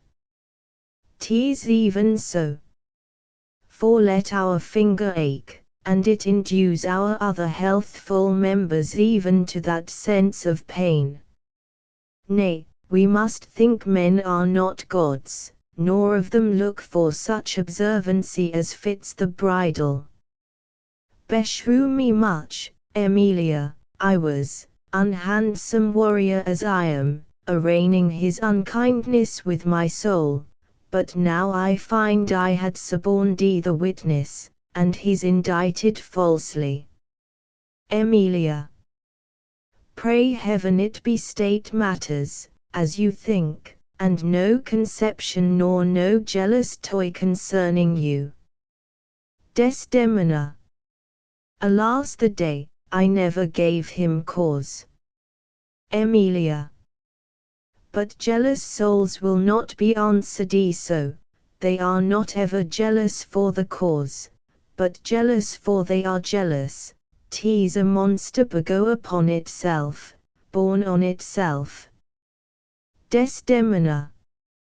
Heaven keep that monster from Othello's mind. Emilia. Lady, Amen. Desdemona. I will go seek him. Cassio, walk hereabout, if I do find him fit, I'll move your suit, and seek to effect it to my uttermost. Cassio. I humbly thank your ladyship. Exeunt Desdemona and Emilia. Enter Bianca. Bianca. Save you, friend Cassio. Cassio. What make you from home? How is it with you, my most fair Bianca? I faith, sweet love, I was coming to your house. Bianca. And I was going to your lodging, Cassio. What, keep a week away? 7 days and nights. 8 hours, and lovers' absent hours, more tedious than the dial 8 times. O weary reckoning! Cassio. Pardon me, Bianca. I have this while with leaden thoughts been pressed, but I shall in a more continuate time strike off this score of absence. Sweet Bianca, giving her Desdemona's handkerchief. Take me this work out. Bianca. O Cassio, whence came this? This is some token from a newer friend. To the felt absence now I feel a cause. Is't he come to this? Well, well. Cassio. Go to, woman. Throw your vile guesses in the devil's teeth, from whence you have them. You are jealous now that this is from some mistress, some remembrance. No, in good troth, Bianca. Bianca. Why, whose is it? Cassio. I know not neither. I found it in my chamber. I like the work well. Ere it be demanded, as like enough it will, I'd have it copied. Take it, and do tea, and leave me for this time. Bianca. Leave you, wherefore? Cassio. I do attend here on the general, and think it no addition, nor my wish, to have him see me womandy. Bianca. Why, I pray you? Cassio. Not that I love you not. Bianca. But that you do not love me. I pray you bring me on the way a little, and say if I shall see you soon at night. Cassio. 'Tis but a little way that I can bring you, for I attend here. But I'll see you soon. Bianca. 'Tis very good, I must be circumspect. Exeunt. Act 4 Scene I Cyprus. Before the castle. Enter Othello and Iago. Iago. Will you think so? Othello. Think so, Iago. Iago. What, to kiss in private? Othello. An unauthorized kiss. Iago. Or to be naked with her friend in bed an hour or more, not meaning any harm. Othello. Naked in bed, Iago, and not mean harm. It is hypocrisy against the devil, they that mean virtuously and yet do so, the devil their virtue tempts, and they tempt heaven. Iago. So they do nothing, 'tis a venial slip. But if I give my wife a handkerchief, Othello. What then? Iago. Why then, 'tis hers, my lord, and being hers, she may, I think, bestow tea on any man. Othello. She is protectress of her honor too. May she give that? Iago. Her honor is an essence that's not seen, they have it very oft that have it not, but for the handkerchief, Othello. By heaven, I would most gladly have forgot it. Thou saidst, oh, it comes o'er my memory, as doth the raven o'er the infected house, boding to all, he had my handkerchief. Iago. What of that? Othello. That's not so good now. Iago. What if I had said I had seen him do you wrong? Or heard him say, as knaves be such abroad, who having, by their own importunate suit, or voluntary dotage of some mistress, convinced or supplied them, cannot choose but they must blab. Othello. Hath he said anything? Iago. He hath, my lord, but be you well as a d, no more than he'll unswear. Othello. What hath he said? Iago. Faith, that he did, I know not what he did. Othello. What? What? Iago. Lie. Othello. With her. Iago. With her, on her, what you will. Othello. Lie with her. Lie on her, we say lie on her when they belie her. Lie with her. That's fulsome. Handkerchief, confessions, handkerchief. To confess, and be hanged for his labor. First, to be hanged, and then to confess. I tremble at it.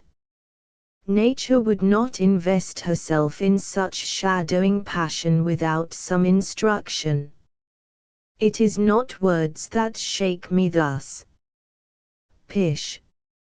Noses, ears, and lips.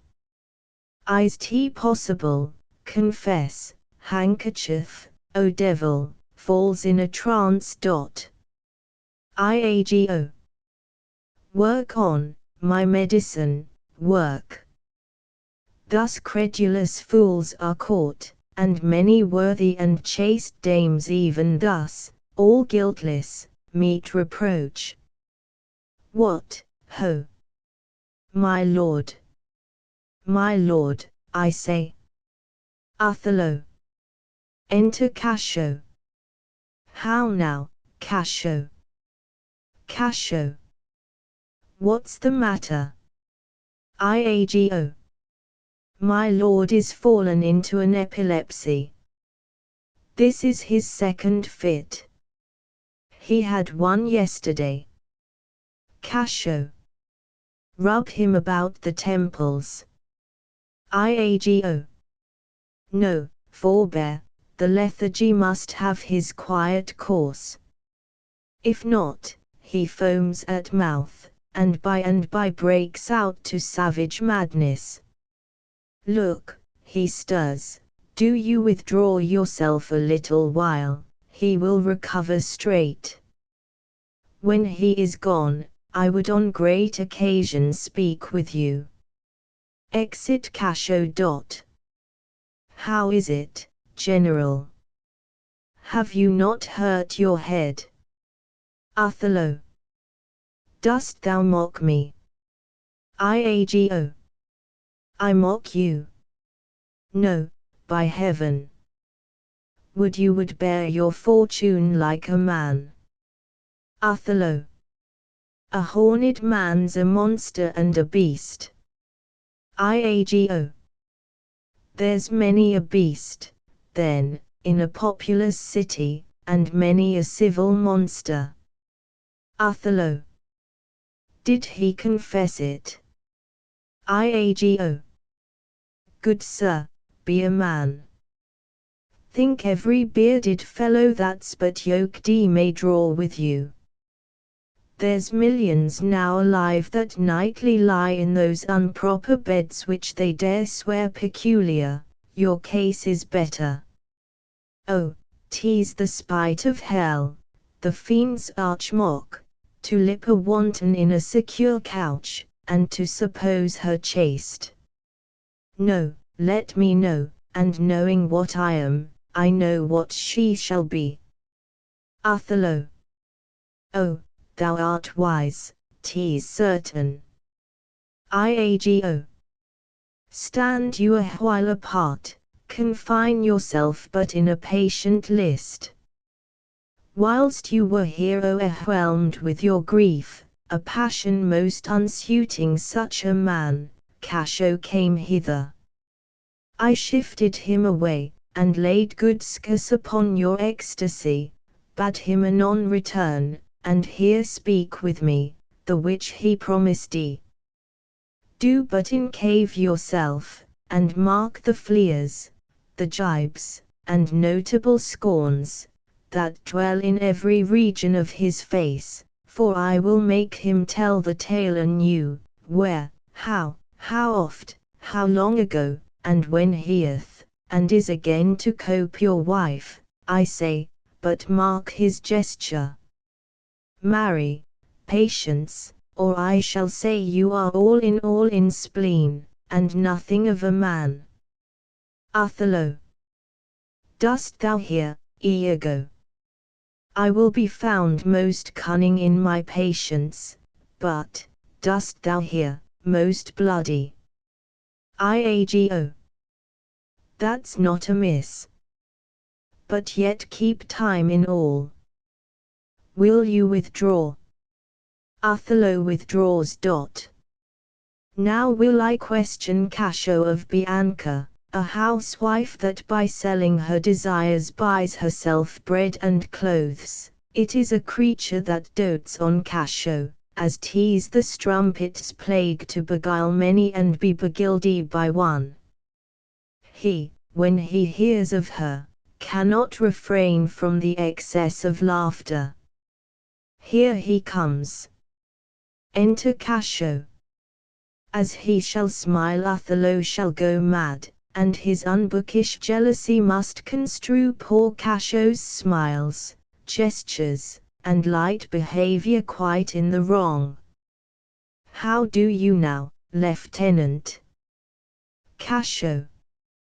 The worser that you give me the addition whose want even kills me. Iago. Ply Desdemona well, and you are sure on't. Speaking lower.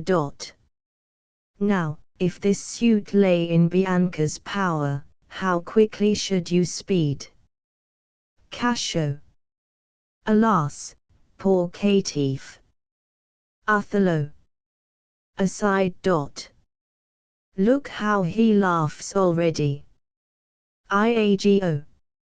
I never knew a woman love man so. Cassio. Alas, poor rogue. I think, faith, she loves me. Othello. Aside. Now he denies it faintly and laughs it out. Iago. Do you hear, Cassio? Othello. Now he importunes him to tell it o'er. Go to, well said, well said. Iago. She gives it out that you shall marry her. Do you intend it? Cassio. Ha, ha, ha. Othello. Do you triumph, Roman?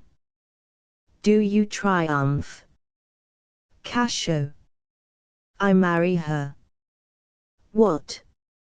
A customer. I prithee, bear some charity to my wit, do not think it so unwholesome. Ha, ha, ha. Othello. So. They laugh that wins. Iago. Faith, the cry goes that you shall marry her. Cassio. Prithee say true. Iago. I am a very villain else. Othello. Have you scored me? Well. Cassio. This is the monkey's own giving out. She is persuaded I will marry her, out of her own love and flattery, not out of my promise. Othello. Iago beckons me. Now he begins the story. Cassio. She was here even now. She haunts me in every place. I was the other day talking on the sea bank with certain Venetians, and thither comes the bauble, and falls thus about my neck. Othello. Crying, O dear Cassio, as it were, his gesture imports it. Cassio. So hangs, and lolls, and weeps upon me, so hails and pulls me.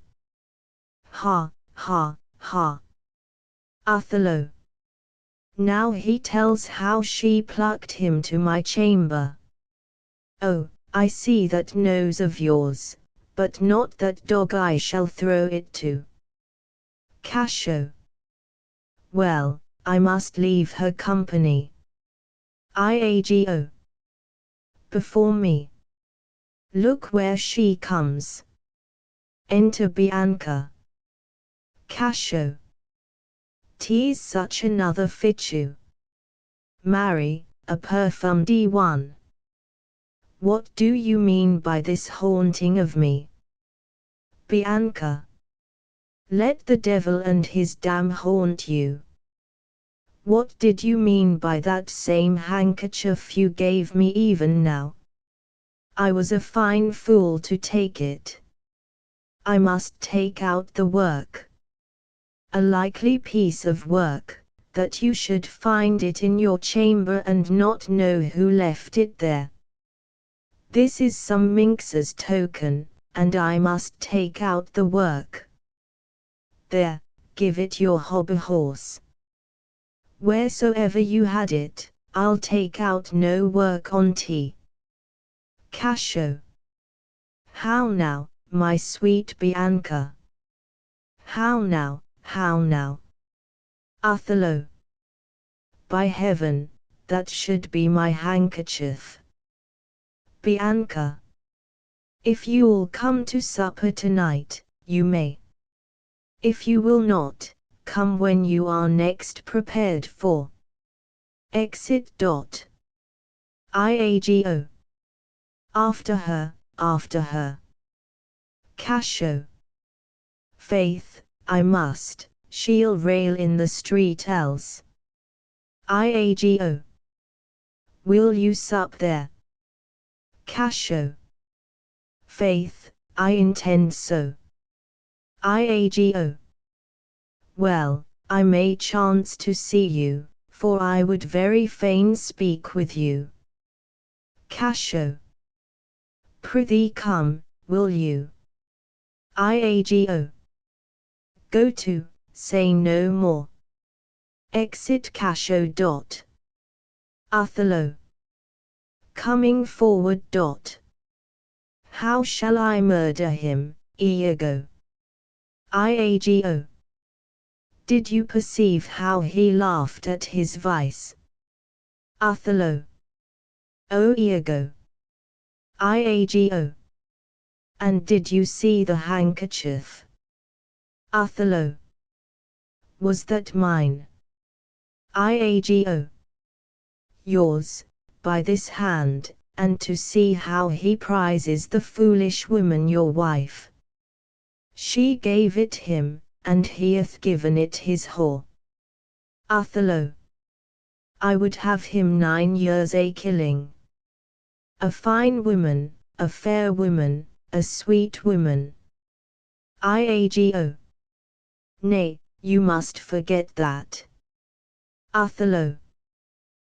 Let her rot, and perish, and be damned tonight, for she shall not live.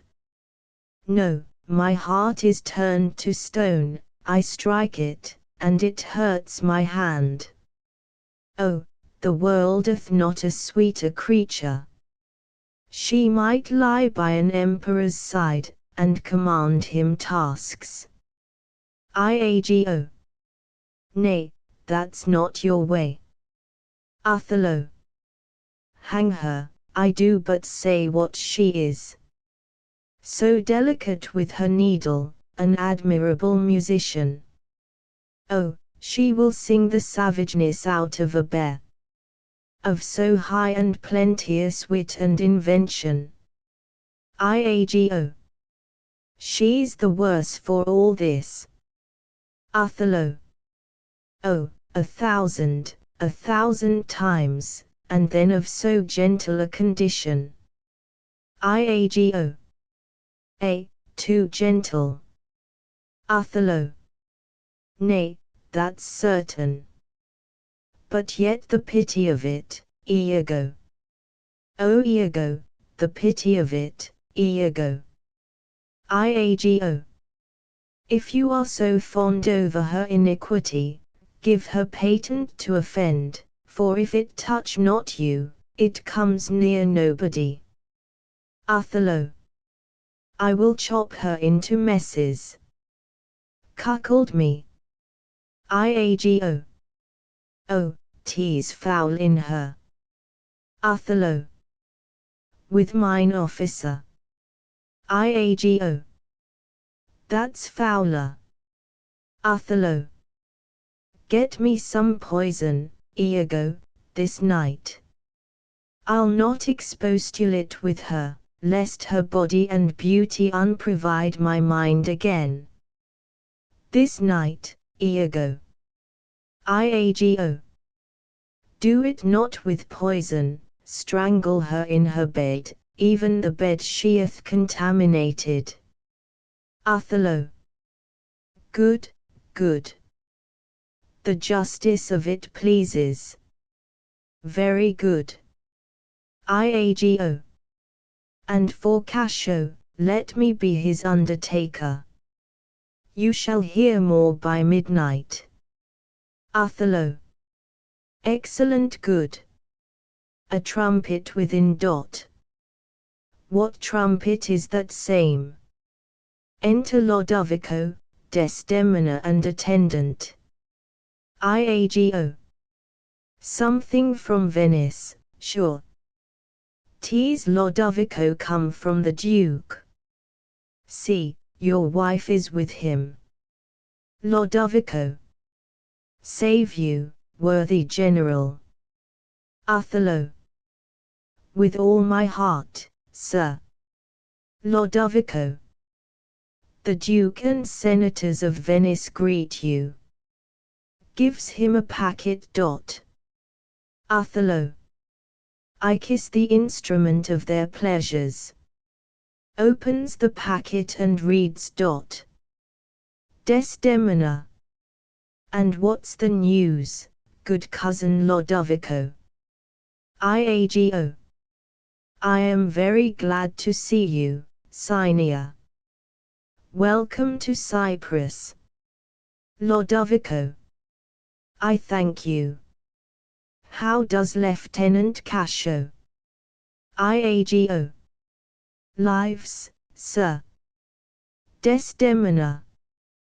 Cousin, there's fallen between him and my lord an unkind breach, but you shall make all well. Othello.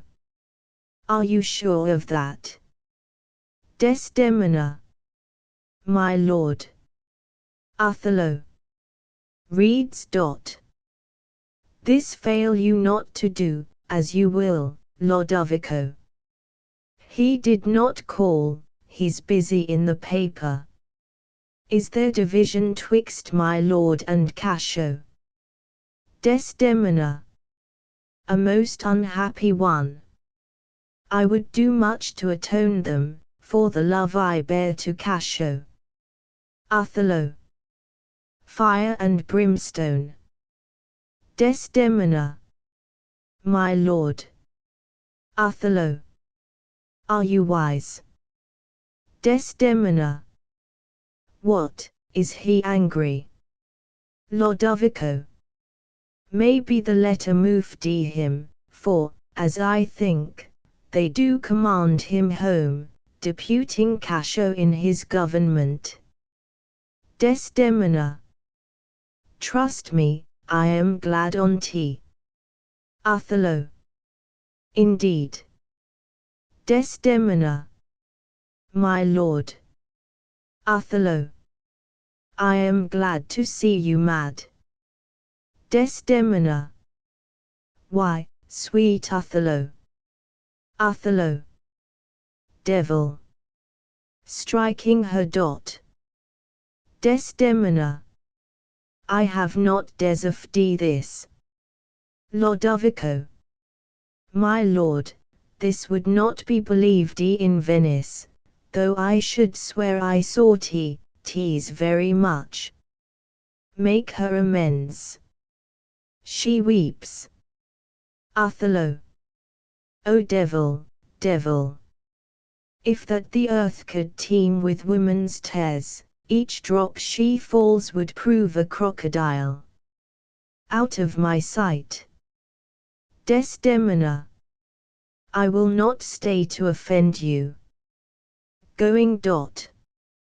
Lodovico. Truly, an obedient lady. I do beseech your lordship, call her back. Othello. Mistress. Desdemona.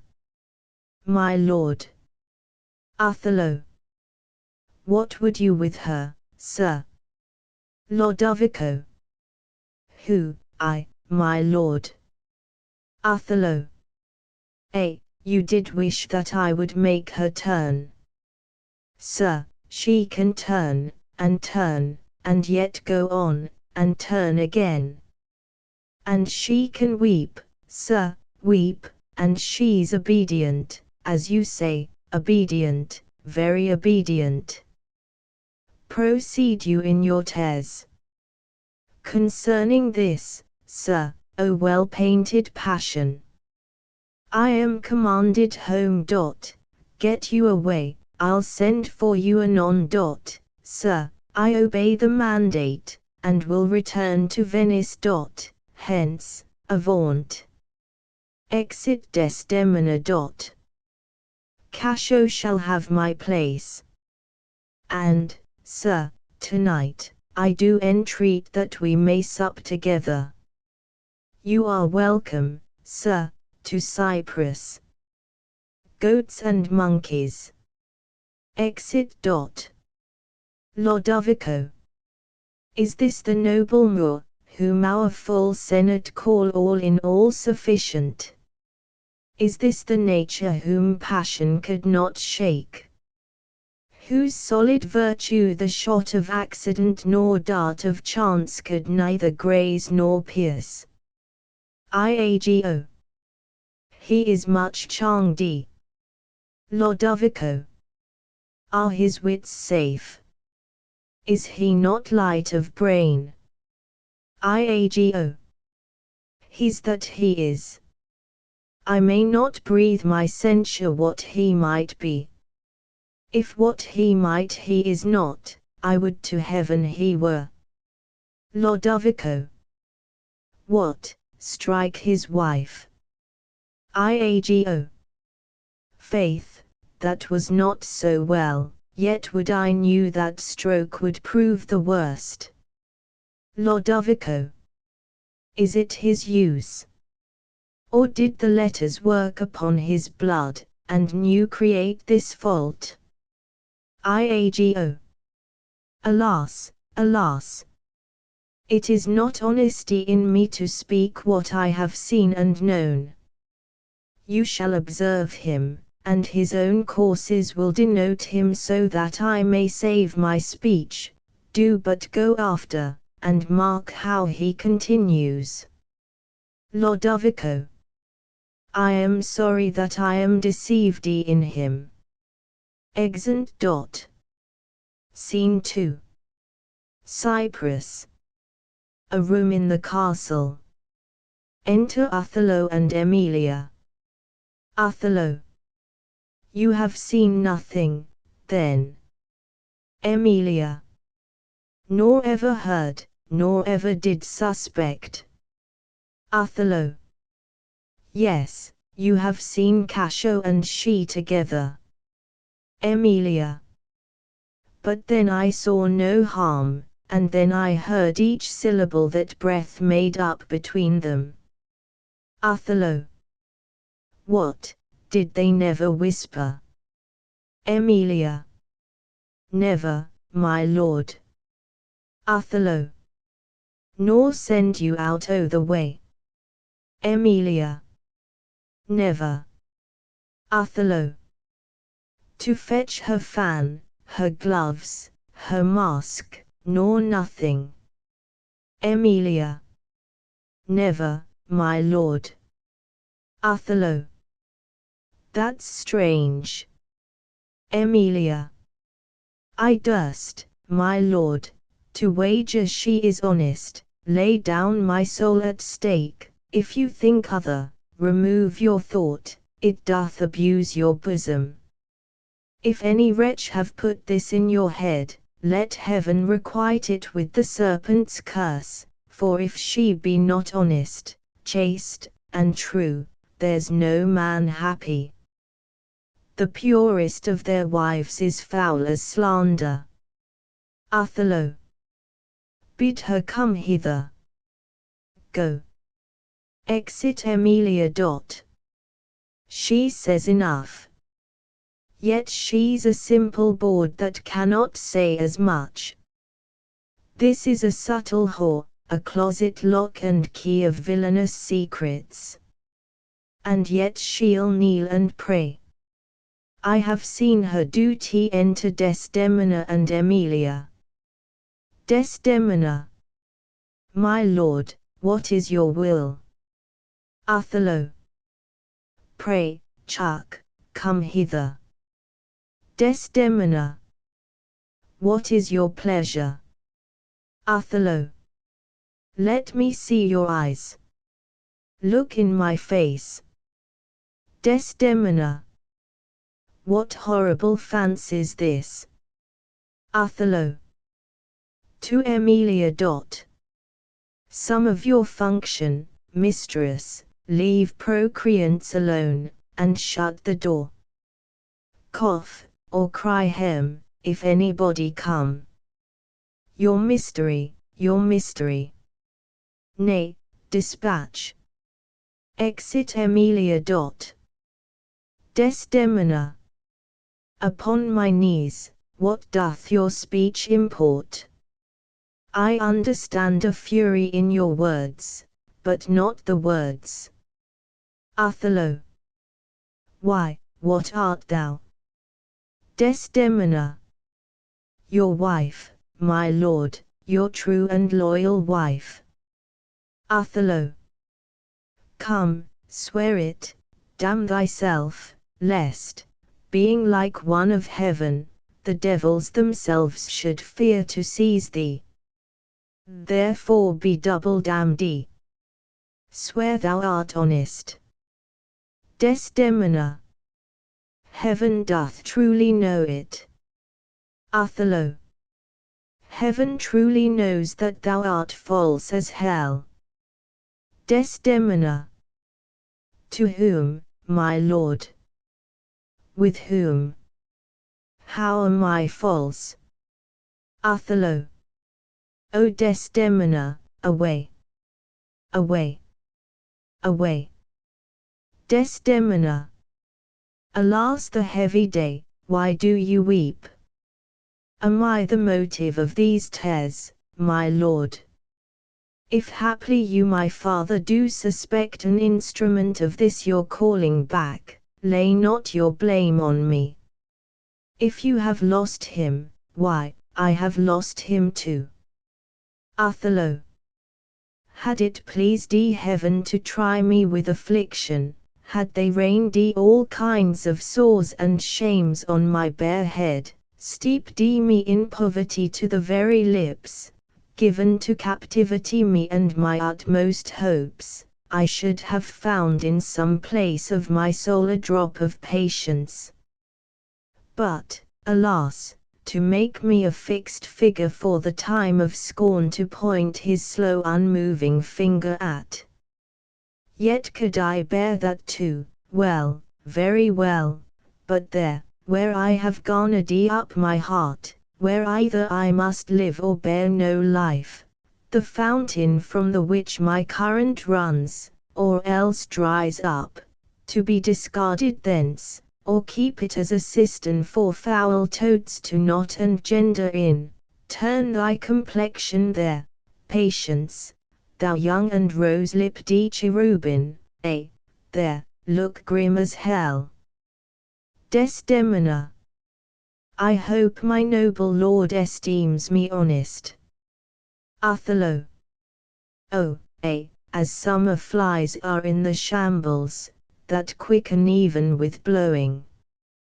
O thou weed, who art so lovely fair, and smellest so sweet, that the sense aches at thee, would thou hadst ne'er been born. Desdemona. Alas, what ignorant sin have I committed? Othello. Was this fair paper, this most goodly book, made to write whore upon? What committed? Committed. O thou public commoner! I should make very forges of my cheeks, that would to cinders burn up modesty, did I but speak thy deeds. What committed? Heaven stops the nose at it, and the moon winks, the bawdy wind, that kisses all it meets, is hushed within the hollow mine of earth, and will not hear it. What committed? Impudent strumpet. Desdemona. By heaven, you do me wrong. Othello. Are not you a strumpet? Desdemona. No, as I am a Christian, if to preserve this vessel for my lord from any other foul unlawful touch be not to be a strumpet, I am none. Othello. What, not a whore? Desdemona. No, as I shall be saved. Othello. Is possible? Desdemona. Oh, heaven forgive us. Othello. I cry you mercy then. I took you for that cunning whore of Venice that married with Othello. You, mistress, enter Emilia. That have the office opposite to Saint Peter, and keeps the gate of hell. You. We have done our course, there's money for your pains. I pray you turn the key, and keep our counsel. Exit. Emilia. Alas, what does this gentleman conceive? How do you, madam? How do you, my good lady? Desdemona. Faith, half asleep. Emilia. Good madam, what's the matter with my lord? Desdemona. With who? Emilia. Why, with my lord, madam. Desdemona. Who is thy lord? Emilia. He that is yours, sweet lady. Desdemona. I have none. Do not talk to me, Emilia, I cannot weep, nor answer have I none but what should go by water. Prithee, tonight lay on my bed my wedding sheets, remember, and call thy husband hither. Emilia. Here's a change indeed. Exit. Desdemona. 'Tis meet I should be usd so, very meet. How have I been behaved, that he might stick the smallest opinion on my least misuse? Enter Iago and Emilia. Iago. What is your pleasure, madam? How is tea with you? Desdemona. I cannot tell. Those that do teach young babes do it with gentle means and easy tasks. He might have chid me so, for, in good faith, I am a child to chiding. Iago. What's the matter, lady? Emilia. Alas, Iago, my lordeth so behoarded her, thrown such despite and heavy terms upon her, as true hearts cannot bear. Desdemona. Am I that name, Iago? Iago. What name, fair lady? Desdemona. Such as she says my lord did say I was. Emilia. He called her whore, a beggar in his drink could not have laid such terms upon his call it. Iago. Why did he so? Desdemona. I do not know. I am sure I am none such. Iago. Do not weep, alas the day. Emilia. Hath she forsook so many noble matches, her father, and her country, and her friends, to be called a whore? Would it not make one weep? Desdemona. It is my wretched fortune. Iago. Beshrew him 40. How comes this trick upon him? Desdemona. Nay, heaven doth know. Emilia. I will be hanged if some eternal villain, some busy and insinuating rogue, some cogging, cozening slave, to get some office, have not devised this slander. I'll be hanged else. Iago. Fie, there is no such man. It is impossible. Desdemona. If any such there be, heaven pardon him. Emilia.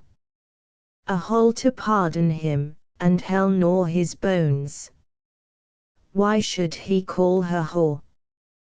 Who keeps her company? What place? What time? What form? What likelihood? The Moor's abused by some most villainous knave, some base notorious knave, some scurvy fellow.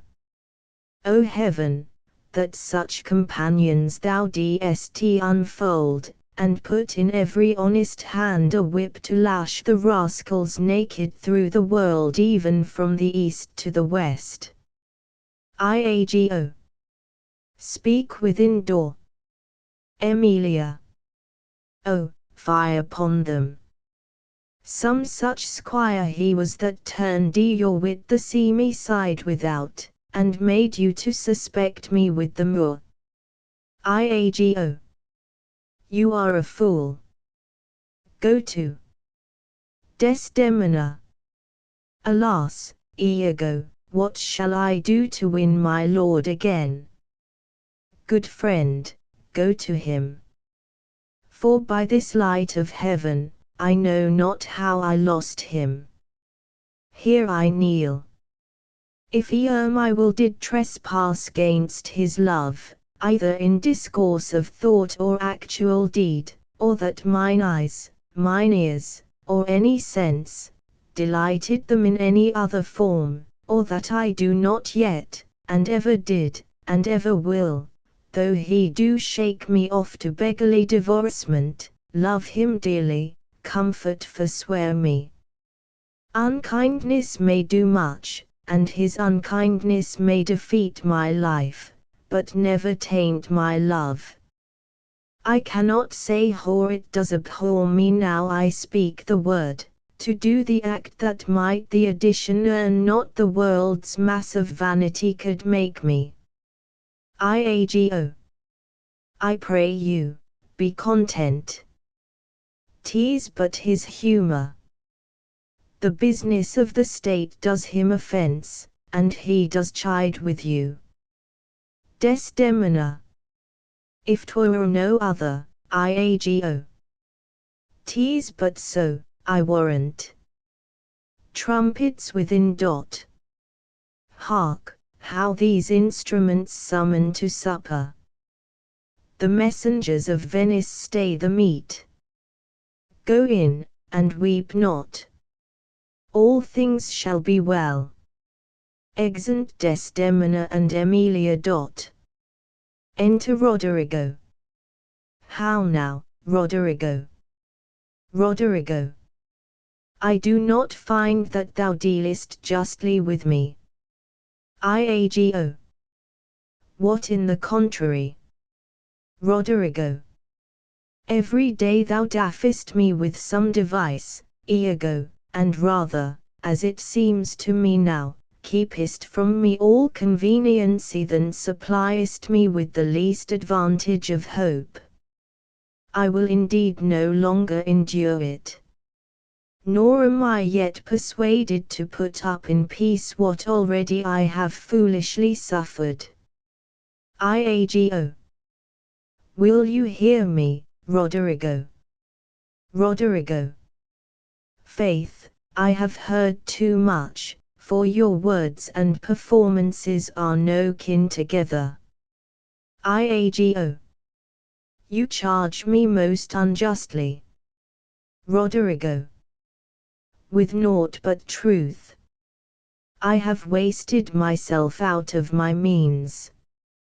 The jewels you have had from me to deliver to Desdemona would half have corrupted a votarist. You have told me she hath received them, and returned me expectations and comforts of sudden respect and acquaintance, but I find none. Iago. Well, go to, very well. Roderigo. Very well, go to, I cannot go to, man, nor 'tis not very well. Nay, I say 'tis very scurvy, and begin to find myself fopped in it. Iago. Very well. Roderigo. I tell you 'tis not very well. I will make myself known to Desdemona. If she will return me my jewels, I will give over my suit and repent my unlawful solicitation. If not, assure yourself I will seek satisfaction of you. Iago. You have said now. Roderigo. And said nothing but what I protest intendment of doing. Iago.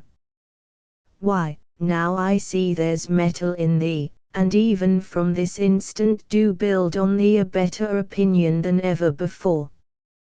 Give me thy hand, Roderigo. Thou hast taken against me a most just exception, but yet I protest, I have dealt most directly in thy affair. Roderigo. It hath not appeared. Iago. I grant indeed it hath not appeared, and your suspicion is not without wit and judgment. But, Roderigo, if thou hast that in thee indeed, which I have greater reason to believe now than ever, I mean purpose, courage, and valour, this night show it.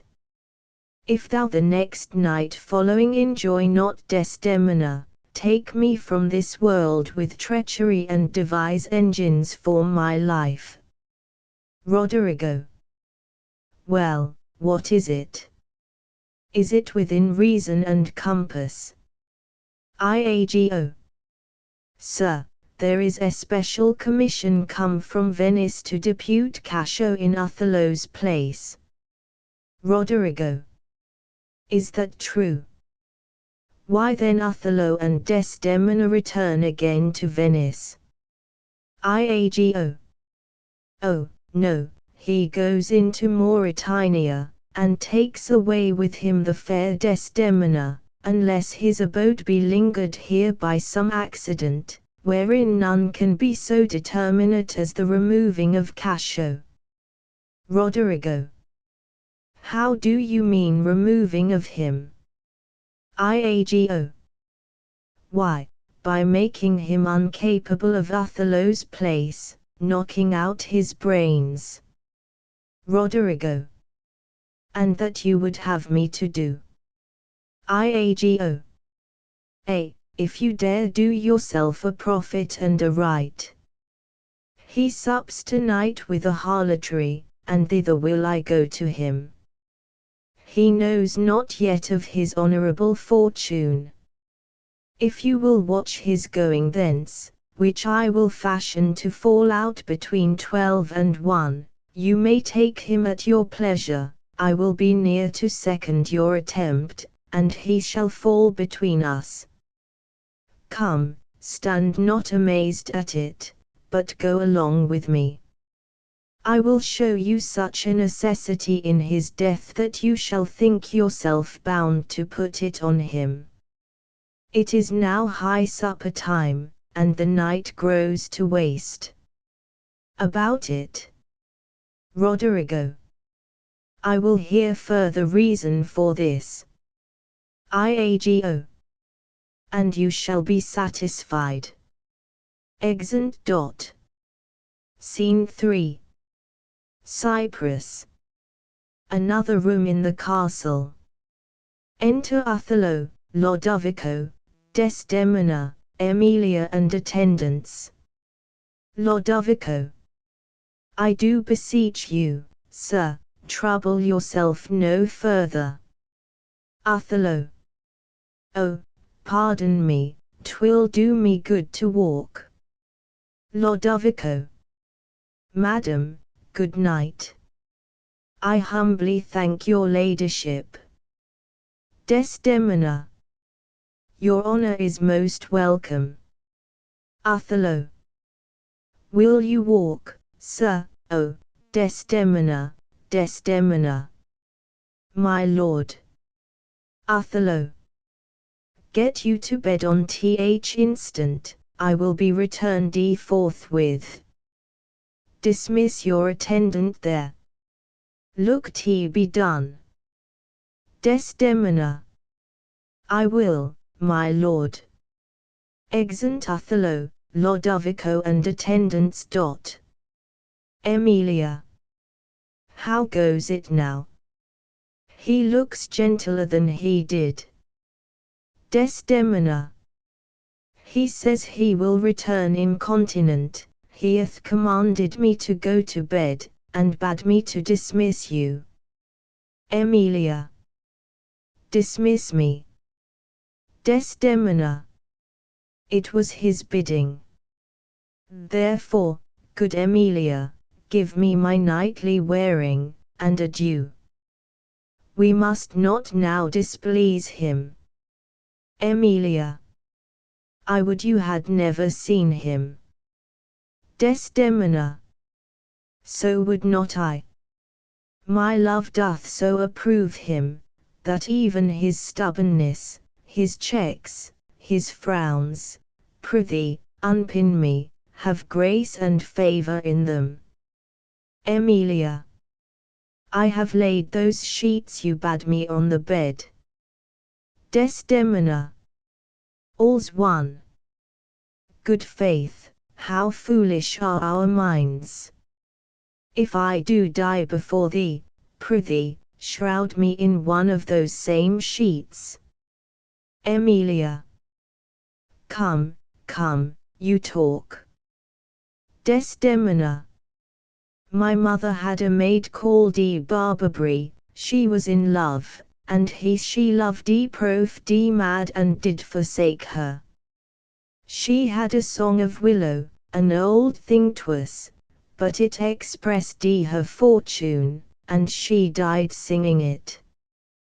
That song tonight will not go from my mind. I have much to do but to go hang my head all at one side and sing it like poor Barbary. Prithee dispatch. Emilia. Shall I go fetch your nightgown? Desdemona. No, unpin me here. This Lodovico is a proper man. Emilia. A very handsome man. Desdemona. He speaks well. Emilia. I know a lady in Venice would have walked barefoot to Palestine for a touch of his nether lip. Desdemona. Singing. The poor soul sat sighing by a sycamore tree, sing all a green willow. Her hand on her bosom, her head on her knee, sing willow, willow, willow. The fresh streams ran by her, and murmured her moans, sing willow, willow, willow. Her salt tears fell from her, and softened the stones, lay by these, sings. Sing willow, willow, willow. Prithee hie thee. He'll come anon. Sings.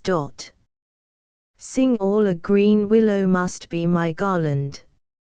Let nobody blame him, his scorn I approve, nay, that's not next. Hark! Who is 't that knocks? Emilia. It's the wind. Desdemona. Sings. I called my love false love, but what said he then? Sing willow, willow, willow. If I court mo women, you'll couch with mo men. So get thee gone, good night. Mine eyes do itch, doth that bode weeping? Emilia. 'Tis neither here nor there. Desdemona. I have heard it said so. Oh, these men, these men. Dost thou in conscience think, tell me, Emilia, that there be women do abuse their husbands in such gross kind? Emilia. There be some such, no question. Desdemona. Wouldst thou do such a deed for all the world? Emilia. Why, would not you? Desdemona. No, by this heavenly light. Emilia. Nor I neither by this heavenly light, I might do 't as well I the dark. Desdemona. Wouldst thou do such a deed for all the world? Emilia. The world's a huge thing. It is a great price for a small vice. Desdemona. In troth, I think thou wouldst not. Emilia. In troth, I think I should, and undo 't when I had done. Marry, I would not do such a thing for a joint ring, nor for measures of lawn, nor for gowns, petticoats, nor caps, nor any petty exhibition, but, for the whole world. Why, who would not make her husband a cuckold to make him a monarch? I should venture purgatory for 't, Desdemona. Beshrew me, if I would do such a wrong for the whole world. Emilia. Why, the wrong is but a wrong I the world, and having the world for your labor, 'tis a wrong in your own world, and you might quickly make it right. Desdemona. I do not think there is any such woman. Emilia. Yes, a dozen, and as many to the vantage as would store the world they played for.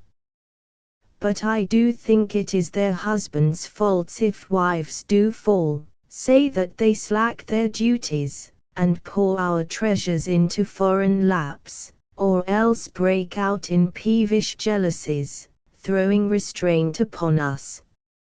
Or say they strike us, or scant our former having in despite. Why, we have galls, and though we have some grace, yet have we some revenge. Let husbands know their wives have sense like them, they see, and smell and have their palates both for sweet and sour, as husbands have. What is it that they do when they change us for others? Is it sport? I think it is. And doth affection breed it? I think it doth. Is frailty that thus us? It is so too. And have not we affections, desires for sport, and frailty, as men have? Then let them use us well, else let them know, the ills we do, their ills instruct us so. Desdemona. Good night, good night.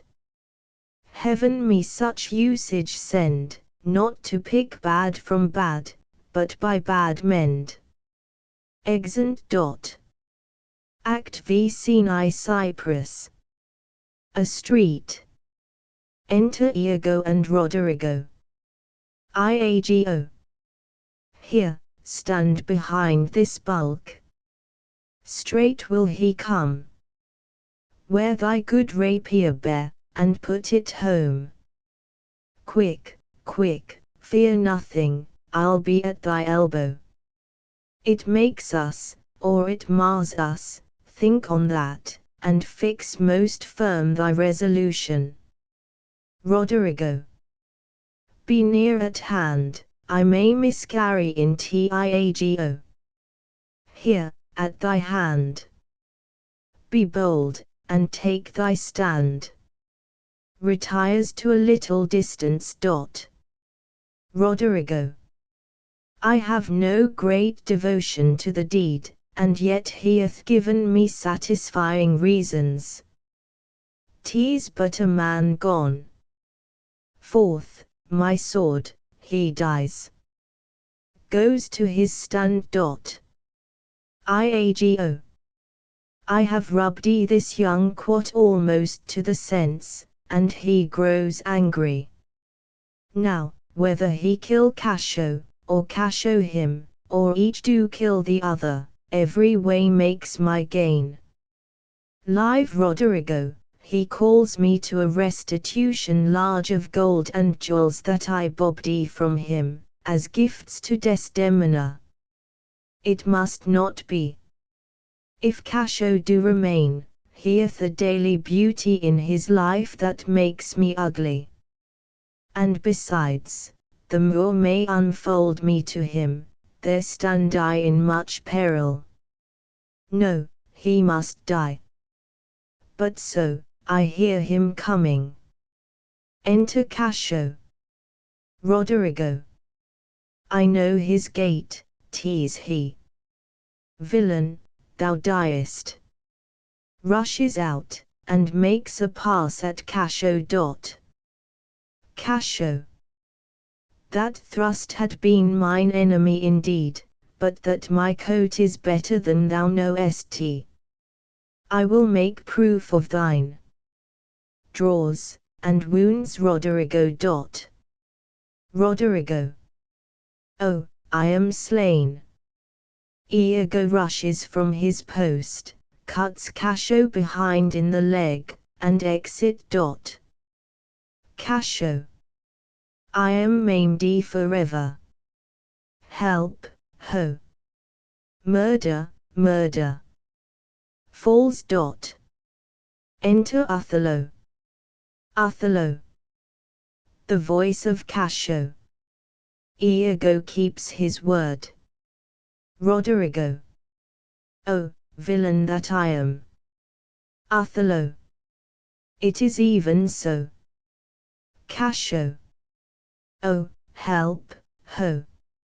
Light. A surgeon. Othello. 'Tis he. O brave Iago, honest and just, that hast such noble sense of thy friend's wrong. Thou teachest me, minion, your dear lies dead, and your unblessed fate hies. Strumpet, I come. Forth of my heart those charms, thine eyes, are blotted, thy bed, lust-stained, shall with lust's blood be spotted. Exit. Enter Lodovico and Gratiano. Cascio. What, ho? No watch. No passage. Murder, murder. Gratiano. 'Tis some mischance, the cry is very direful. Cascio. Oh, help. Lodovico. Hark. Roderigo. O wretched villain. Lodovico. 2 or 3 groan. It is a heavy night. These may be counterfeits. Let's think 'tis unsafe to come into the cry without more help. Roderigo. Nobody come. Then shall I bleed to death. Enter Iago with a light. Lodovico. Hark. Gratiano. Here's one comes in his shirt, with light and weapons. Iago. Who's there? Whose noise is this that cries on murder? Lodovico. We do not know. Iago. Did not you hear a cry? Cascio. Here, here. For heaven's sake, help me. Iago. What's the matter? Gratiano. This is Othello's ancient, as I take it. Lodovico. The same indeed, a very valiant fellow. Iago. What are you here that cry so grievously? Cascio. Iago. Oh, I am spoiled, undone by villains. Give me some help. Iago. O me, lieutenant. What villains have done this? Cascio. I think that one of them is hereabout, and cannot make away. Iago. O treacherous villains. To Lodovico and Gratiano.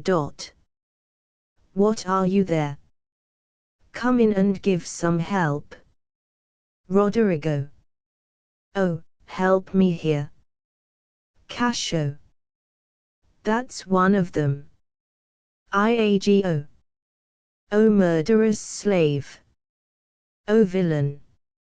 Stabs Roderigo. Roderigo. O damned Iago.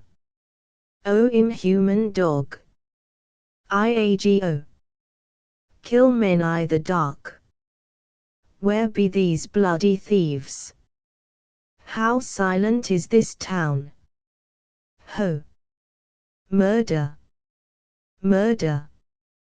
What may you be? Are you of good or evil? Lodovico. As you shall prove us, praise us. Iago. Signia Lodovico. Lodovico. He, sir. Iago. I cry you mercy. Here's Cascio hurt by villains. Gratiano.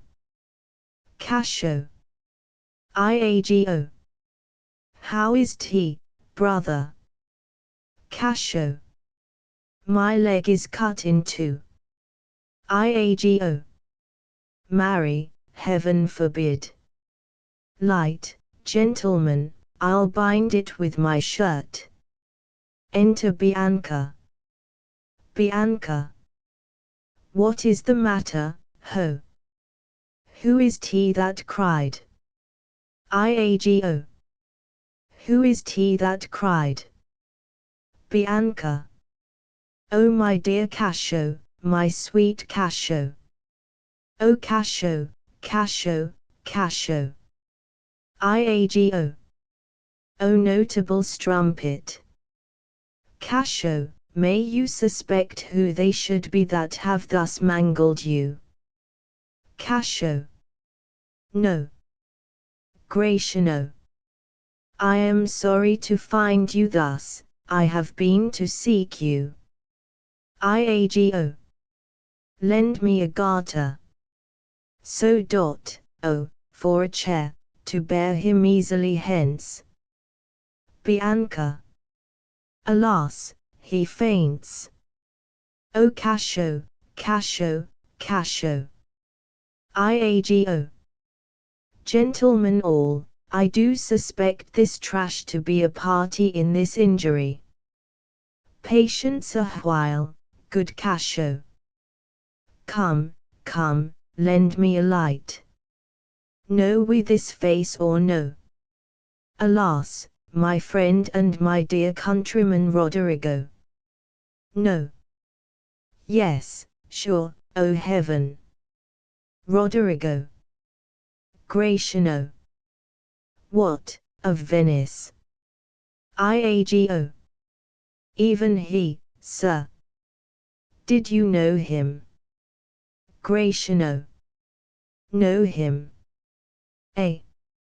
Iago. Sine Gratiano. I cry you gentle pardon.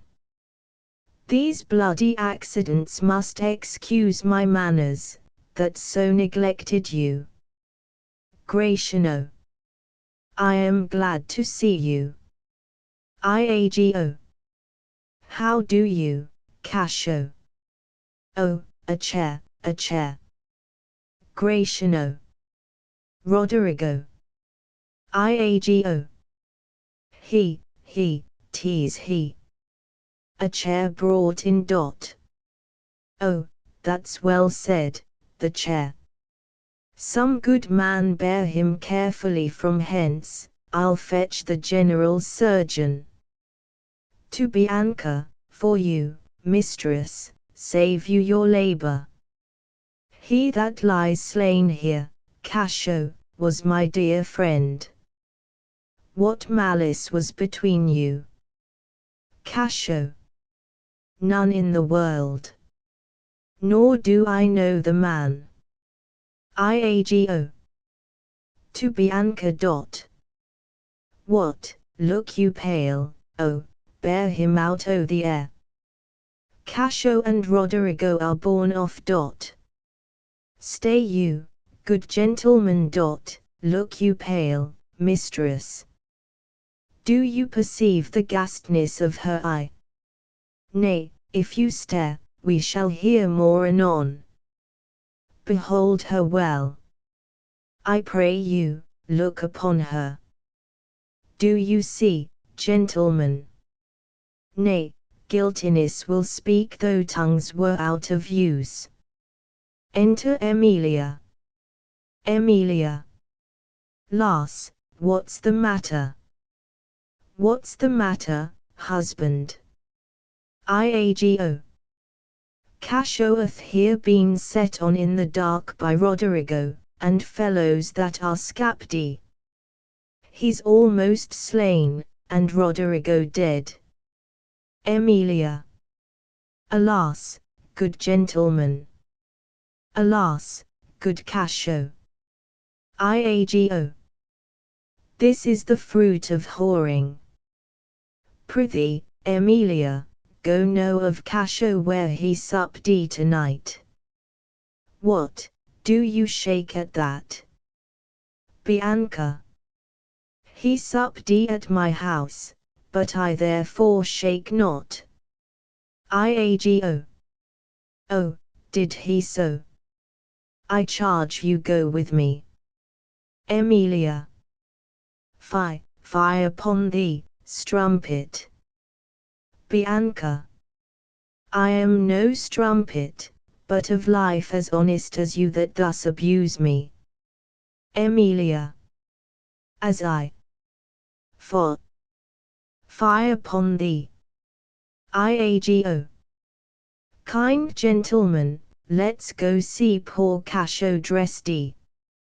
Come, mistress, you must tell's another tale. Emilia, run you to the citadel, and tell my lord and lady what hath happened. Will you go on afore? Aside. This is the night that either makes me or foredoes me quite. Exeunt. Scene 2. Cyprus. A bedchamber in the castle. Desdemona in bed asleep, a light burning. Enter Othello. Othello.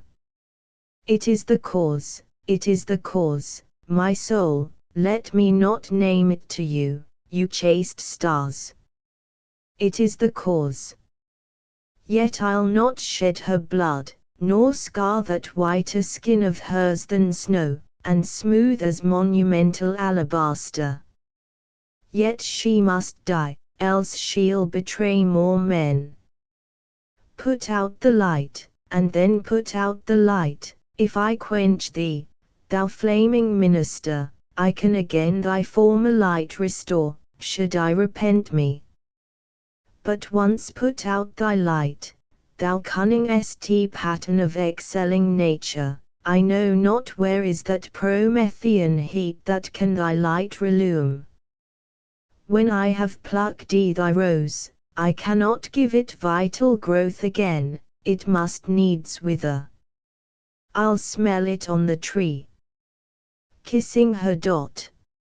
Oh, balmy breath, that dost almost persuade justice to break her sword. One more. Be thus when thou art dead, and I will kill thee, and love thee after. One more, and this the last. So sweet was ne'er so fatal. I must weep, but they are cruel tears. This sorrow's heavenly, it strikes where it doth love. She wakes. Desdemona. Who's there?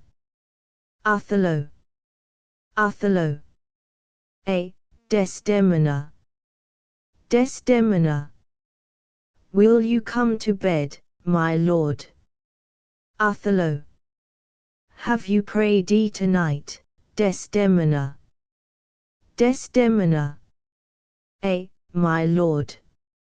Othello. If you bethink yourself of any crime unreconciled as yet to heaven and grace, solicit for it straight. Desdemona. Alack, my lord, what may you mean by that? Othello. Well, do it, and be brief, I will walk by. I would not kill thy unprepared spirit, no, heaven forfend. I would not kill thy soul. Desdemona. Talk you of killing? Othello. I do. Desdemona. Then heaven have mercy on me. Othello. Amen, with all my heart. Desdemona. If you say so, I hope you will not kill me. Othello. Hum. Desdemona.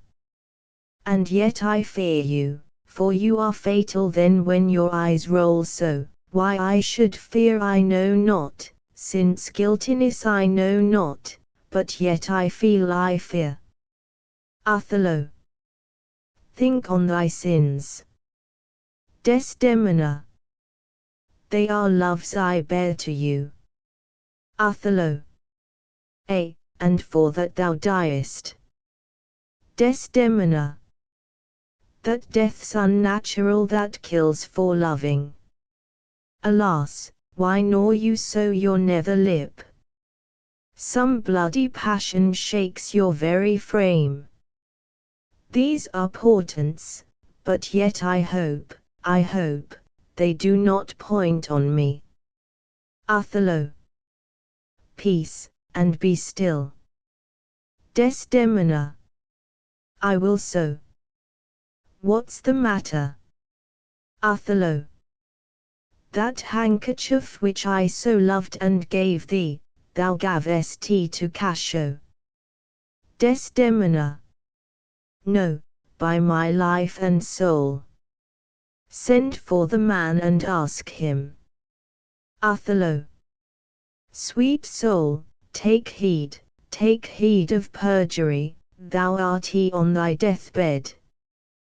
Desdemona. But not yet to die. Othello. Yes, presently, therefore confess thee freely of thy sin. For to deny each article with oath cannot remove nor choke the strong conception that I do groan withal. Thou art to die. Desdemona. Then, Lord have mercy on me. Othello. I say, Amen. Desdemona. And have you mercy too.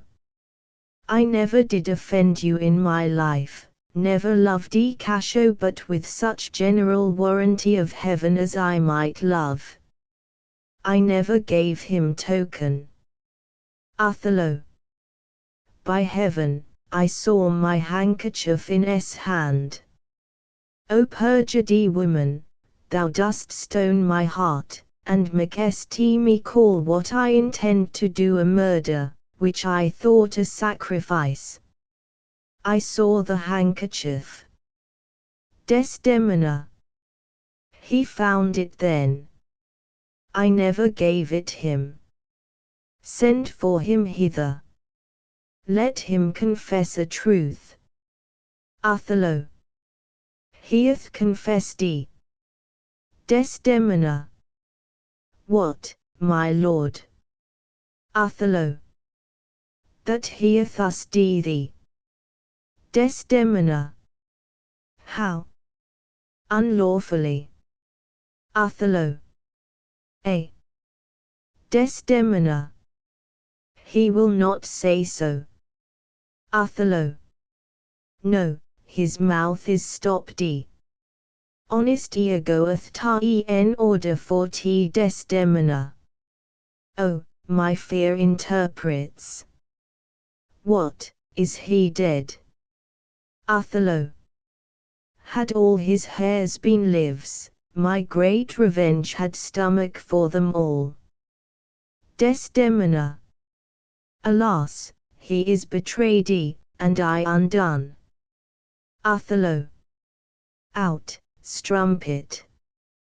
Weepest thou for him to my face? Desdemona. Oh, banish me, my lord, but kill me not. Othello. Down, strumpet. Desdemona. Kill me tomorrow, let me live tonight. Othello. Nay, if you strive, Desdemona. But half an hour. Othello. Being done, there is no pause. Desdemona. But while I say one prayer. Othello. It is too late. Smothers her. Emilia. Within.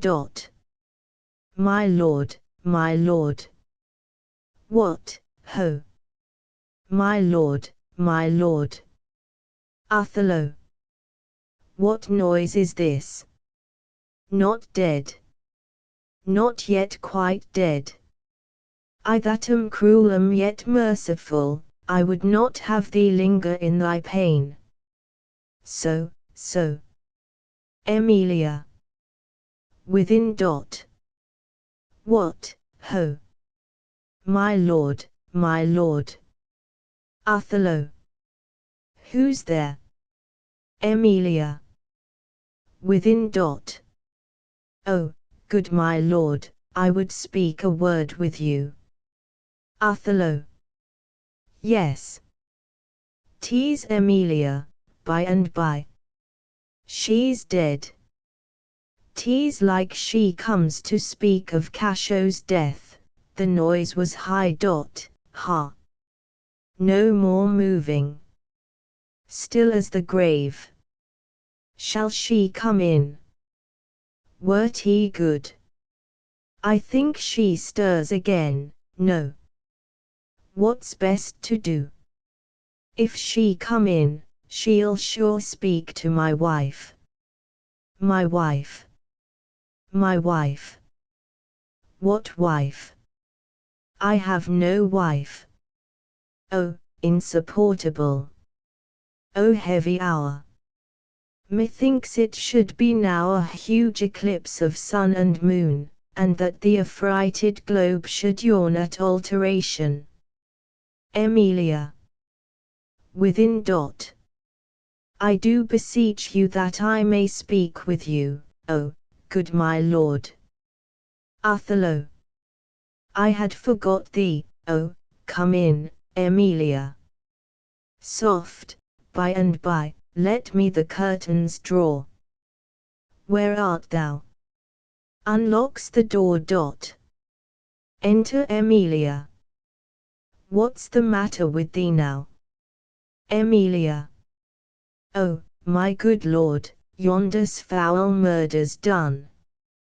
Othello. What, now? Emilia. But now, my lord. Othello. It is the very error of the moon, she comes more nearer earth than she was wont and makes men mad. Emilia. Cassio, my lord, hath killed a young Venetian called Roderigo. Othello. Roderigo killed and Cassio killed Emilia. No, Cassio is not killed Othello.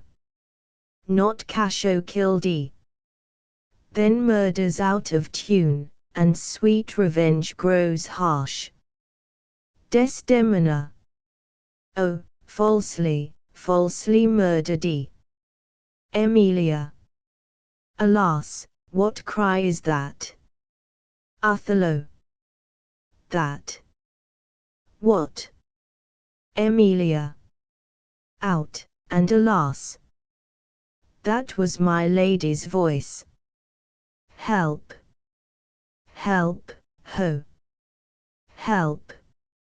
O lady, speak again, sweet Desdemona. O sweet mistress, speak. Desdemona.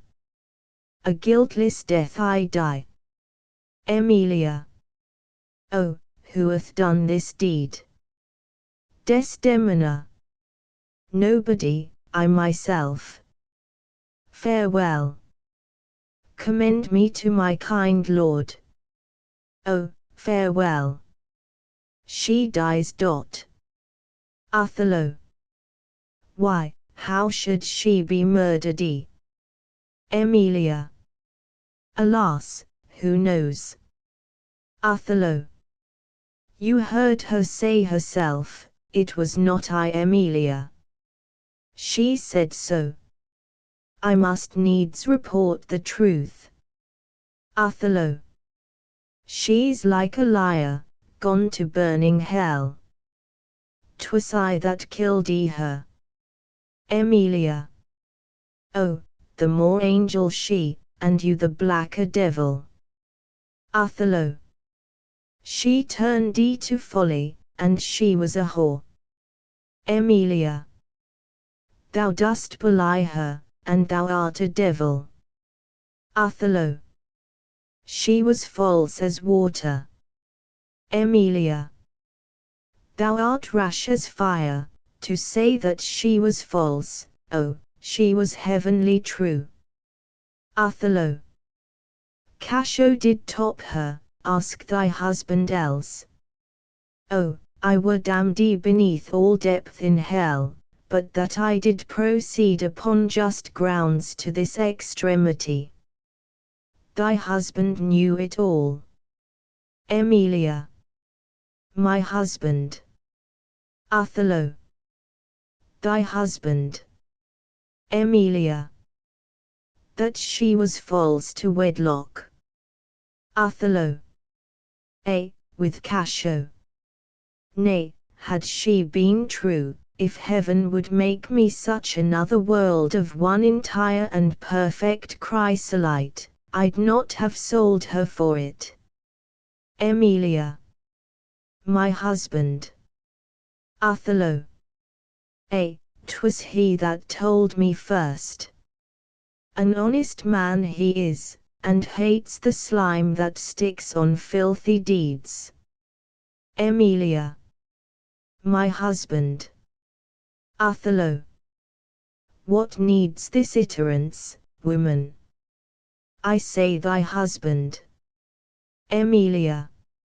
O mistress, villainy hath made mocks with love. My husband say that she was false. Othello. He, woman, I say thy husband, dost understand the word? My friend, thy husband, honest Iago. Emilia. If he say so, may his pernicious soul rot half a grain a day. He lies to the heart. She was too fond of her most filthy bargain. Othello. Ha! Emilia. Do thy worst, this deed of thine is no more worthy heaven than thou wast worthy her. Othello. Peace, you were best. Emilia. Thou hast not half that power to do me harm as I have to be hurt. O gull! O dolt!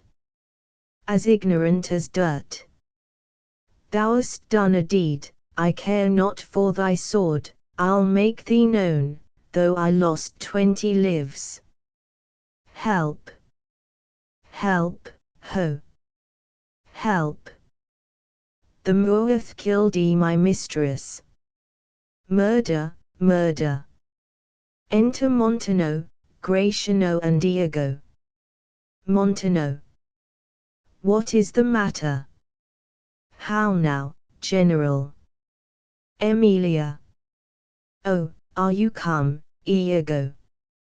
You have done well, that men must lay their murders on your neck. Gratiano. What is the matter? Emilia. Disprove this villain, if thou be'st a man. He says thou toldst him that his wife was false. I know thou didst not, thou art not such a villain. Speak, for my heart is full. Iago.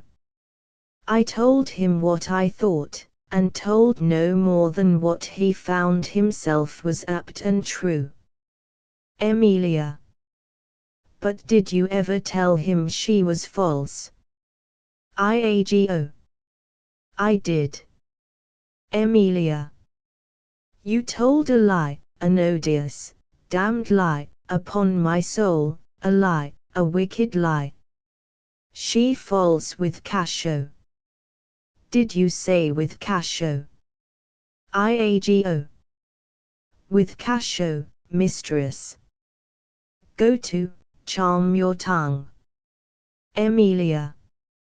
I will not charm my tongue, I am bound to speak. My mistress here lies murdered in her bed. All. O heavens forfend. Emilia. And your reports have set the murder on. Othello. Nay, stare not, masters, it is true indeed. Gratiano. 'Tis a strange truth. Montano. O monstrous act. Emilia. Villainy, villainy, villainy. I think upon tea, I think I smell tea, O villainy. I thought so then. I'll kill myself for grief.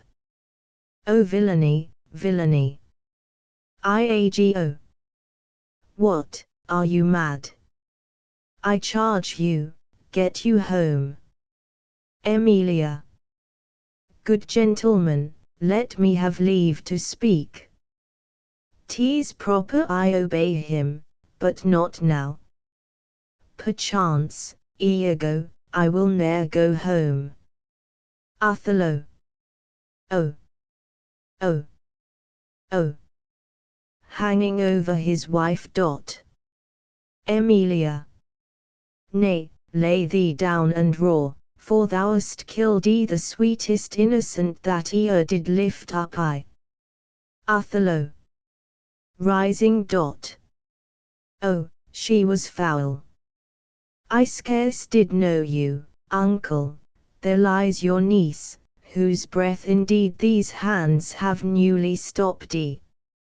I know this act shows horrible and grim. Gratiano.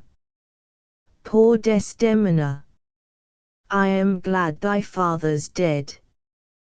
Thy match was mortal to him, and pure grief shore his old thread in twain. Did he live now, this sight would make him do a desperate turn, yet, curse his better angel from his side, and fall to reprobance. Othello. 'Tis pitiful.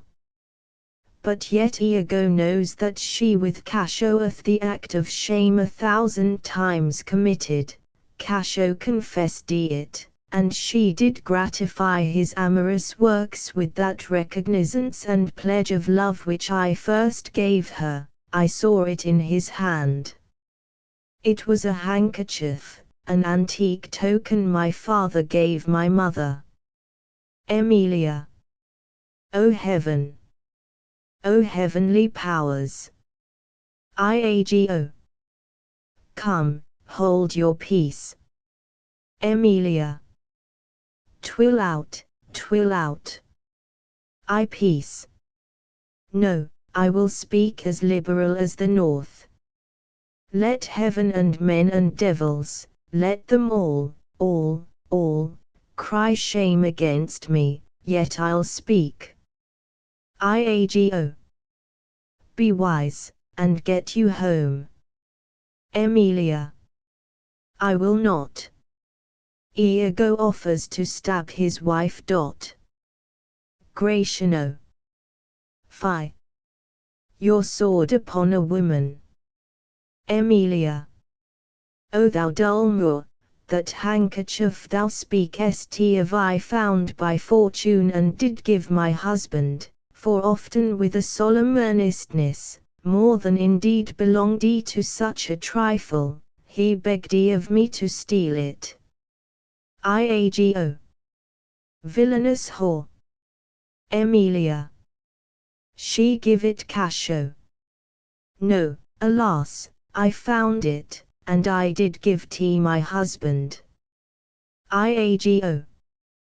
Filth, thou liest. Emilia. By heaven, I do not, gentlemen. O murderous coxcomb! What should such a fool do with so good a wife? Othello, are there not stones in heaven but what serve for thunder? Precious villain! Iago stabs Emilia and then runs out. Gratiano. The woman falls. Sure, he hath killed his wife. Emilia. Oh, lay me by my mistress' side. Gratiano. He's gone, but his wife's killed. Montano.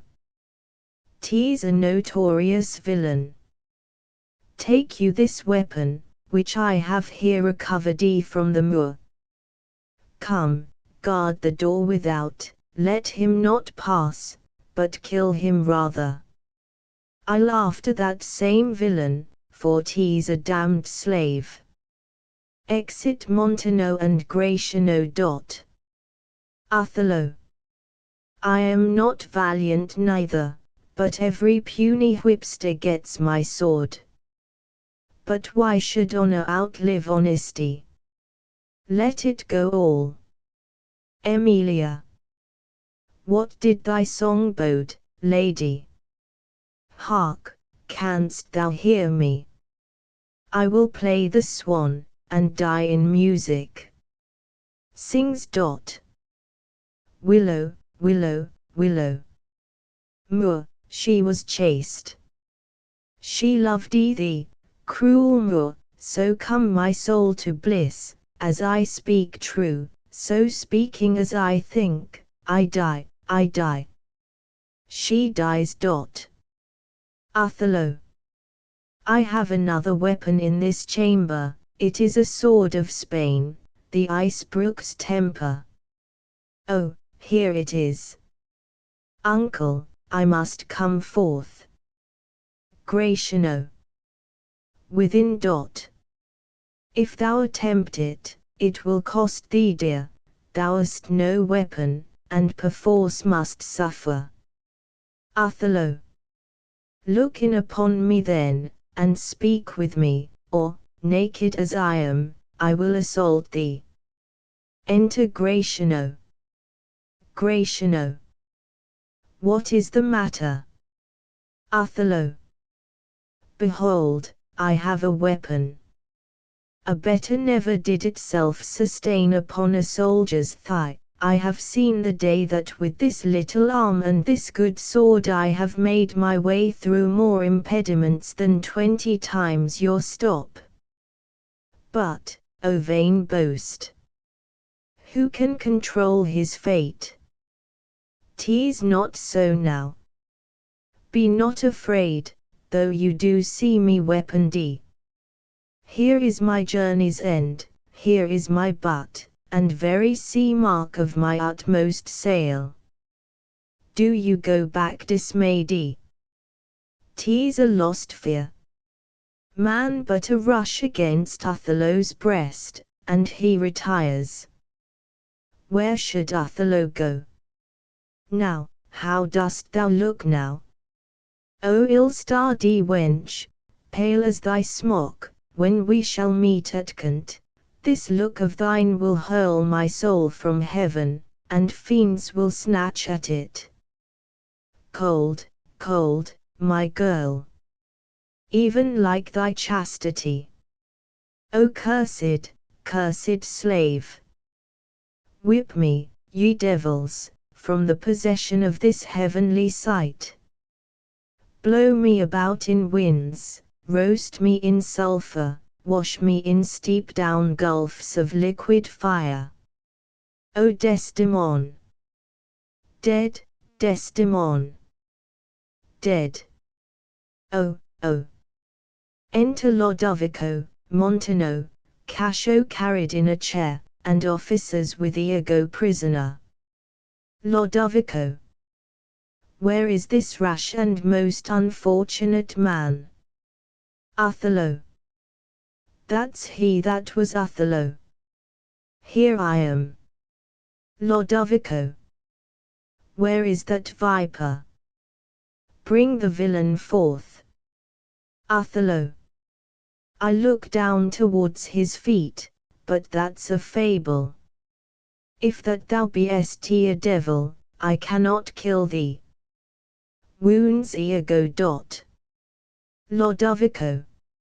Wrench his sword from him. Iago. I bleed, sir, but not kill thee. Othello. I am not sorry neither. I'd have thee live, for in my sense 'tis happiness to die. Lodovico. O thou Othello, that wert once so good, fallen in the practice of a damned slave, what shall be said to thee? Othello. Why, anything, an honorable murderer, if you will.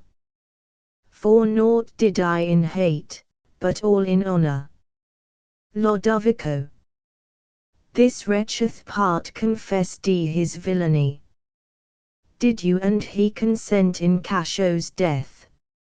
Othello. A. Cassio. Dear General, I never gave you cause. Othello. I do believe it, and I ask your pardon. Will you, I pray, demand that demidevil why he hath thus ensnared my soul and body? Iago. Demand me nothing. What you know, you know. From this time forth I never will speak word. Lodovico. What, not to pray? Gratiano. Torments will ope your lips. Othello. Well, thou dost best. Lodovico. Sir, you shall understand what hath befallen, which, as I think, you know not. Here is a letter found in the pocket of the slain Roderigo, and here another. The one of them imports the death of Cassio, to be undertook by Roderigo. Othello. O villain! Cassio. Most heathenish and most gross. Lodovico. Now here's another discontented paper, found in his pocket too, and this, it seems, Roderigo meant to have sent this damned villain, but that, belike, Iago in the interim came in and satisfied him. Othello. O the pernicious caitiff! How came you, Cassio, by that handkerchief that was my wife's? Cassio. I found it in my chamber. And he himself confessed but even now, that there he dropped it for a special purpose which wrought to his desire. Othello. O fool! Fool! Fool! Cassio. There is besides in Roderigo's letter, how he upbraids Iago, that he made him brave me upon the watch, whereon it came that I was cast. And even but now he spake, after long seeming dead, Iago hurt him, Iago set him on. Lodovico. You must forsake this room, and go with us. Your power and your command is taken off, and Cassio rules in Cyprus. For this slave, if there be any cunning cruelty that can torment him much and hold him long, it shall be his. You shall close prison arrest, till that the nature of your fault be known to the Venetian state. Come, bring away. Othello. Soft you, a word or two before you go. I have done the state some service, and they note no more of that. I pray you, in your letters, when you shall these unlucky deeds relate, speak of me as I am. Nothing extenuate, nor set down aught in malice. Then must you speak of one that loved not wisely, but too well, of one not easily jealous, but being wrought, perplexed in the extreme, of one whose hand, like the base Judean, threw a pearl away richer than all his tribe, of one whose subdued eyes, albeit unused to the melting mood, drop tears as fast as the Arabian trees their medicinal gum. Set you down this. And say besides, that in Aleppo once, where a malignant and a turbaned Turk beat a Venetian and traducked the state, I took by the throat the circumcised dog, and smote him, thus. Stabs himself. Lodovico. O bloody period! Gratiano. All that spoke is Mardi. Othello.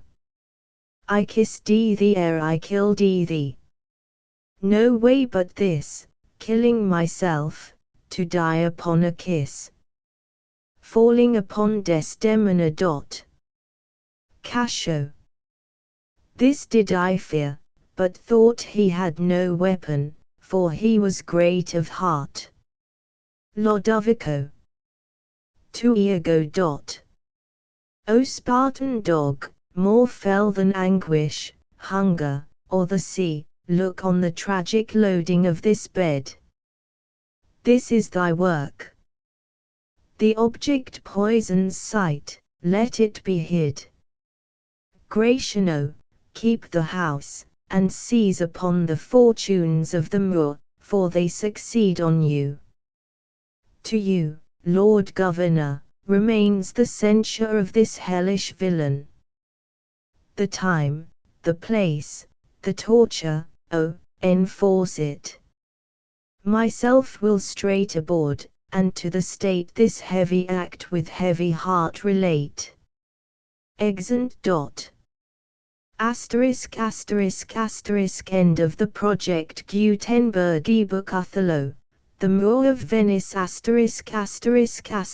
Updated editions will replace the previous one, the old editions will be renamed. Creating the works from print editions not protected by U.S. copyright law means that no one owns a United States copyright in these works, so the Foundation, and you, can copy and distribute it in the United States without permission and without paying copyright royalties.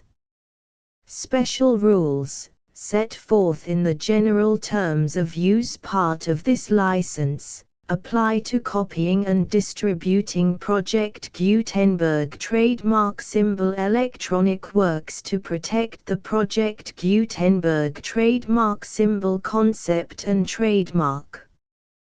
Project Gutenberg is a registered trademark, and may not be used if you charge for an ebook, except by following the terms of the trademark license, including paying royalties for use of the Project Gutenberg trademark. If you do not charge anything for copies of this ebook, complying with the trademark license is very easy. You may use this ebook for nearly any purpose such as creation of derivative works, reports, performances and research. Project Gutenberg ebooks may be modified and printed and given away. You may do practically anything in the United States with ebooks not protected by U.S. copyright law. Redistribution is subject to the trademark license, especially commercial redistribution. Start. Full license. The full Project Gutenberg license. Please read this before you distribute or use this work to protect the Project Gutenberg trademark symbol mission of promoting the free distribution of electronic works. By using or distributing this work, or any other work associated in any way with the phrase Project Gutenberg, you agree to comply with all the terms of the full Project Gutenberg trademark symbol license available with this file or online at www.gutenberg.org/license. Section 1. General Terms of Use and Redistributing Project Gutenberg Trademark Symbol Electronic Works 1.0. By reading or using any part of this Project Gutenberg trademark symbol electronic work, you indicate that you have read, understand, agree to and accept all the terms of this license and intellectual property, trademark/copyright, agreement. If you do not agree to abide by all the terms of this agreement, you must cease using and return or destroy all copies of Project Gutenberg trademark symbol electronic works in your possession. If you paid a fee for obtaining a copy of or access to a Project Gutenberg trademark symbol electronic work and you do not agree to be bound by the terms of this agreement, you may obtain a refund from the person or entity to whom you paid the fee as set forth in paragraph 1.e.8. 1.b Project Gutenberg is a registered trademark. It may only be used on or associated in any way with an electronic work by people who agree to be bound by the terms of this agreement. There are a few things that you can do with most Project Gutenberg trademark symbol electronic works even without complying with the full terms of this agreement. See paragraph 1.c below. There are a lot of things you can do with Project Gutenberg trademark symbol electronic works if you follow the terms of this agreement and help preserve free future access to Project Gutenberg trademark symbol electronic works. See paragraph 1.e below. 1.c The Project Gutenberg Literary Archive Foundation, the Foundation or PGLAF, owns a compilation copyright in the collection of Project Gutenberg trademark symbol electronic works. Nearly all the individual works in the collection are in the public domain in the United States. If an individual work is unprotected by copyright law in the United States and you are located in the United States, we do not claim a right to prevent you from copying, distributing, performing, displaying or creating derivative works based on the work as long as all references to Project Gutenberg are removed. Of course, we hope that you will support the Project Gutenberg trademark symbol mission of promoting free access to electronic works by freely sharing Project Gutenberg trademark symbol works in compliance with the terms of this agreement for keeping the Project Gutenberg trademark symbol name associated with the work. You can easily comply with the terms of this agreement by keeping this work in the same format with its attached full Project Gutenberg trademark symbol license when you share it without charge with others. 1.d The copyright laws of the place where you are located also govern what you can do with this work. Copyright laws in most countries are in a constant state of change. If you are outside the United States, check the laws of your country in addition to the terms of this agreement before downloading, copying, displaying, performing, distributing or creating derivative works based on this work or any other Project Gutenberg trademark symbol work. The Foundation makes no representations concerning the copyright status of any work in any country other than the United States. 1.e Unless you have removed all references to Project Gutenberg. 1.e.1 The following sentence, with active links to, or other immediate access to, the full Project Gutenberg trademark symbol license must appear prominently whenever any copy of a Project Gutenberg trademark symbol work, any work on which the phrase Project Gutenberg appears, or with which the phrase Project Gutenberg is associated, is accessed, displayed, performed, viewed, copied or distributed. This ebook is for the use of anyone anywhere in the United States and most other parts of the world at no cost and with almost no restrictions whatsoever. You may copy it, give it away or reuse it under the terms of the Project Gutenberg license included with this ebook or online at www.gutenberg.org. If you are not located in the United States, you will have to check the laws of the country where you are located before using this ebook. 1.e.2 If an individual Project Gutenberg trademark symbol electronic work is derived from texts not protected by U.S. copyright law, does not contain a notice indicating that it is posted with permission of the copyright holder, the work can be copied and distributed to anyone in the United States without paying any fees or charges.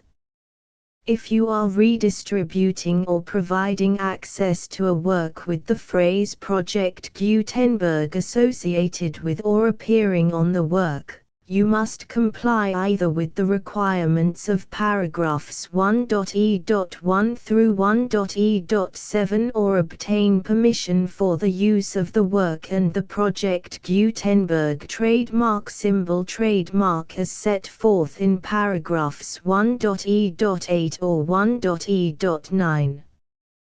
1.e.3 If an individual Project Gutenberg trademark symbol electronic work is posted with the permission of the copyright holder, your use and distribution must comply with both paragraphs 1.e.1 through 1.e.7 and any additional terms imposed by the copyright holder.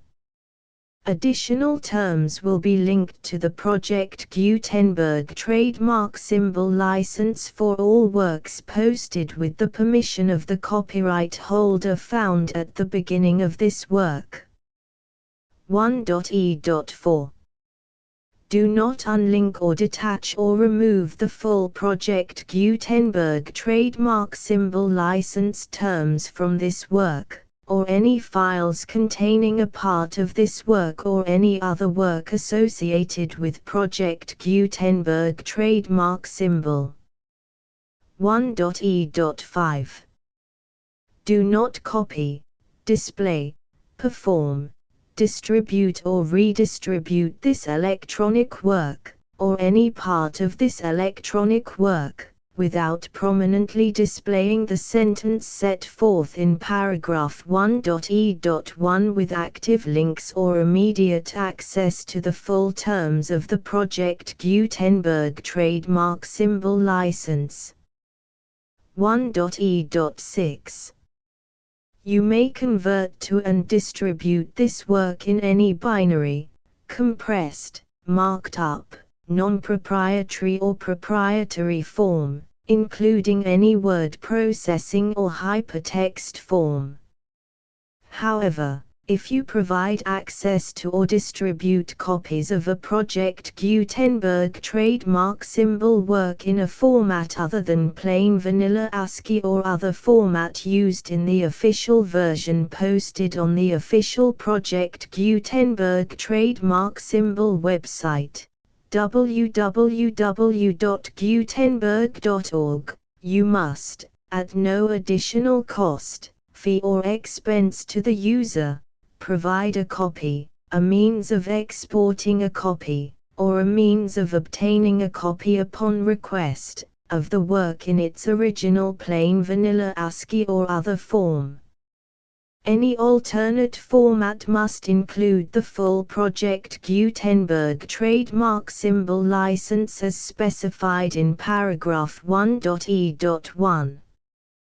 1.e.7 Do not charge a fee for access to, viewing, displaying, performing, copying or distributing any Project Gutenberg trademark symbol works unless you comply with paragraph 1.e.8 or 1.e.9. 1.e.8 You may charge a reasonable fee for copies of or providing access to or distributing Project Gutenberg trademark symbol electronic works provided that You pay a royalty fee of 20% of the gross profits you derive from the use of Project Gutenberg trademark symbol works calculated using the method you already use to calculate your applicable taxes. The fee is owed to the owner of the Project Gutenberg trademark symbol trademark, but he has agreed to donate royalties under this paragraph to the Project Gutenberg Literary Archive Foundation. Royalty payments must be paid within 60 days following each date on which you prepare, or are legally required to prepare, your periodic tax returns. Royalty payments should be clearly marked as such and sent to the Project Gutenberg Literary Archive Foundation at the address specified in Section 4. Information about donations to the Project Gutenberg Literary Archive Foundation. You provide a full refund of any money paid by a user who notifies you in writing, or by email, within 30 days of receipt that he does not agree to the terms of the full Project Gutenberg trademark symbol license. You must require such a user to return or destroy all copies of the works possessed in a physical medium and discontinue all use of and all access to other copies of Project Gutenberg trademark symbol works. You provide, in accordance with paragraph 1.f.3, a full refund of any money paid for a work or a replacement copy, if a defect in the electronic work is discovered and reported to you within 90 days of receipt of the work. You comply with all other terms of this agreement for free distribution of Project Gutenberg trademark symbol works. 1.e.9.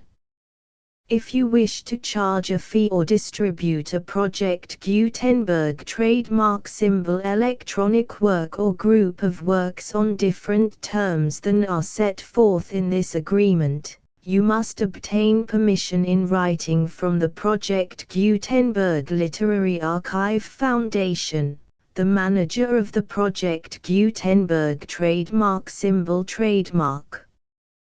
Contact the Foundation as set forth in Section 3 below. 1.f1.f.1. Project Gutenberg volunteers and employees expend considerable effort to identify, do copyright research on, transcribe and proofread works not protected by U.S. copyright law in creating the Project Gutenberg trademark symbol collection. Despite these efforts, Project Gutenberg trademark symbol electronic works, and the medium on which they may be stored, may contain defects such as, but not limited to, incomplete, inaccurate or corrupt data, transcription errors, a copyright or other intellectual property infringement, a defective or damaged disk or other medium, a computer virus, or computer codes that damage or cannot be read by your equipment. 1.f.2. Limited warranty, disclaimer of damages, except for the right of replacement or refund described in paragraph 1.f.3, the Project Gutenberg Literary Archive Foundation, the owner of the Project Gutenberg trademark symbol trademark, and any other party distributing a Project Gutenberg trademark symbol electronic work under this agreement, disclaim all liability to you for damages, costs and expenses, including legal fees. You agree that you have no remedies for negligence, strict liability, breach of warranty or breach of contract except those provided in paragraph 1.f.3. You agree that the Foundation, the trademark owner, and any distributor under this agreement will not be liable to you for actual, direct, indirect, consequential, punitive or incidental damages even if you give notice of the possibility of such damage. 1.f.3 Limited right of replacement or refund. If you discover a defect in this electronic work within 90 days of receiving it, you can receive a refund of the money, if any, you paid for it by sending a written explanation to the person you received the work from. If you received the work on a physical medium, you must return the medium with your written explanation. The person or entity that provided you with the defective work may elect to provide a replacement copy in lieu of a refund.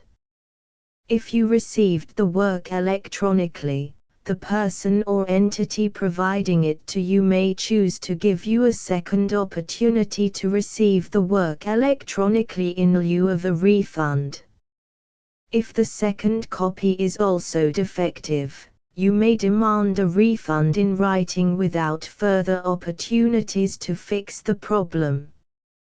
1.f.4 Except for the limited right of replacement or refund set forth in paragraph 1.f.3, this work is provided to you as is, with no other warranties of any kind, express or implied, including but not limited to warranties of merchantability or fitness for any purpose. 1.f.5 Some states do not allow disclaimers of certain implied warranties or the exclusion or limitation of certain types of damages. If any disclaimer or limitation set forth in this agreement violates the law of the state applicable to this agreement, the agreement shall be interpreted to make the maximum disclaimer or limitation permitted by the applicable state law. The invalidity or unenforceability of any provision of this agreement shall not void the remaining provisions. 1.f.6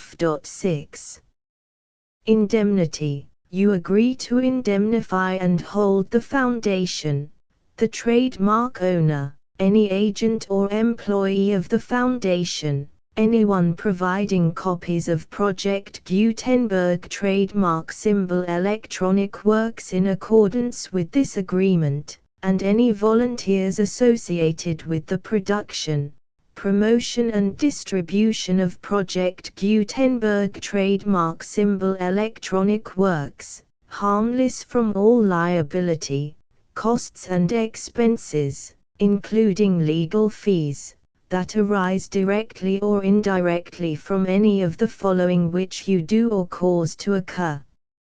A. Distribution of this or any Project Gutenberg trademark symbol work. B. Alteration, modification, or additions or deletions to any Project Gutenberg trademark symbol work, and c. Any defect you cause. Section 2. Information about the mission of Project Gutenberg trademark symbol. Project Gutenberg trademark symbol is synonymous with the free distribution of electronic works in formats readable by the widest variety of computers, including obsolete, old, middle-aged and new computers. It exists because of the efforts of hundreds of volunteers and donations from people in all walks of life. Volunteers and financial support to provide volunteers with the assistance they need are critical to reaching Project Gutenberg trademark symbol's goals and ensuring that the Project Gutenberg trademark symbol collection will remain freely available for generations to come. In 2001, The Project Gutenberg Literary Archive Foundation was created to provide a secure and permanent future for Project Gutenberg trademark symbol and future generations. To learn more about the Project Gutenberg Literary Archive Foundation and how your efforts and donations can help, see sections 3 and 4 and the Foundation information page at www.gutenberg.org. Section 3. Information about the Project Gutenberg Literary Archive Foundation. The Project Gutenberg Literary Archive Foundation is a non-profit 501(c)(3) educational corporation organized under the laws of the state of Mississippi and granted tax-exempt status by the Internal Revenue Service. The Foundation's IN or Federal Tax Identification Number is 64-6221541. Contributions to the Project Gutenberg Literary Archive Foundation are tax-deductible to the full extent permitted by U.S. federal laws and your state's laws. The Foundation's business office is located at 809 North 1500 West, Salt Lake City, UT 84116, 801-596-1887. Email contact links and up-to-date contact information can be found at the Foundation's website and official page at www.gutenberg.org/contact section 4.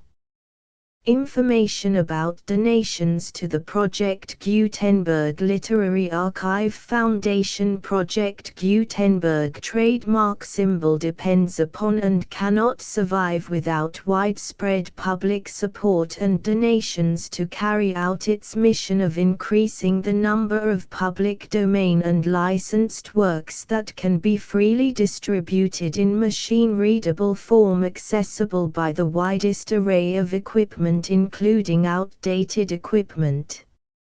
Many small donations, $1 to $5,000, are particularly important to maintaining tax-exempt status with the IRS. The Foundation is committed to complying with the laws regulating charities and charitable donations in all 50 states of the United States. Compliance requirements are not uniform and it takes a considerable effort, much paperwork and many fees to meet and keep up with these requirements. We do not solicit donations in locations where we have not received written confirmation of compliance. To send donations or determine the status of compliance for any particular state, visit www.gutenberg.org/donate. While we cannot and do not solicit contributions from states where we have not met the solicitation requirements, we know of no prohibition against accepting unsolicited donations from donors in such states who approach us with offers to donate. International donations are gratefully accepted, but we cannot make any statements concerning tax treatment of donations received from outside the United States. U.S. laws alone swamp our small staff.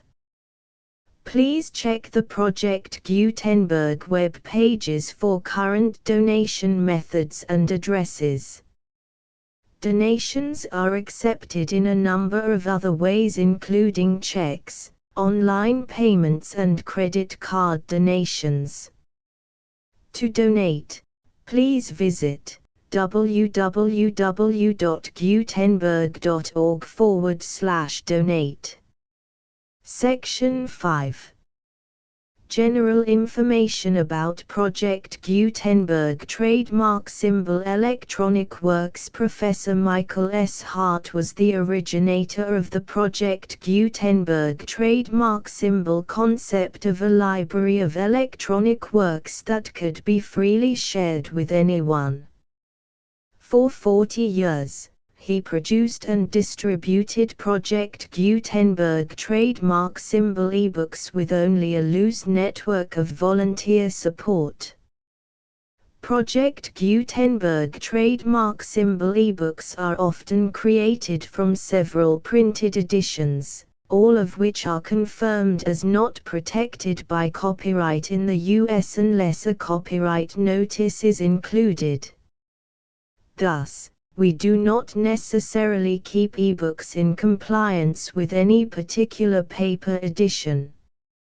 Most people start at our website, which has the main PG search facility, www.gutenberg.org. This website includes information about Project Gutenberg trademark symbol, including how to make donations to the Project Gutenberg Literary Archive Foundation, how to help produce our new ebooks, and how to subscribe to our email newsletter to hear about new ebooks.